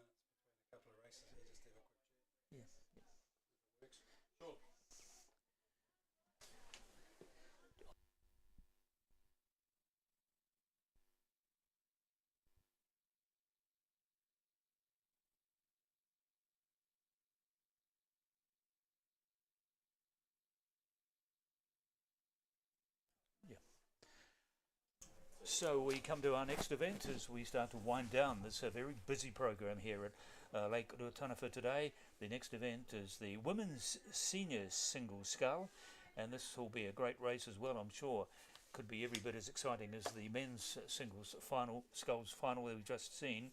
And the 8 contenders here, finalists are Sadie Mason in 1, Atlanta Bruce in 2, Olivia Key in 3, Amelia Barrell in 4, Emily Gordon in 5, Naomi Robertson in 6, Becky Chuk in 7, and India Nichols in 8.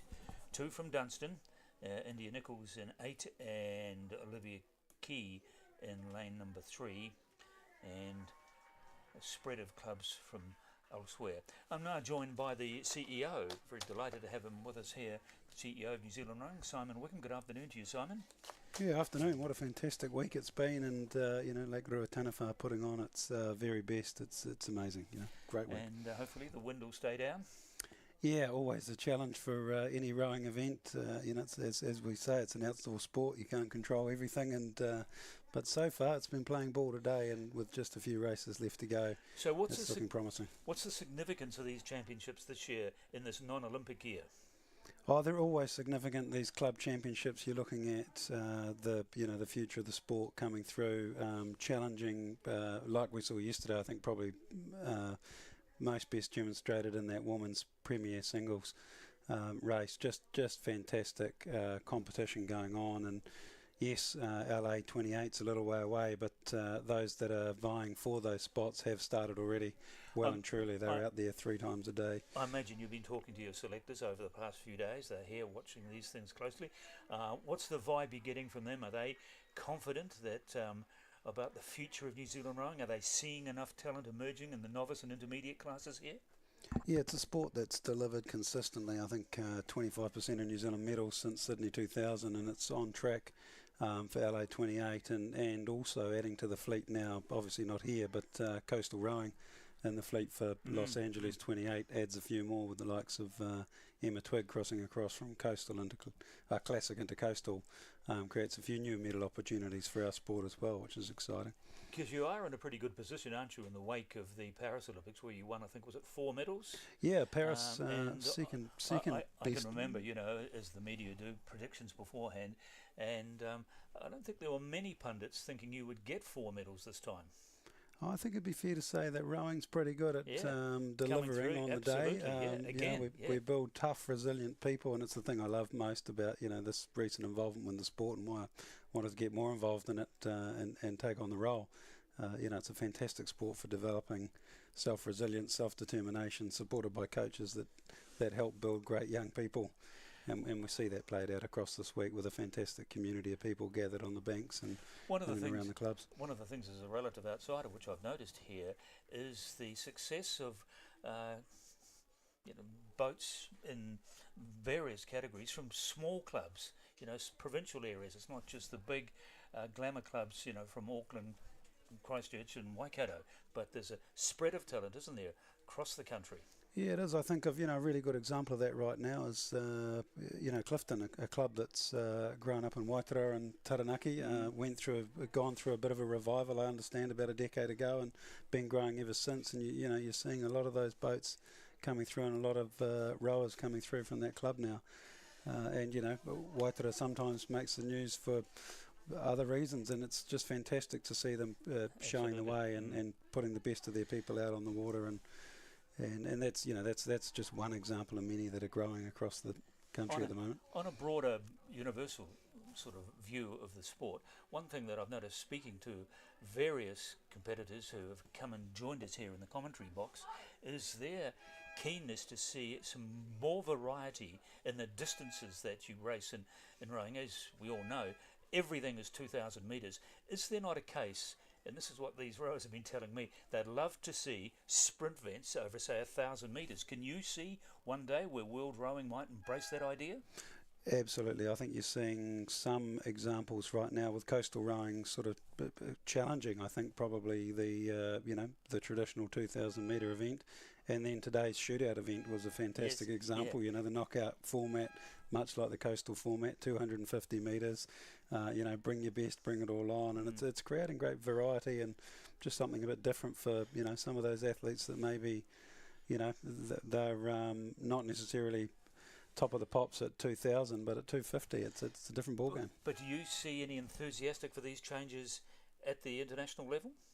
Yeah, in fact, Judith Hamilton and I are just about to head over to the World Congress in a couple of weeks' time, and things like even mixed eights, which 10 years ago probably weren't even being thought about. They're being seriously talked about in terms of both the international program and possibly Olympic program going forward. And those sorts of ideas, like you've seen in triathlon, where you've got individuals that then form a team, a mixed team for the Olympics. There's opportunities like that just around the corner, I think, for the sport. Do you have much autonomy here as a national body to bring in some of these races yourself in local carnivals?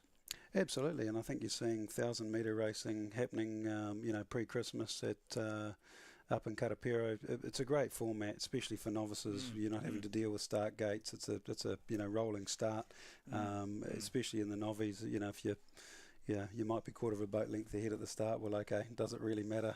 Get in a good race, put down 1,000 metres, and I'm really encouraging clubs at a local level and associations, and then ourselves at the national level, to start thinking about different lengths for that reason. It's exciting. Well, very good, Simon. There's a lot of things we could talk about. There's a lot of racing going on as well, but thank you very much indeed for your time, and all the best, and keep up the good work. It's a pleasure. Thank you. Simon Wickham, the CEO of New Zealand Rowing, just sharing some thoughts with us about the state of the sport in New Zealand now and the future. And it looks a rosy future, and as Simon said, the ability of the sport to deliver even when big names retire from the sport, as was the case in recent years, but still they came through with 4 medals in Paris last year. Meanwhile, the racing has been getting underway, or continues, and keeping an eye on has been the ever-vigilant Felix Moran. What's happening here, Felix?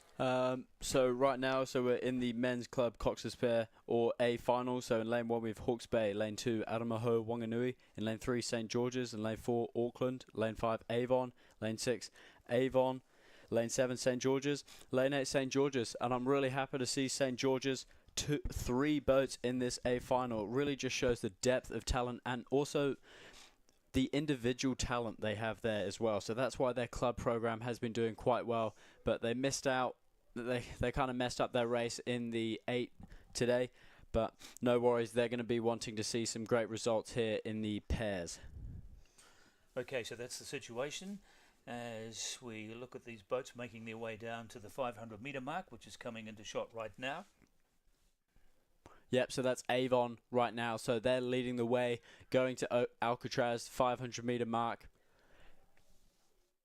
And then St George's are in second position. So that is Finlay Dickens and Daniel Taylor.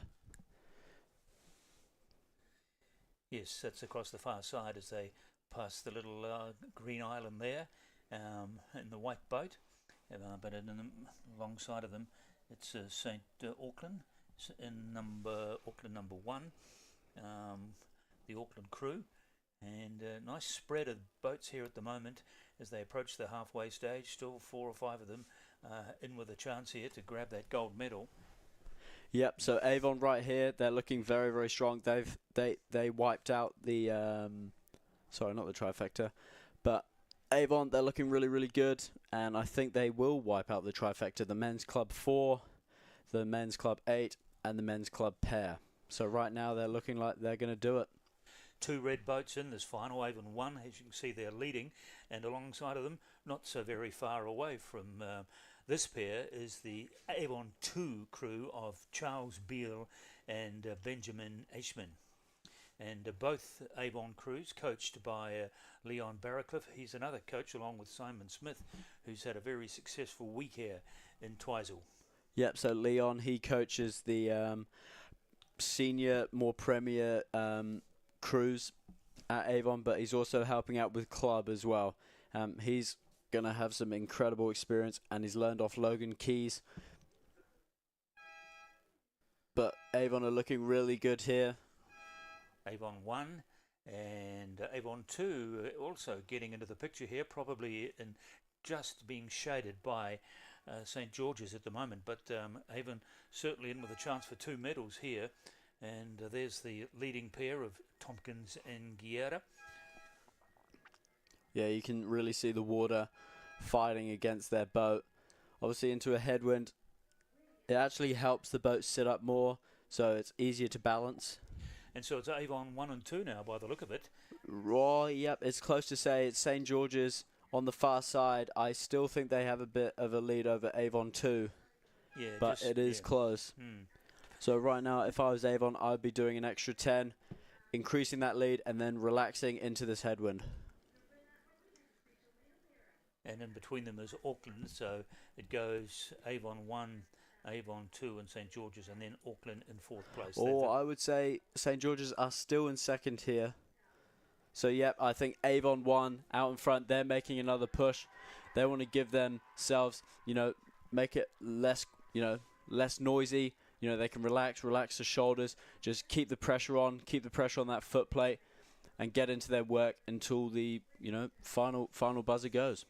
But as you've pointed out, there's a real race going on for 2nd place, and Auckland starting to make some impression on both St. George's and Avon 2 as well. So plenty of intrigue still here in this race to play out over the last 700 metres. There are the leading 2, Avon 1 and St. George's. St. George's with Finley Dickens, Daniel Taylor and Coach John Cook. Yeah. And Avon nearest the camera. Yep, so Avon, they're looking really strong. It's going to be the battle for 2nd.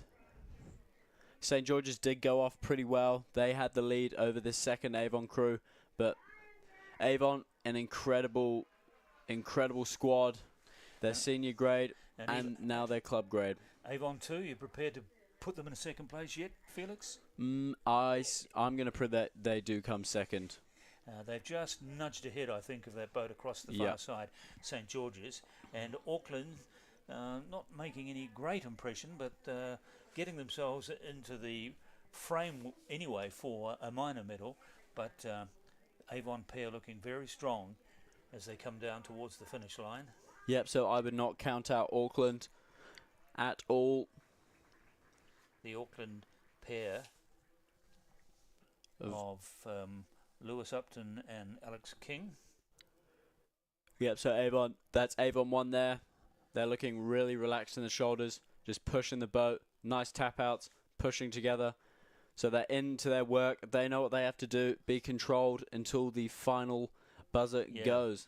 Yeah, they've absolutely established, I think, a winning lead here. Yep. No one else in that previous close-up picture of Avon, no one even getting close to overlapping them. And it's Avon 1 and 2 by the look of it at the moment. Yep, and it's going to be the battle for 3rd. It's the Tamaki rivalry. These crews row on the same stretch of water. But right now, St. George's have the advantage. But it's 2 historic clubs, Auckland Rowing Club and St. George's, really old clubs. And it looks as if these 2 will certainly take out the gold medal, and their club mates, Charles Beale and Benjamin Ashman, will come home in 2nd place, and that battle going on for 3rd place between St. George's and Auckland. Yep, they're looking really good. No one's going to catch them now, but it is going to be the race for 3rd. I feel that Avon will take 2nd. But yes, that battle for 3rd place looks as if it's going to St. George's, although they are also, I think, eyeing that 2nd spot. If they can really lift their work rate over the last 150 metres, they won't catch these guys, but they could catch the 2nd Avon crew. Oh wow, what a race. It's a race for 3rd. I feel like Auckland have the advantage. Yep, Auckland do. It's going to be down to the line. I think Auckland have taken it. Yes. Yeah, they nearly caught Avon 2 as well, but I think we'll give it Avon 1, Avon 2, Auckland. But that big finish from Auckland, why did they not go a bit earlier? They had so much gas when they decided to put the foot down, and they caught St. George's almost only 10 or 15 metres from the line, and then nearly, very close to catching Avon 2 as well. But in the end, it was an Avon 1-2 finish. Well done to the Avon Club and Coach Leon Barracliff, picking up a gold and a silver medal from his charges in this race. And this is how it started, with Tompkins and Guerra out from lane 5. And they were never really off that pace. Yes, they are turf perfectly entitled to punch the water, headwind or no wind. Yes. They'll be wanting to jump in. Yeah. It's so hot. High fives all around there, and their club mates also getting in on the celebrations with their silver medal.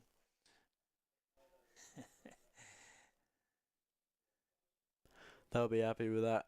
Congratulations, Avon. They've taken out the trifecta, the Club 8, Club 4, and the Club pair. So, just shows their dominance. You need a mix of depth and individual talent.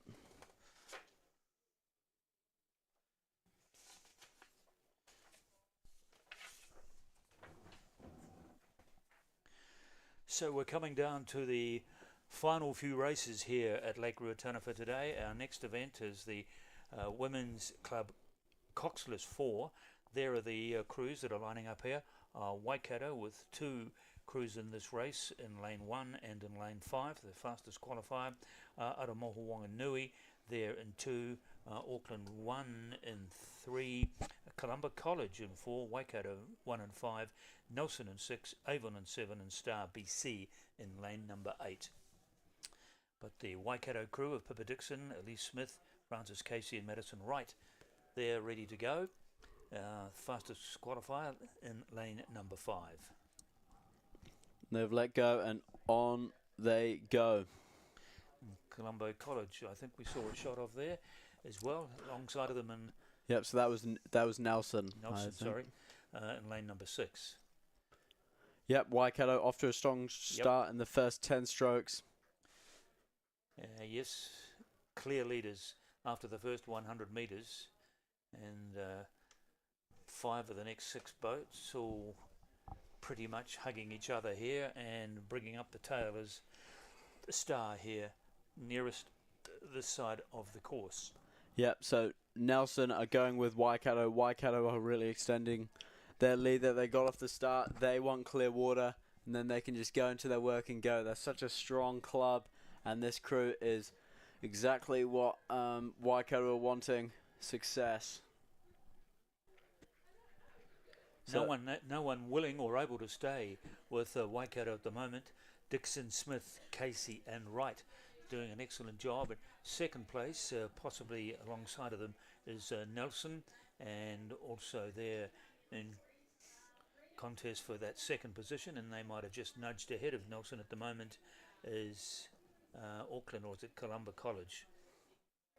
Yep, Auckland, so Waikato, they've got clear water now. So then it goes back to Auckland, I think, in lane 3. Yep, and Nelson. Further across the course, Nelson in lane number 5. So it's Waikato, Auckland, Nelson, and Columba, should I say, in 4th place.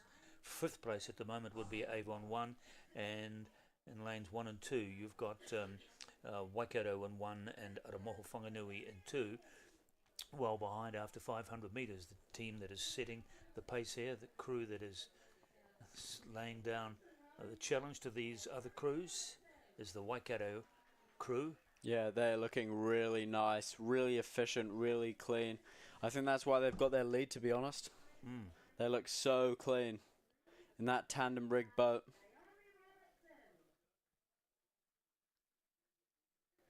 Yeah, they're looking really good here.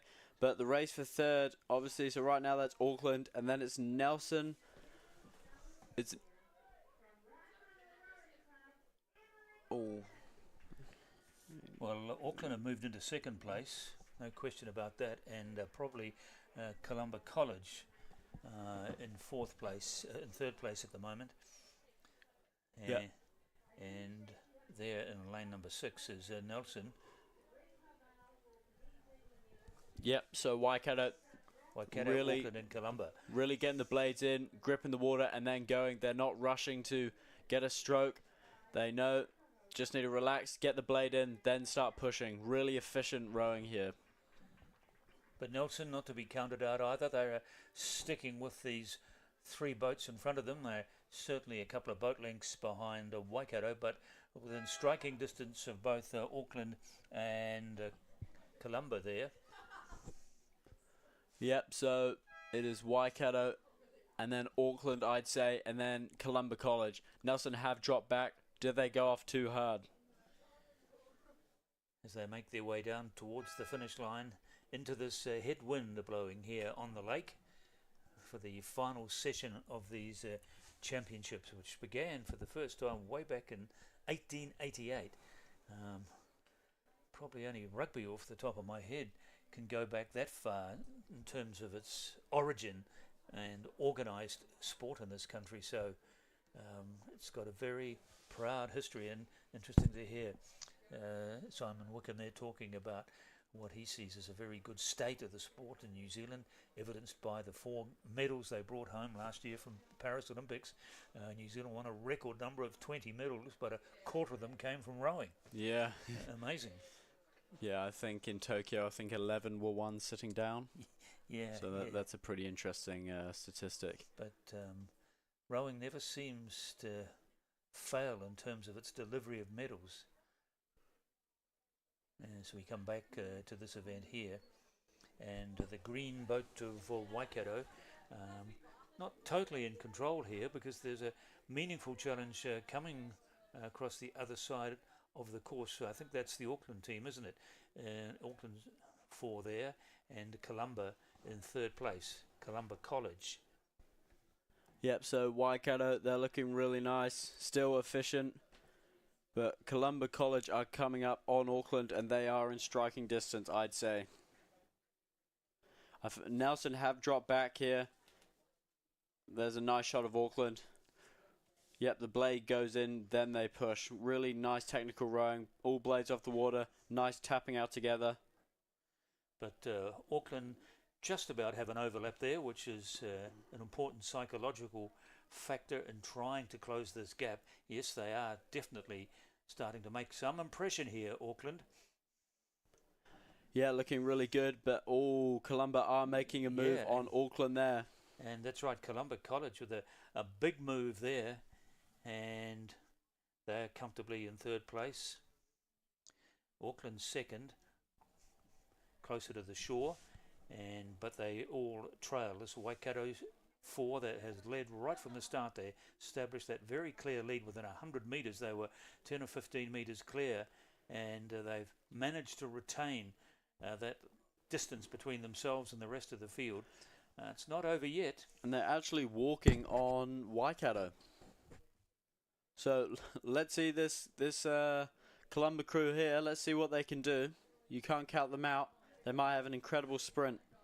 Lola Castles, Georgia Graham, Isla Nicholson and Kiara Patterson, the 4 in the boat, coached by Jazz McIntosh and Emily Brown. Columba College. Yep, so they're in the last 500 here. They're going to be really hurting, but trying to stay efficient, that's the best thing they can do. And they're going into the last 250 metres. Waikato, I feel like they're not safe yet. If they can get a couple more bursts going, maybe a 10 on the legs, it might open it up.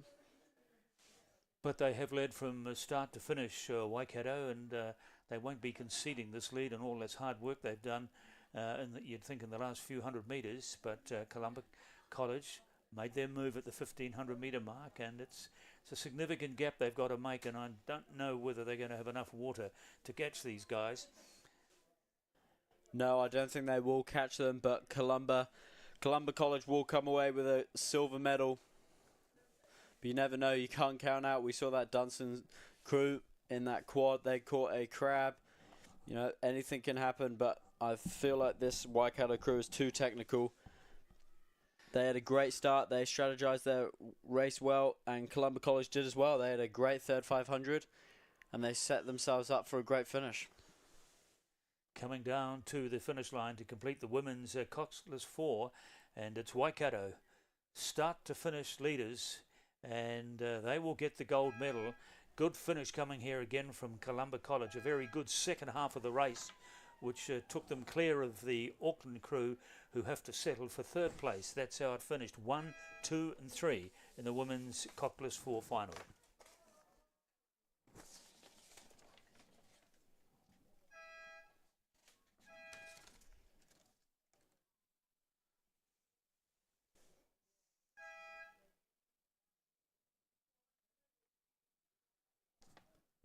So only an hour to go until racing is over for the 2025 season. It's been a great season, and this regatta has been no different. But some tired and exhausted bodies, I imagine, after a week of rowing. Yeah. They haven't come here for a holiday, so we go back and look at some key points in the race. Waikato, they just flew out of the blocks, as it were, and were leading after 100 metres. A bit early to start calling a race then, but it indicated that they meant business, and they never relented at all and allowed no one else to get really near them at all for the entire 2,000 metres. So a very comprehensive victory indeed, and going to the Waikato crew of Pippa Dixon, Elise Smith, Francis Casey and Madison Wright. We stand by for our next event, the men's novice doubles A final. Best of our young men. North End Rowing Club in prime position. Yes. That's another small club, but we have heard their names in a couple finals. There's the lineup: Timaru, Aramoho, Hawke's Bay, Oamaru, North End, Waikato, Hawke's Bay and Cure. The 8 crews are underway, and jumping out very quickly in lane number 7 is the Hawke's Bay crew of Lockie Leach, Tom McCarty and Coach Sam Cropper. Be very pleased with that start. They weren't one of the two fastest. Fastest in this field is the North End crew of McNee Shirley and their coaches Hayden George. But also a good start coming in lane number 3 from Hawke's Bay, Ashton Bell and Felix de Groot. Yeah, so the double from Hawke's Bay, they've been extremely good in the North Island, had some great results. Let's see if they can do it in the final. I think novice racing can be very unpredictable sometimes. 3, 5 and 7 are the lanes which leading this race at the moment. As they hit the 500 metre mark, it's still the North End pair of McNee and Shirley, and pretty close for second place, probably going to maybe Oamaru, no, further out to Hawke's Bay in lane number 3, and back here in lane number 7, hanging on to that third place is Hawke's Bay 2. So 2 crews from the Bay Club, Hawke's Bay. Yeah, and then we can see North End, they are taking control of this race. It's great to see a small club really doing well. Yeah, it epitomises the spread of talent, doesn't it, in New Zealand rowing, which is obvious to me, calling these races over the last few days, that it's not just the big dominant clubs that control the sport at a competitive level. There's big performances coming from many of the small clubs, and it's fitting to see as we just about drop the curtain on this championship. We're seeing it again, the North End Club, who I don't think have won a final to date this week. I don't think so. So the men's novice double, they'll be really wanting to go for it. And they're in a good position to take home a gold medal, and the challenge still coming from Hawke's Bay 1 over there in lane number 3, and in lane number 5 North End, of course, leading the race, and in lane number 7 Hawke's Bay 2. So the 2 Bay clubs in second and third place at the moment, but that gap, ever widening gap between the North End pair of McNee and Shirley as they reach the halfway stage of the race. If I was North End right now, I would be going, all right, we've got ourselves into a prime position. Let's relax here, really relax the shoulders, just get into our work, be consistent. Don't do things stupid, don't get too excited. But right here, I would do a burst at the 1,000 meter mark, get some more distance, gives you more time to breathe, and then it sets you up nicely for a final sprint at the 500. But I'm sure Hawke's Bay 1 have got other ideas. There's only, a boat length at the most between them. Hawke's Bay across the other side of the course there in lane number 3, and the second Hawke's Bay crew in lane number 7. Yep, Hawke's Bay, they've gone out really well. And they're still in this race for sure. Let's not discount their chances with still the best part of 900 metres to go.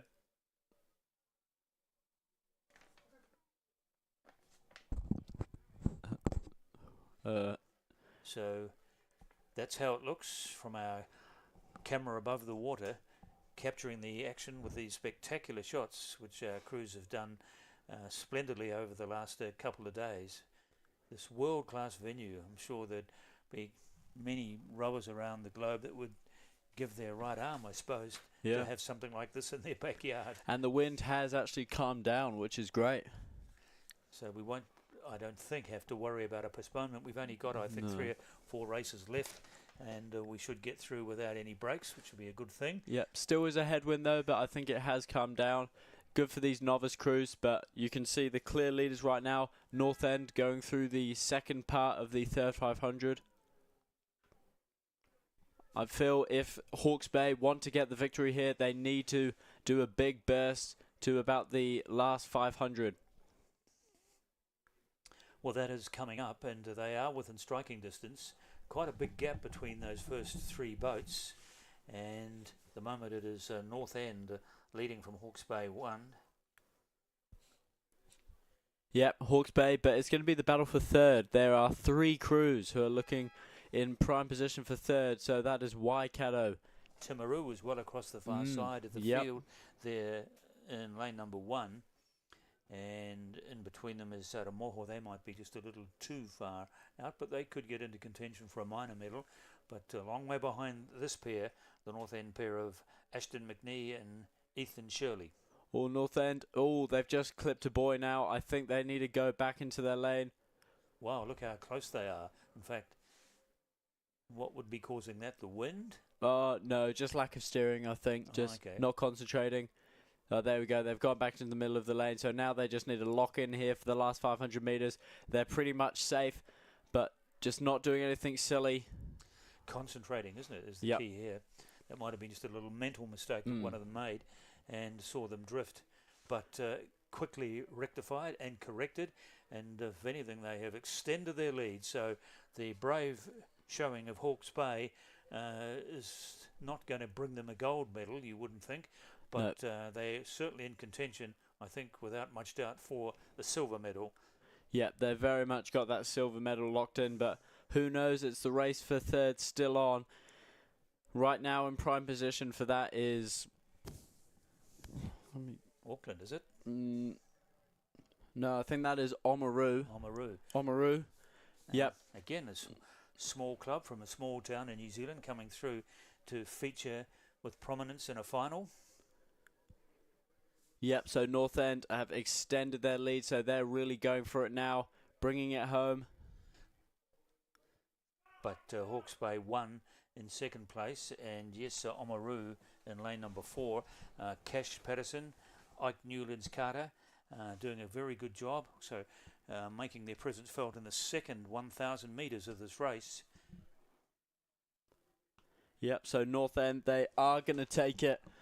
So North End just about to cross the line here. And North End do cross the line in first. They're going to be very happy with that performance, splash in the water. And in second go, Hawke's Bay. Hawke's Bay will be happy with that. And Oamaru are going to come in third. So 1, 2 and 3, North End, Hawke's Bay and Oamaru in the men's novice double sculls. Ashton McNee and Ethan Shirley for North End getting the gold. The silver medal going to Ashton Bell and Felix de Groot from Hawke's Bay, and Cash Patterson and Ike Newlands Carter will take from Oamaru will take home the bronze medal. Yeah, that was impressive from North End. North End winning their first final.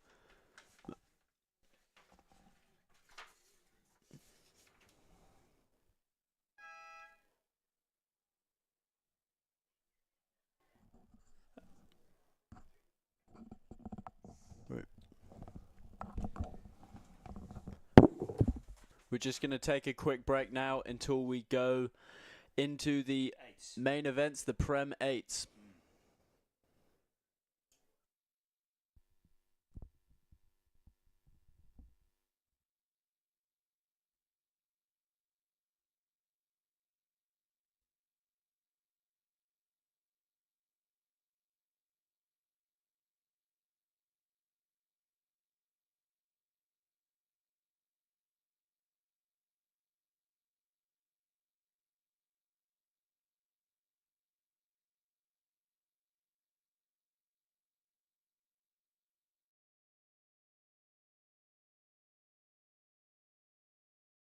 At Milford, we understand it takes dedication, teamwork, and commitment to the long term to achieve outstanding results. And we are proud to be investing in the rowing champions of tomorrow.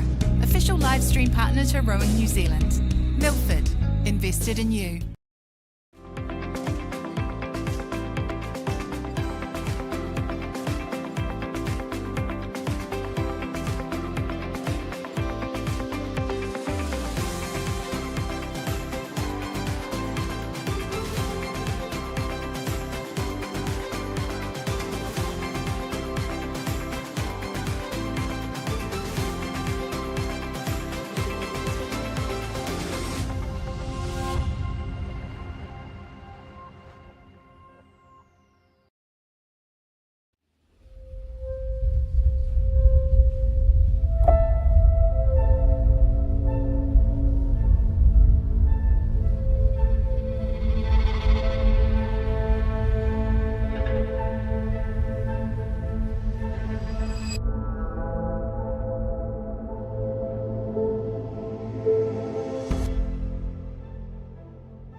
At Milford, we understand it takes dedication, teamwork, and commitment to the long term to achieve outstanding results. And we are proud to be investing in the rowing champions of tomorrow. Official live stream partner to Rowing New Zealand. Milford, invested in you.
As we come to the final two events here at these National Championships for 2025, and I'm pleased to say that it's absolutely almost perfect conditions. The wind, which has bothered us for the last couple of days, well, it looks a bit choppy there, but it's not sufficiently of concern to warrant a postponement.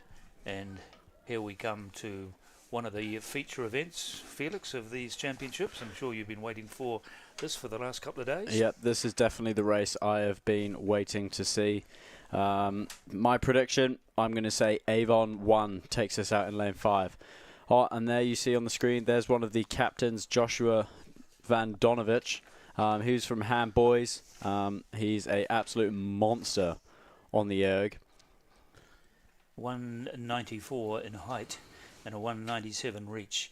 So his big frame, I guess, will be a key factor in this race for his crew. So here we have the Avon 1 crew, the fastest from the qualifiers. Yeah, so there weren't... oh no, sorry, there were...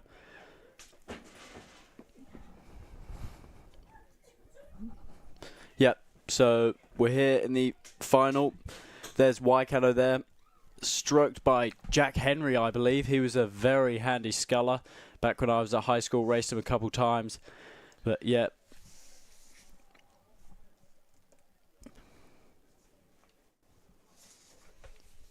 There is the lineup with Waikato 3 in lane number 1, Avon 4, Avon 2, Waikato 1. So the first 4 lanes made up of just 2 clubs.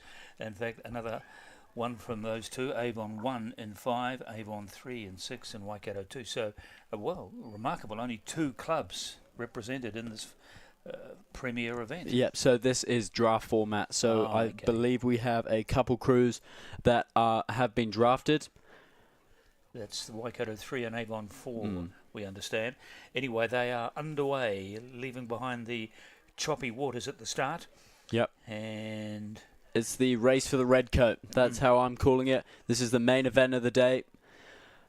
And the red boats, we can assume quite safely, again, are Avon. You can see 1-3 from the right, which is Avon 2, and Avon 1 in lane number 5, who have gone out faster than anyone else. Yep, so right now that is Avon 1. So Sam Wilson and Bow looking very composed there. They know what they need to do. They need to get off the line pretty quick. This 8 are the favourites. They've been rowing all season together. They've got an incredible crew. Ollie Welch, Josh Syme, Sam Wilson, Cody Johnson in there as well. So they have got off to a blistering start, and they just need to be composed, get into their work, because they know they can win this race. They are laying down the mark here for these other crews, trying to stay with them in the boats on either side of them. The green bow there you can see in lane number 5 is Avon 1, belongs to Avon Waikato 1 there, and then alongside Avon and Avon 3. So it's safe to say that it's either an Avon or a Waikato boat in every lane. Yeah. So draft crews, they're out to the side, but Avon, they're really going to work here. This has been my prediction for a while. All season they've looked dominant. Even the whole club has looked dominant. Both crews, 1 and 2, they can go sub 6. They are blistering fast crews. Coached by Logan Keys and Leon. If they can win this race, they have, definitely set a statement for this year. But at the moment it is Avon 1, Sam Wilson, Nathan Luff, Harry Galvin, Cody Johnson, Ben Allen, Oliver Welsh, Matthew Glenn, and LML Wynne Williams is their cox. Leon Barracliff hoping to cap off a very successful week he's had here with his crews with another win. Alongside of him there in lane number 4 is Waikato 1 with Finn Hamill, Jack Henry, Adi Mangasivi, Oscar Rooston, Jack Cooper, Zach Brownlee, Callum Tutbury, and James Scott with Bradley Kingmar, the cox. Yeah, so there's some big names in both those crews. Across the whole field, these are some of the best sweepers in New Zealand currently. and Avon have gone to work here, and they're going to go into the K, leading with about a boat length. So the green boat there in second place. In lane number 4 is the Waikato boat. Most of their crews have sailed in these green boats, and Avon have been traditionally in the red boat, and the white boat coming into vision on the right hand side in lane number 6 is Avon 3. Yep, so especially this crew, this is the race that they would have been most excited for. This is the opportunity they can enter the history books of New Zealand rowing and get themselves a red coat, and they're looking in prime position for that right now. Lanes 4 and 5, where all the action is coming from at the moment, but it's Avon 1 ahead of Waikato 1. And so it's those two crews, I guess, are the arch rivals. And a lot on the line here. Yep, so they're looking really good. Waikato, they're going to need to move now. They have an incredibly strong crew. But it's going to be the fight for the bronze. Avon 2 aren't out of contention. But that crew on the far side, North Shore, they have some powerhouses in that boat. You look, the Samoan Tattoo, Ethan Blight in 3-seat there. And they have overtaken Avon for 3rd place. Indication of the interest and significance of this race, just the number of coaches and teammates and supporters on bikes across the far side accompanying these crews as they make their way through the 2,000 metres. Yep. This crew is very experienced. Some of them have raced on the international stage, and you even have some world champions in there. You have Oliver Welch. So they're really moving. They have experience in these kind of tough conditions, and they know how to deal with pressure. So that's the lead they have at the moment, significant one, as they make their way through to the middle stages of this race. Handy lead that they've got, but they're not that far away from being caught and captured, as it were, by their arch rivals in the lane next to them. But there's a big spread across the 8 boats in this race at the moment. Yep, they're racing really well. They're looking really, really clean. This is Avon 1. Avon 1. And trying to pull them back is the Waikato 1. Not quite yet managing to establish the overlap, but that'll help them if they can. Just put a little move on here, and further across in lane number 2 is Avon 4. So it's all Avon and Waikato here, basically. In fact, totally. So they have 250 metres to run. Avon are going to win it. I can't see Waikato coming back, but it's going to be the race for 3rd. It's going to be Avon versus that North Shore draft crew. Can Avon take them? So here goes Avon. You can see people in the water splashing. And the real push here coming from Waikato, but I'm not sure whether they're going to have enough room or time left to capture them as they make their way towards the finish line. Only about 100 metres to go, and so it will be Avon 1 that takes out the Premier Cox Date. And it's a race for 3rd. It's a race for 3rd. Avon, congratulations. Then goes Waikato. It's a race for 3rd. Is it going to be Avon? Oh, I think it might be. I think Avon have taken it. Yeah, Avon have. Congratulations. That's their second 8. 1 and 3 in this race to Avon. Fantastic performance from the Avon Club in Christchurch, taking 2 of the medals in this Premier 8s event here at the National Championships in Twizel. It really just shows Avon has been so dominant all season. Incredible. What a way to end the season. Avon, a couple of those people haven't got red coats before. You see that guy with his hands in the air, Sam Wilson.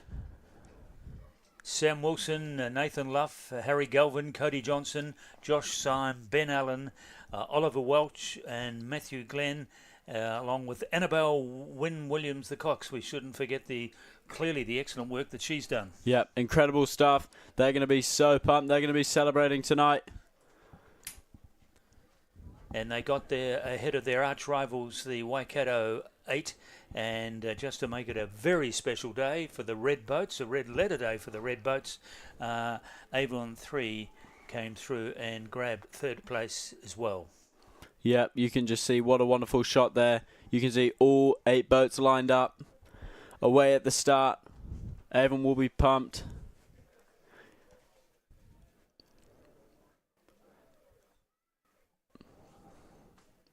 Wow, amazing stuff.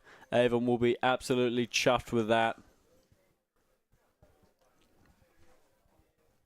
But what a race from the second crew.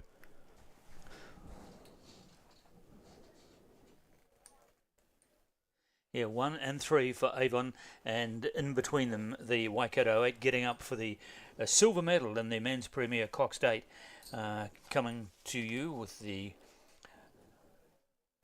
help of Milford Investment, your Milford KiwiSaver, and they have been very generous in investing in us, and probably a good idea if some of us could invest in them as well, because it's their generosity that have made the coverage possible of these championships this week. So a special thanks to Milford Investment. And now the crowd's assembled for the closing victory ceremonies, but we still have one race to go, the Women's Premier Cox Date, which is due to get underway any moment now, with just 5 boats in this final. 2 from Avon. Again, the dominance of Avon in these 8s, not only with the men but also with the women. 2 of the 5 crews, Avon 2 in lane 2 and Avon 1 in lane 5, fastest qualifier, and between them 2 Waikato crews, Cambridge and Waikato, and Waikato 2 also in this final event. So in some ways it mirrors the men's final. 2 clubs, Avon and Waikato. Yep, that's what it's been. The North Island heavyweights versus the South Island heavyweights. And this is Avon 1, ready to go.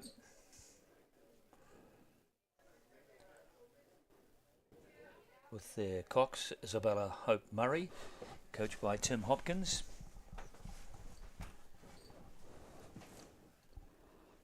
Alia O'Sullivan, Claudia Kinder, Mania Butler, Jessica Tavendale, Phoebe Collier, Gemma Burrows, Katie Bell, Georgie Bethel, and as I said, Isabella Hope Murray, the Cox. There's Rebecca Lay, one of the captains of the draft crew. She went to St. Peter's, Cambridge. She rode at Stanford. And her favourite food's pad thai.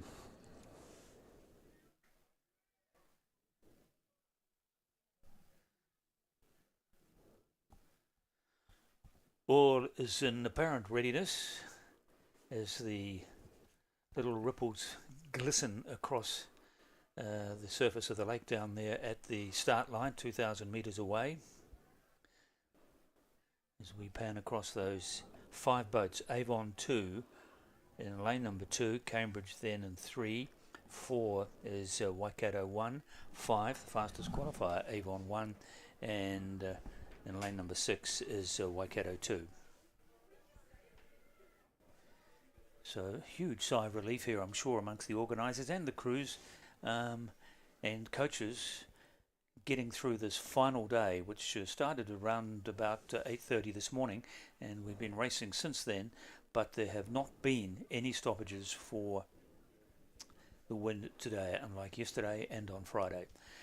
Avon, Cambridge, Waikato, Avon and Waikato. They are the 5 crews who will bring the curtain down on these national championships.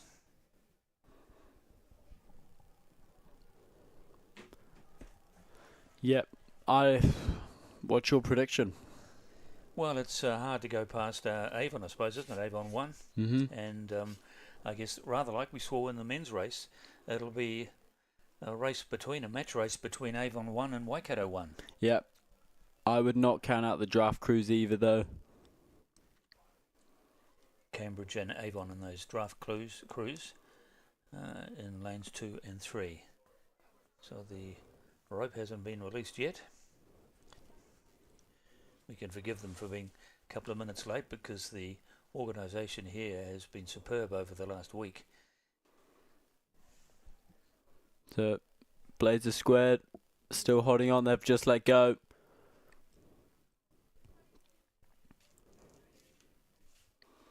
And they're away. And Avon, will they do the same as their male counterparts and establish an early lead in the first 100 metres? We'll have a look.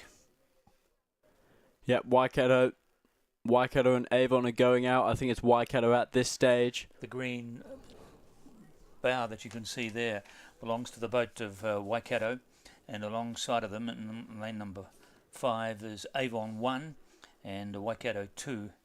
So very even look about it as we look across those 5 boats, and you can see there's not much difference between the 5 of them really at the moment. It all as well for a very exciting and good finish. Yep, you can see the draft crew on the outside. They're going really well as well. All the boats are really lined up. Yes, and across the far side, one of those crews, the Avon 2 crew, maybe just got their noses slightly in front, but a little push coming here from Waikato 1 takes them up there with Avon 2. And the fastest qualifier, Avon 1, happy at the moment to be back in 3rd place. Yep, so you can see that draft crew on the far side there.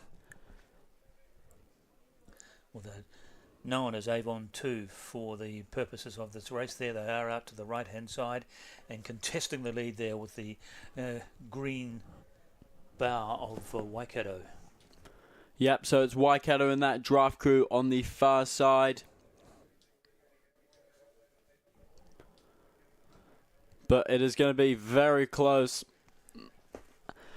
I think if you're entering this race, you're wanting to win to get that amazing red coat. You don't really care about coming 2nd or 3rd. But across the far side, it's the Avon 2 draft crew that is leading at the moment from Waikato 1. Sorry, from Avon 1. And in lane number 5. And lane number 6 is Waikato 2. So Waikato, they are the only contenders at this point in time that are competing with the far side. Yes, Cambridge and Avon 1 a little bit off the pace at the moment. Maybe Avon 1, supposedly the top crew, and that club just biding their time and allowing the race to be dictated at the stage by that outside crew. Yep, looking really clean, but anything can happen. They're about to get to the K, probably about 250 metres. Now, Waikato starting to make an impression on that lead, and if anything, they might know just maybe half a boat length behind. Yep, so you have some high-class scullers in there.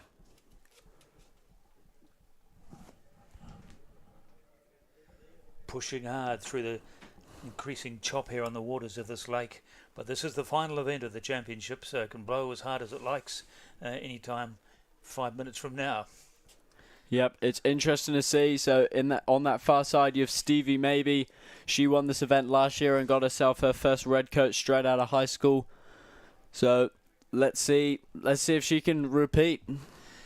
That's the draft club. That's when you see the close-ups there, you see the rowers in that boat all have their club colours as opposed to club, which of course has everyone in the same strip, but different colours you can see there on that boat across the far side, the inside boat in lane number 2.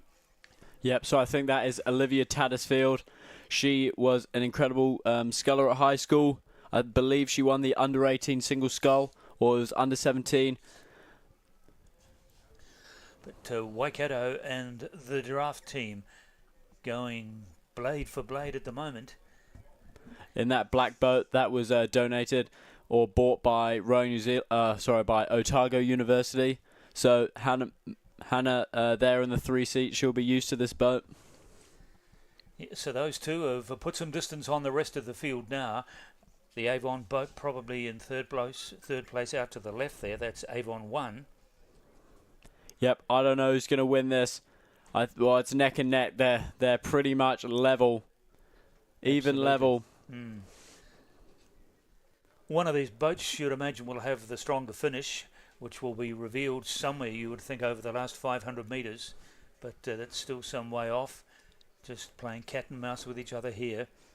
Yep, it's going to be really close down to the wire. But I think Waikato, because they've been rowing this this crew all season, they're going to have the experience. They know what to do. The more coordinated teamwork. Yep. But who knows? Maybe that draft crew has gone off too quick, and I think it looks like Waikato have just moved through them. Yep, they have. So they've got 500 more metres left to run, 50 strokes. So right at the 500 metre mark, or 1,500 metres into the race, that must have been the tactic for the Waikato team. And so they've just put half a boat length, quarter of a boat length, possibly on that draft team in lane number 2, down to about 300 metres of the race to go. And this is a nice, convincing acceleration coming here from Waikato. Yeah, Waikato are looking really, really good. They've got half a length. I think they are going to win this race. It's coming down to the last 250 metres now, and I think Waikato will take this race. There's going to be a lot of new red coats given out. I hope they have enough. But that draft crew has been dropped behind. Waikato, they've got their sprint going really well. 250 metres of the race to go. Good battle going on also for third place between Cambridge and Waikato and Avon 1. But the race for the gold medal is between these two crews, coming down with 200 metres of the race to go, and it's Avon 2, but the draft team you can see out to the left, but Waikato taking control of this race at the critical junction with just less than 200 metres to go, and it's hard to see them being topped from here. They look very smooth and relaxed in their work, and it's not a huge lead that they have, as we can see even from this camera at the ground level, but it should be enough maybe. Yeah, Waikato, they are going to win this race. The draft crew, they should have gone earlier, but Waikato, what a third 500, and they've been rewarded with a victory. And a lot of these people are going to be going home with a nice red jacket around them. There's the bell, there's the hooter for the green boat of Waikato, who win this Women's Premier Cox Day final from the draft crew across in lane number 2, going under the title of Avon 2. And third place has gone to the draft crew. Cambridge. That's Rebecca Lay. Yep. So that's how it finished. But Waikato won, very impressive right from the start. I don't think they were really ever truly headed at any stage in the race. Very smooth and controlled race. And when it mattered in the second 1,000 metres, they put little moves on the draft crew, which just gave them that cushion. And they used that to make their way all the way to the finish line without really being challenged for the gold medal. So well done to Waikato, who look as if they probably will take out the Centennial Oar again as the top club. Oh, I don't know. It's going to be close. Yeah, I think they were ahead apparently this morning. Oh, they were when they started this morning. Oh, yeah. So maybe they will. Avon has won a lot as well, so I think it's going to be Avon versus Waikato. Yeah. But congratulations to both these squads. You know, incredible clubs. It's the battle of the heavyweights. So that brings down the curtain on this championship, Felix. I know you study and know an enormous amount of knowledge about it. Virtually everyone in a boat here at Lake Ruatana for this week. How do you feel about what you've seen this week? Are you optimistic? For how New Zealand rowing is going? Yeah. Yeah, no, definitely. I think it's cool. I would like to see a more modern approach. Maybe some more, fantasy events. Well, no, don't use that word fantasy. But taking up the point that Simon Wickham made, that he is in favour of seeing a variety of distances used rather than every single race being 2,000 metres. And this is what the various guests that we've had commentating with me today have said as well. I know Ella said to me earlier today that she would love to race, Ella Collis would love to race over 1,000 metres. Yep, it would be great to see, and I think more people would watch the sport as well. So changes in the wind, but nonetheless with the status quo here, a lot of very promising young rowers in the novice races and intermediate. That's where the future lies, of course, not to mention the importance of having a good crop of international rowers that can compete at the World Championships, which they will this year, and the Olympic Games next, of course, in 2028 at Los Angeles. So there's a good vibe, a good feel that I sense as a relative outsider within the sport here, and let's hope it brings to fruition more performances like we saw in Paris last year at the last Olympic Games. So on behalf of all the commentators that we've used here, in particular Felix Moran, this is Brendan Telfer saying thank you, and a special thanks to Milford as well that have helped make this coverage possible over the last 2 days. Yeah, thank you very much for the opportunity to speak. Obviously might have made a few mistakes, but I've loved being here, and I can't wait for the Māori Cup. So that's the final word from us here at Lake Ruataniwha on this beautiful venue. Seems a pity that we have to leave it, but it's one of the world's great rowing tracks, there's no doubt about it, and it's lived up to its reputation. Yes, the water sometimes does get a bit choppy, and we've had a couple of postponements, but they didn't really amount to much. We finished the schedule of the week right on time, and so well done to all of the organisers and the vast army of volunteers. And I should put a special plug in for the outstanding food. In all my years travelling to sporting events around New Zealand, nothing compares with the work that the women have done here and the quality of the food they've produced for us for breakfast, lunch and dinner. So well done as well on that front. It's been a very successful week. Great, thank you very much, and we'll see you next time.